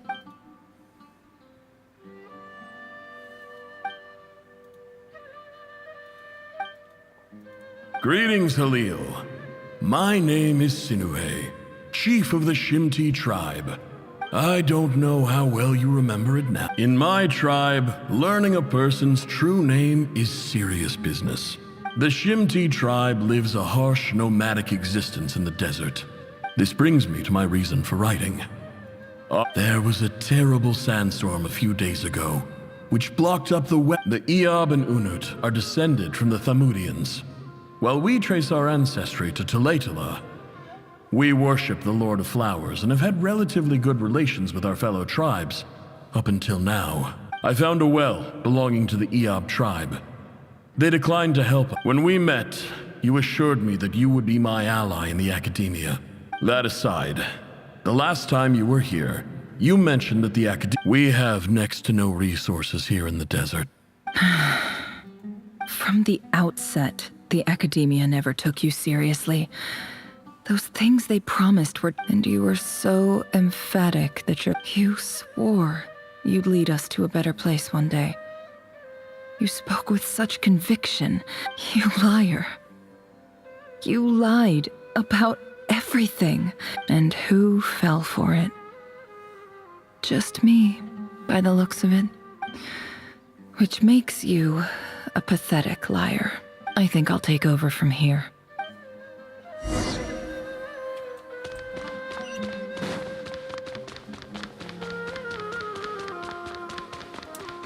Well then.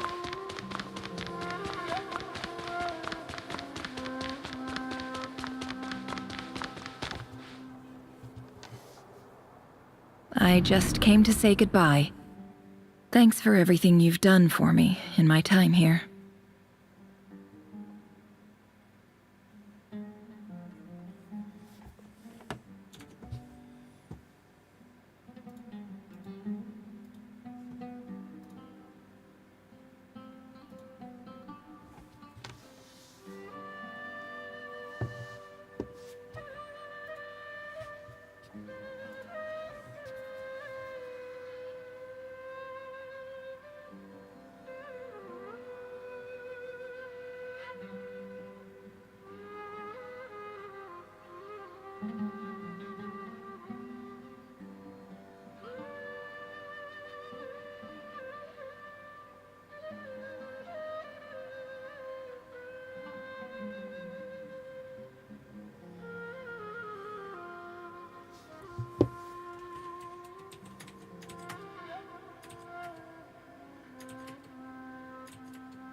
Nefer?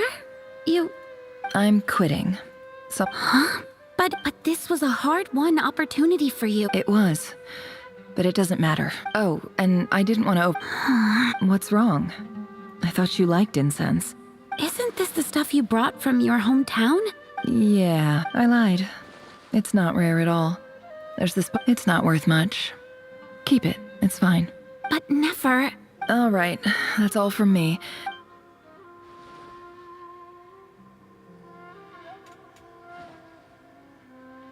Don't forget me, okay? I mean... Yeah, I lied again. That incense is worth a fortune, and it's a rare find even in those ruins. And as for remembering her, I'll be lucky if I even make it through this alive. Wow.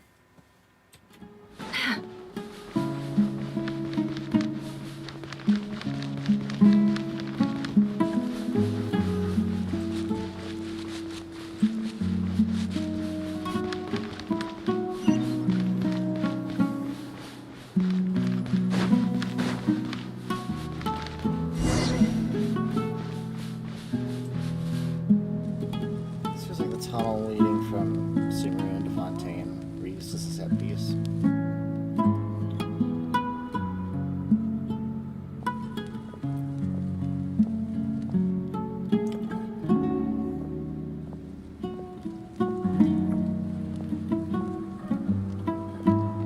It's a pleasure to meet you, Mr. Arif. So, what does the Academia want? Since they've sent their special ambassador, I assume there's a... Please, sir, lower your blade. You're lucky I'm the one. The ever-shifting balance of power in the desert reduced the once great civilization. Huh. So, you do know who you're dealing with? This well is the perfect symbol of your strength. You're not wrong. But Of course not. Records uncovered by the Vahumana Darshan show that a certain well currently under Iab control is built. I checked the map carefully on my way over here, and I'm confident that this... 50 million? No, wait. If these ruins are as important as you say, 50 million's a little low, don't you think? Don't get greedy, Iab. We know far more than you think. We know that you seized this well by force. So what if it was?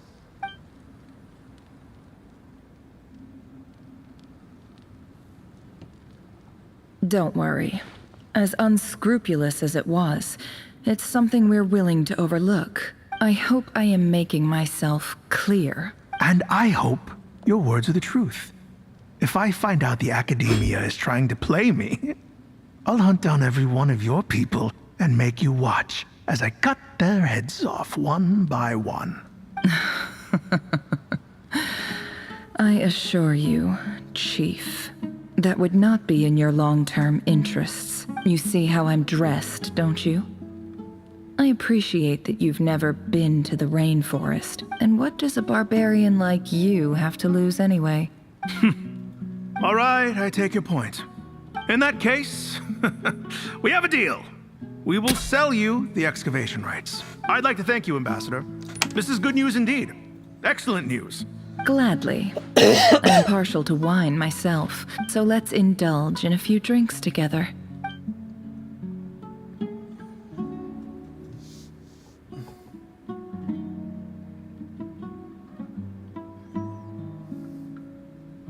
Chief! Chief, it's an emergency! It's the Unut. They've taken the well. What? Well, don't just stand there. Take it back. Yes, Chief. I have every confidence in the EA. What is it? The Unut's response was alarmingly fast. I don't... I am obliged to remind you, Chief, that the Academia will only deal with the de facto... No! Please, Ambassador, just give me some time. That well is ours. Glad to hear it. I will wait here. If there is a traitor, I will find them. Wow. All it took was a few words and I've got him wrapped around my finger. So, in summary, Ambassador, The Academia would rather negotiate with our tribe instead of the Eab, yes? The Eab are ruthless murderers who don't listen to reason. So let me ask you, Chief. Kill them all. Precisely. The Academia does not at the same time, there is simply no way that the Academia can be seen. We have our own rules out here. If the rainforest dwellers... Right. We can't confront them ourselves, but we can support their enemies. Natural allies. Weren't the Eab your allies once? You were quick to send them after us to protect your interests back when we stole that water.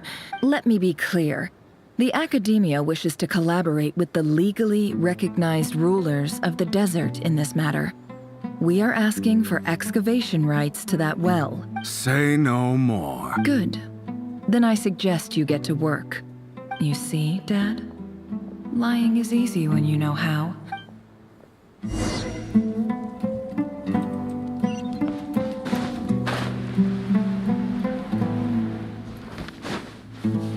definitely want to pull for her. Man, I've been pulling for her, but I definitely want to get her. Not a very high chance of that, though, with no new exploration this patch.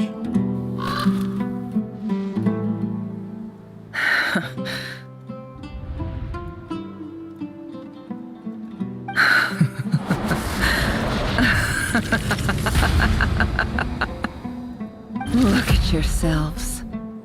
You may be vile, savage monsters, but your butchered bodies bleed like any others. The monsters who destroyed my home, they're just ordinary, petty human beings.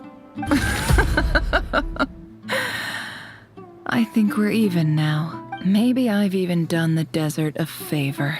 Oh, Sinuhe, my gullible fool of a father. Perhaps if you'd been as ruthless as I was today, our tribespeople would still be alive. But you couldn't do what had to be done. So I did it for you. Nefer, it's okay. All of this is in the past now. I believe I remember you promising. Yeah, but even so. Yehoda, is there anything you can do to ease the tension? Alright, time for a sharp turn onto a completely different topic. So, anyway, that's enough of that. When are we getting out of this place? Feels like we've been walking forever. I'm getting pretty tired. Oh, Alma, you tired? Yes, if we can find somewhere to sit down. It's not far now. There should be a temple just up ahead. Yes. Really? A temple? I guess that's how things go in the desert. Desert dwellers can never escape their destiny. Or so everyone says. I never wanted to believe it, but looking back now... You mentioned a temple. My biggest trade secret of all. Ah. Then I'm guessing... I didn't know you were clued up on any other religions. I'm no expert in the history of Sumeru, but since... Sounds impressive. Ah, I know who you mean. General Mahamatra Sino. That's Boss Neff for ya. She knows everything. Sino's hardly a figure of obscurity, but I know about Sethos too. Man, I need to go to my stream page and adjust things. Holy shit, I'm tired. I really need to go to bed. I really hope this wraps up soon.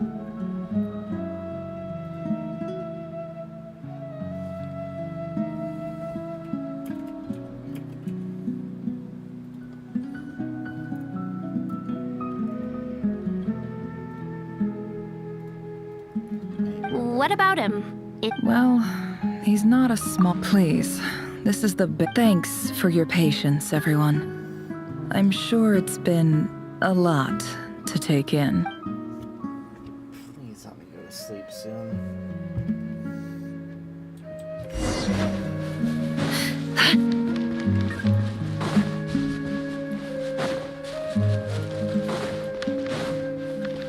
I should have fucking saved Act 4 for tomorrow.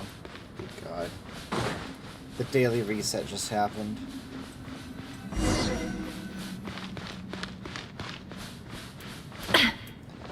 It's so fucking cookie, man.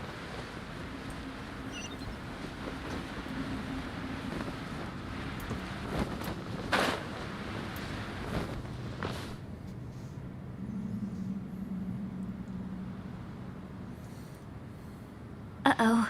Uh-oh. Uh-oh. I'm totally out of my depth here. I don't have anything to add about any of this stuff. Like, look at that statue, for instance. I want to do the whole name-dropping, this girl knows her... A statue with the head of a bird. That's Thoth, the Ibis King, one of the 7 pillars of King Deshret. The legends say that he, the Crocodile King... Let's take a look.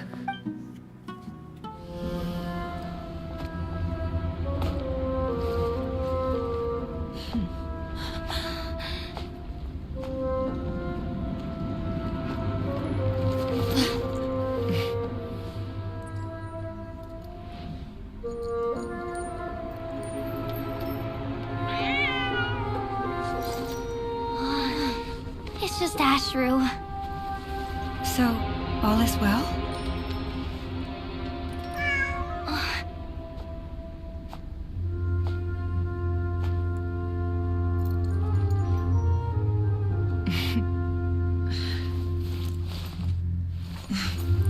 Typically speaking, at this point, the world disintegrates. Then we find ourselves back in the outside world. Besides, these are my memories. There's nothing to fear. You're sure? Of course.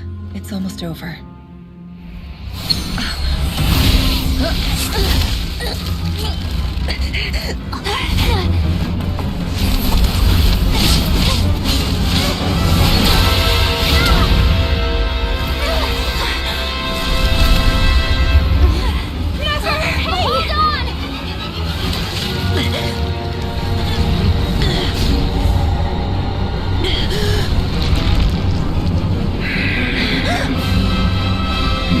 Too much is always a death sentence.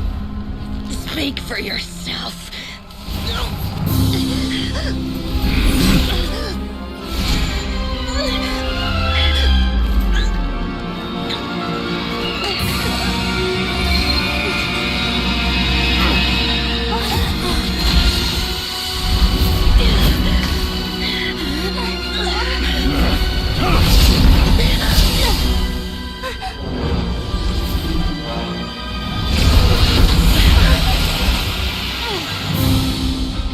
How repulsive.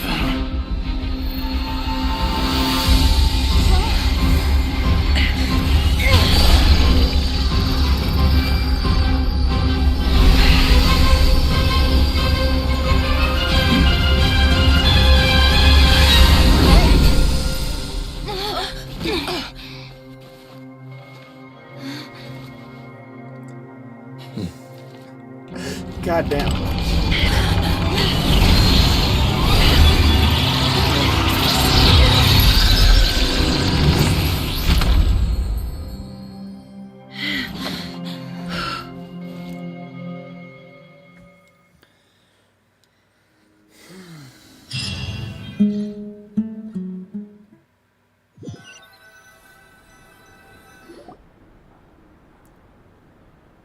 Timed that pretty well, didn't I? It's okay. I'm just glad no one was hurt. Paimon noticed you doing something too, Dainsleif. Were you helping get them out? Of course. When I asked Nefer to conduct this investigation, I was not naive to the dangers involved. I had a duty to ensure your safety. Good to know your sense of justice is still intact after all these years. I take that to mean that you saw the truth. That comes as a great relief. I certainly did. And thanks to your help, I also managed to trap Rerir inside the chess set. Whoa, really? How'd you manage that? Well, to be honest, I sensed that something was wrong long before we made it to the temple. By using this fragment to probe into Rerir's past, well, the monster formerly known as Rerir, it seems I alerted him. I was tracking him, Then he caught on and started tracking me too. Can't say I'm surprised. But how did he track you through your thoughts alone? That shouldn't be possible. Rerir was a secret agent who reported directly to the Vinster King. He is an expert at finding a trail and hunting down his pursuers. No wonder. He infiltrated the chess set, read my thoughts, and built a new virtual chess set inside of it. That's why we weren't able to leave at first. Speaking of your chess set, it's quite a remarkable item. Would I be right in thinking you have some connection to King Deshret? You overestimate me. I only have a connection with one of his underlings, the Ibis King. You all saw how this came to be. A long time ago, the Iab massacred my tribe, the Shimti, in our home village. A few years later, I enrolled in the academia, where some new information came to light. The Unut and the Iab fought a bitter battle over the rights to a well, all for the sake of a non-existent 50 million mora.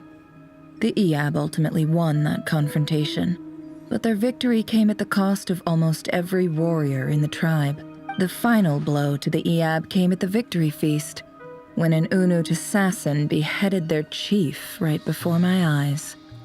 The remaining Iab fled and have been scattered to the winds ever since. Having gotten my revenge, I returned to my hometown, where to my surprise, the nearby temple was still standing. There it was, seemingly immune to the relentless hostility of the desert, while my tribal home lay in ruins. As I stood there gazing at the temple, I noticed a cat just outside. This cat, as it turned out, was home to the spirit of the Ibis King. He led me to a gate deep inside the temple, and there he made a deal with me. This chess set is my gift from the Ibis King. The chessboard within is made to the same specifications as the one in the mausoleum of King Deshret, and represents his power of piercing analysis. With this chessboard in its container, I gained a certain ability to perceive hidden secrets. Now, you could conclude that the Ibis King simply wanted to give the people of this world the power to seek the truth, but I don't believe that's the full story. Every god plays favorites. Their hearts are as fickle as any human's, full of secrets, perversions, egotistical tendencies.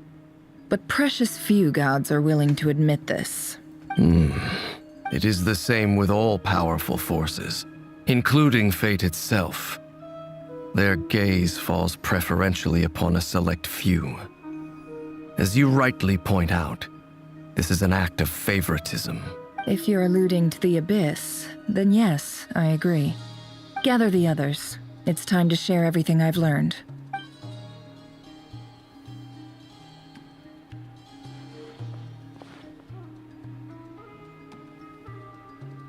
Thank you all for being here. As promised, I did some further investigating into the Reicher of Solnari's background. I am pleased to report that the investigation has been most fruitful indeed. The Reicher of Solnari, real name Rerir, was once a Conrian subject who served the Vinster King. I will now share the important details of his story. Please save any questions or comments for the end.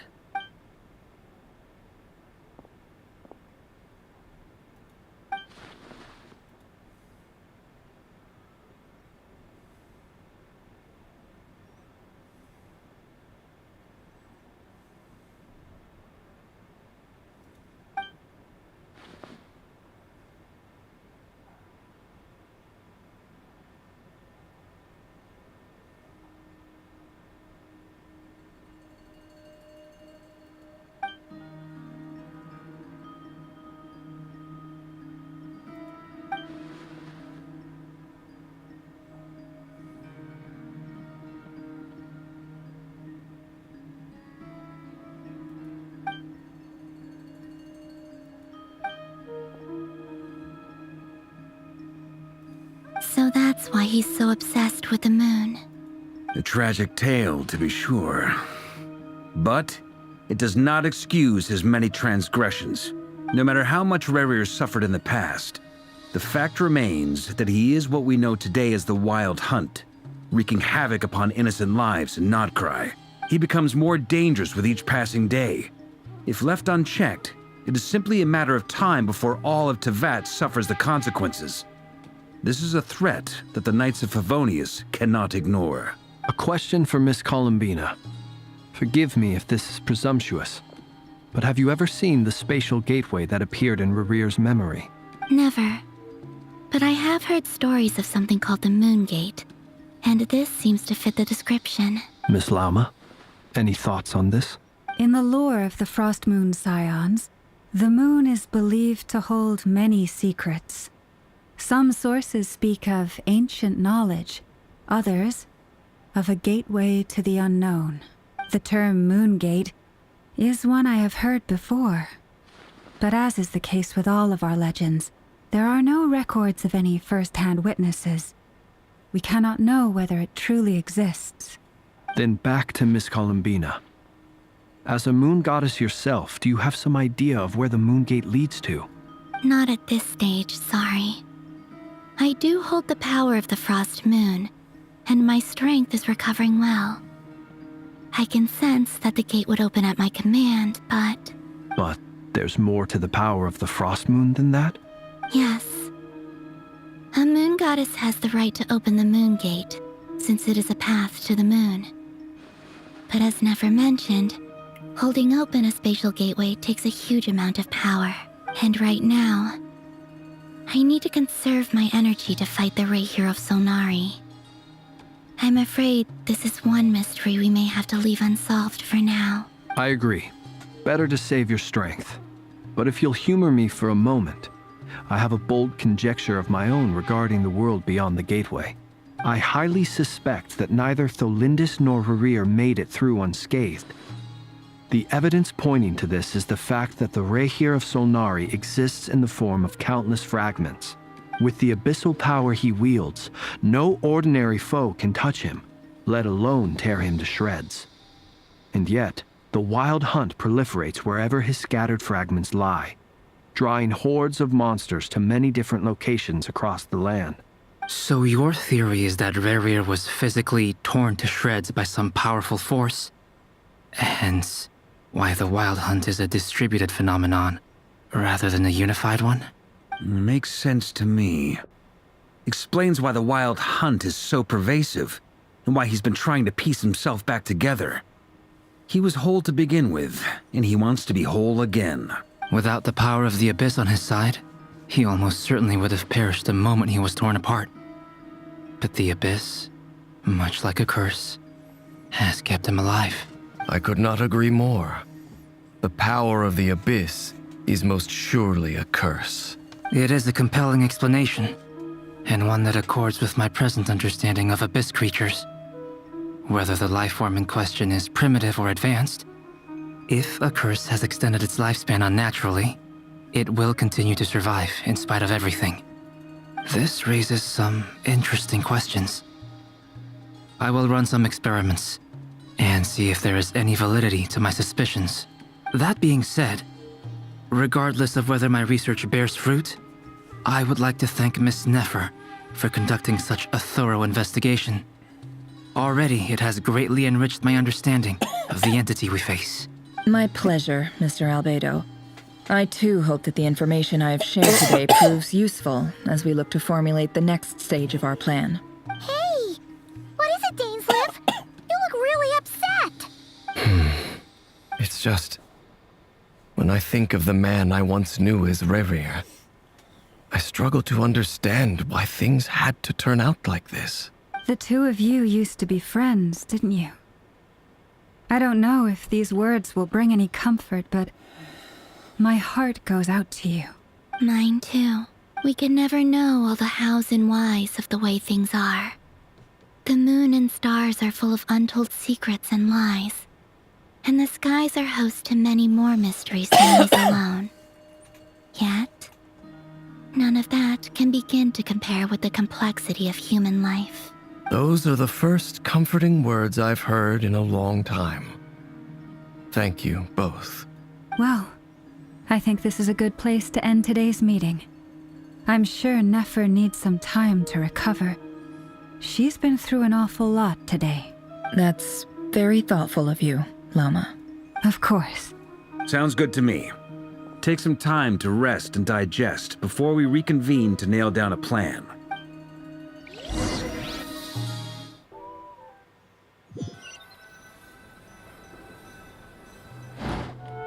Hey, is this a bad time? Hope I didn't kill the conversation.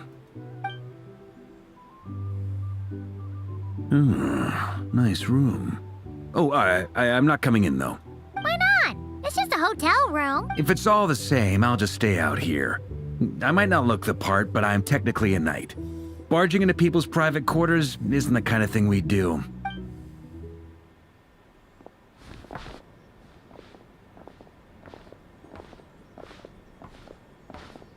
Anyway, Nefer went back to the curatorium to get some rest. But before she left, she shared some things with me that I thought you should be aware of. Firstly, although she managed to trap the Raker of Solnari inside her chess set, there's no guarantee that the power of the Ibis King is any match for one of the 5 sinners. Their powers are beyond our comprehension. It's only a matter of time before he finds a way to break out. We have to come up with a plan and take care of him before that happens. Honestly, I about figured that might be the case.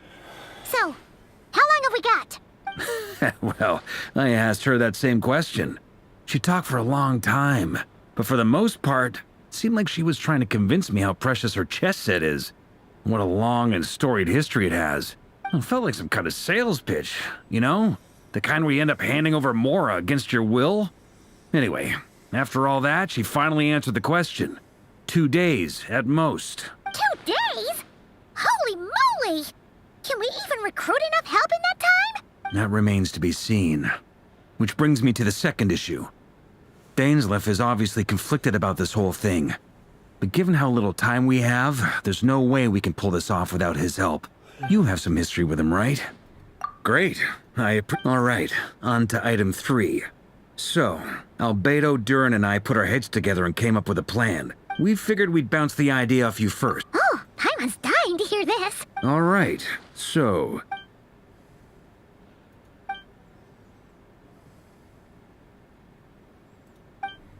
We felt a little uneasy about roping you into this. I mean, firstly, you're not locals, and... Roping us in? Why would you even say that? I choose my words very intentionally, I'll have you know. I like to think there's an art to striking a... Sir Varka, I have a few thoughts about this plan.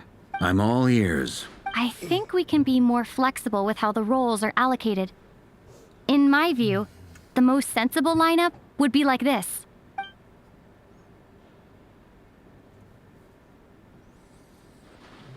I see your point, yeah.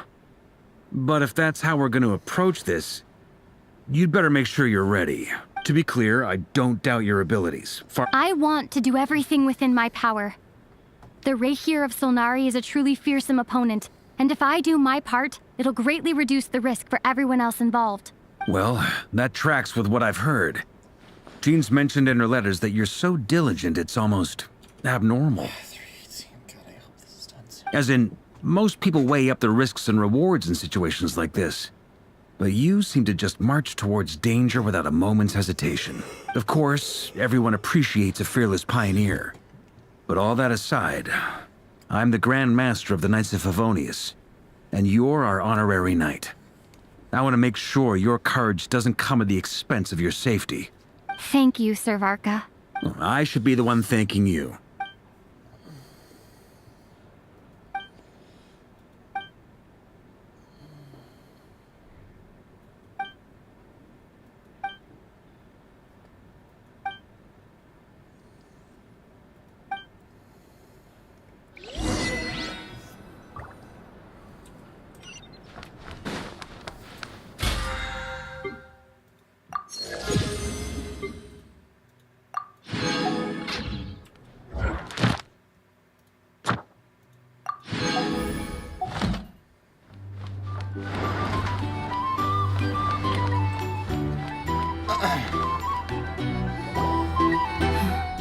This is a thorough plan, but I do have one last question before we take action. Great question. Albeto's been hard at work analyzing. Firstly, from the earliest known confrontation until now. Secondly, he seems to have a particularly strong vendetta against our group. Thirdly, finally, and most importantly, turns out we tick both of those boxes. We have a reincarnated moon in our ranks, and a spy who accessed his private memories without permission. As someone who's had their fair share of interactions with the wild. Understood. Well, everyone, that's the plan in full. Plan approved. Okay! Any firepower you need, I got you covered. The Frost Moon Scions are And the rest of you? No objections? All right. Wait! We can still... Everyone says things they regret, right? I don't want anyone... A very people-first approach. Who'd you... Shh. We don't use people's real names at work. This plan can only work. We shall indeed. Also, It's not often I get called Dory in a work context. So, the longer your name, the higher your net worth. In that case, Mr. Flint's here must be worth a fortune. That's right, the walls are thin here. Okay, fine. I'm actually only here as a favor for someone else. Oh, does this mean... It most certainly does not. We have a long-standing and mutually beneficial business. Said Mom supplied me with a great little trinket, but now that lady's ruined everything. If I don't start building a little goodwill now, my whole business... Okay. So what... It's a lucky charm that a great mage made for me. We have a business relationship, and she was... I finally got it all fully charged up with Kovaki, and then never went and used it all up at once! You're right. It was all my fault. You will?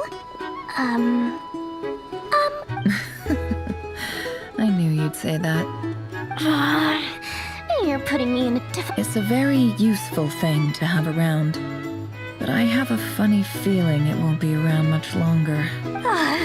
Looks like... Hey, don't be so pessimistic.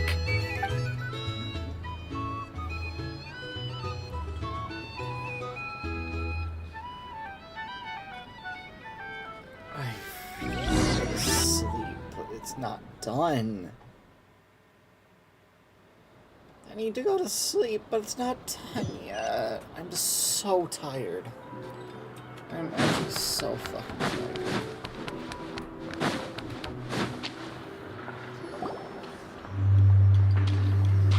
Dory! How are things going? Feeling ready? Oh, I was born ready. Don't forget, when something's in high demand, ta-da! See? It's right here. Ah, it's so pretty. Did you make it? No, I have a supply. Aha! No wonder you were... That's not the full story. Mage Alice once warned me that this world won't stay safe forever. I passed this on to the Dendro Archon, and she secretly brought together a research team made up of Sumeru's top scholars. Anyway, point being, it was the Dendro Archon who asked Kaveh to build this little contract. Took him long enough. He stressed over it for ages. Marak delivered it to me a couple of days ago, along with a letter from Kaveh. So nosy. Surely Nahida must have told him you were involved in this project. Could be. Anyway, I just replied, let's hope that... Fair enough. Or maybe he was asking as a favor for his housemate. Either way, all's well that ends well. Huh? What does that look mean? Paimon's just... Well, a long time ago, I made a promise to myself. There are always going to be times in life when you have to give. Alice has been a huge help to me over the years. And more than that, no one knows what the future will bring. Oh, that? Don't be thinking it was some sort of benevolent act. My priority is doing the business that I want to do. All right, if you say so. I do say so, and that's the whole point. I'm a businesswoman. Don't go trying to figure out what kind of person I am. Oh, and could you two help me get this stuff where it...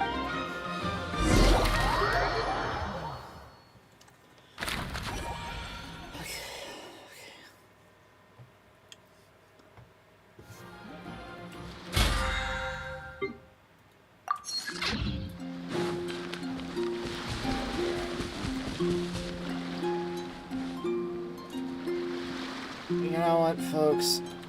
I'm sorry, but I really, really need to sleep. I really need to sleep.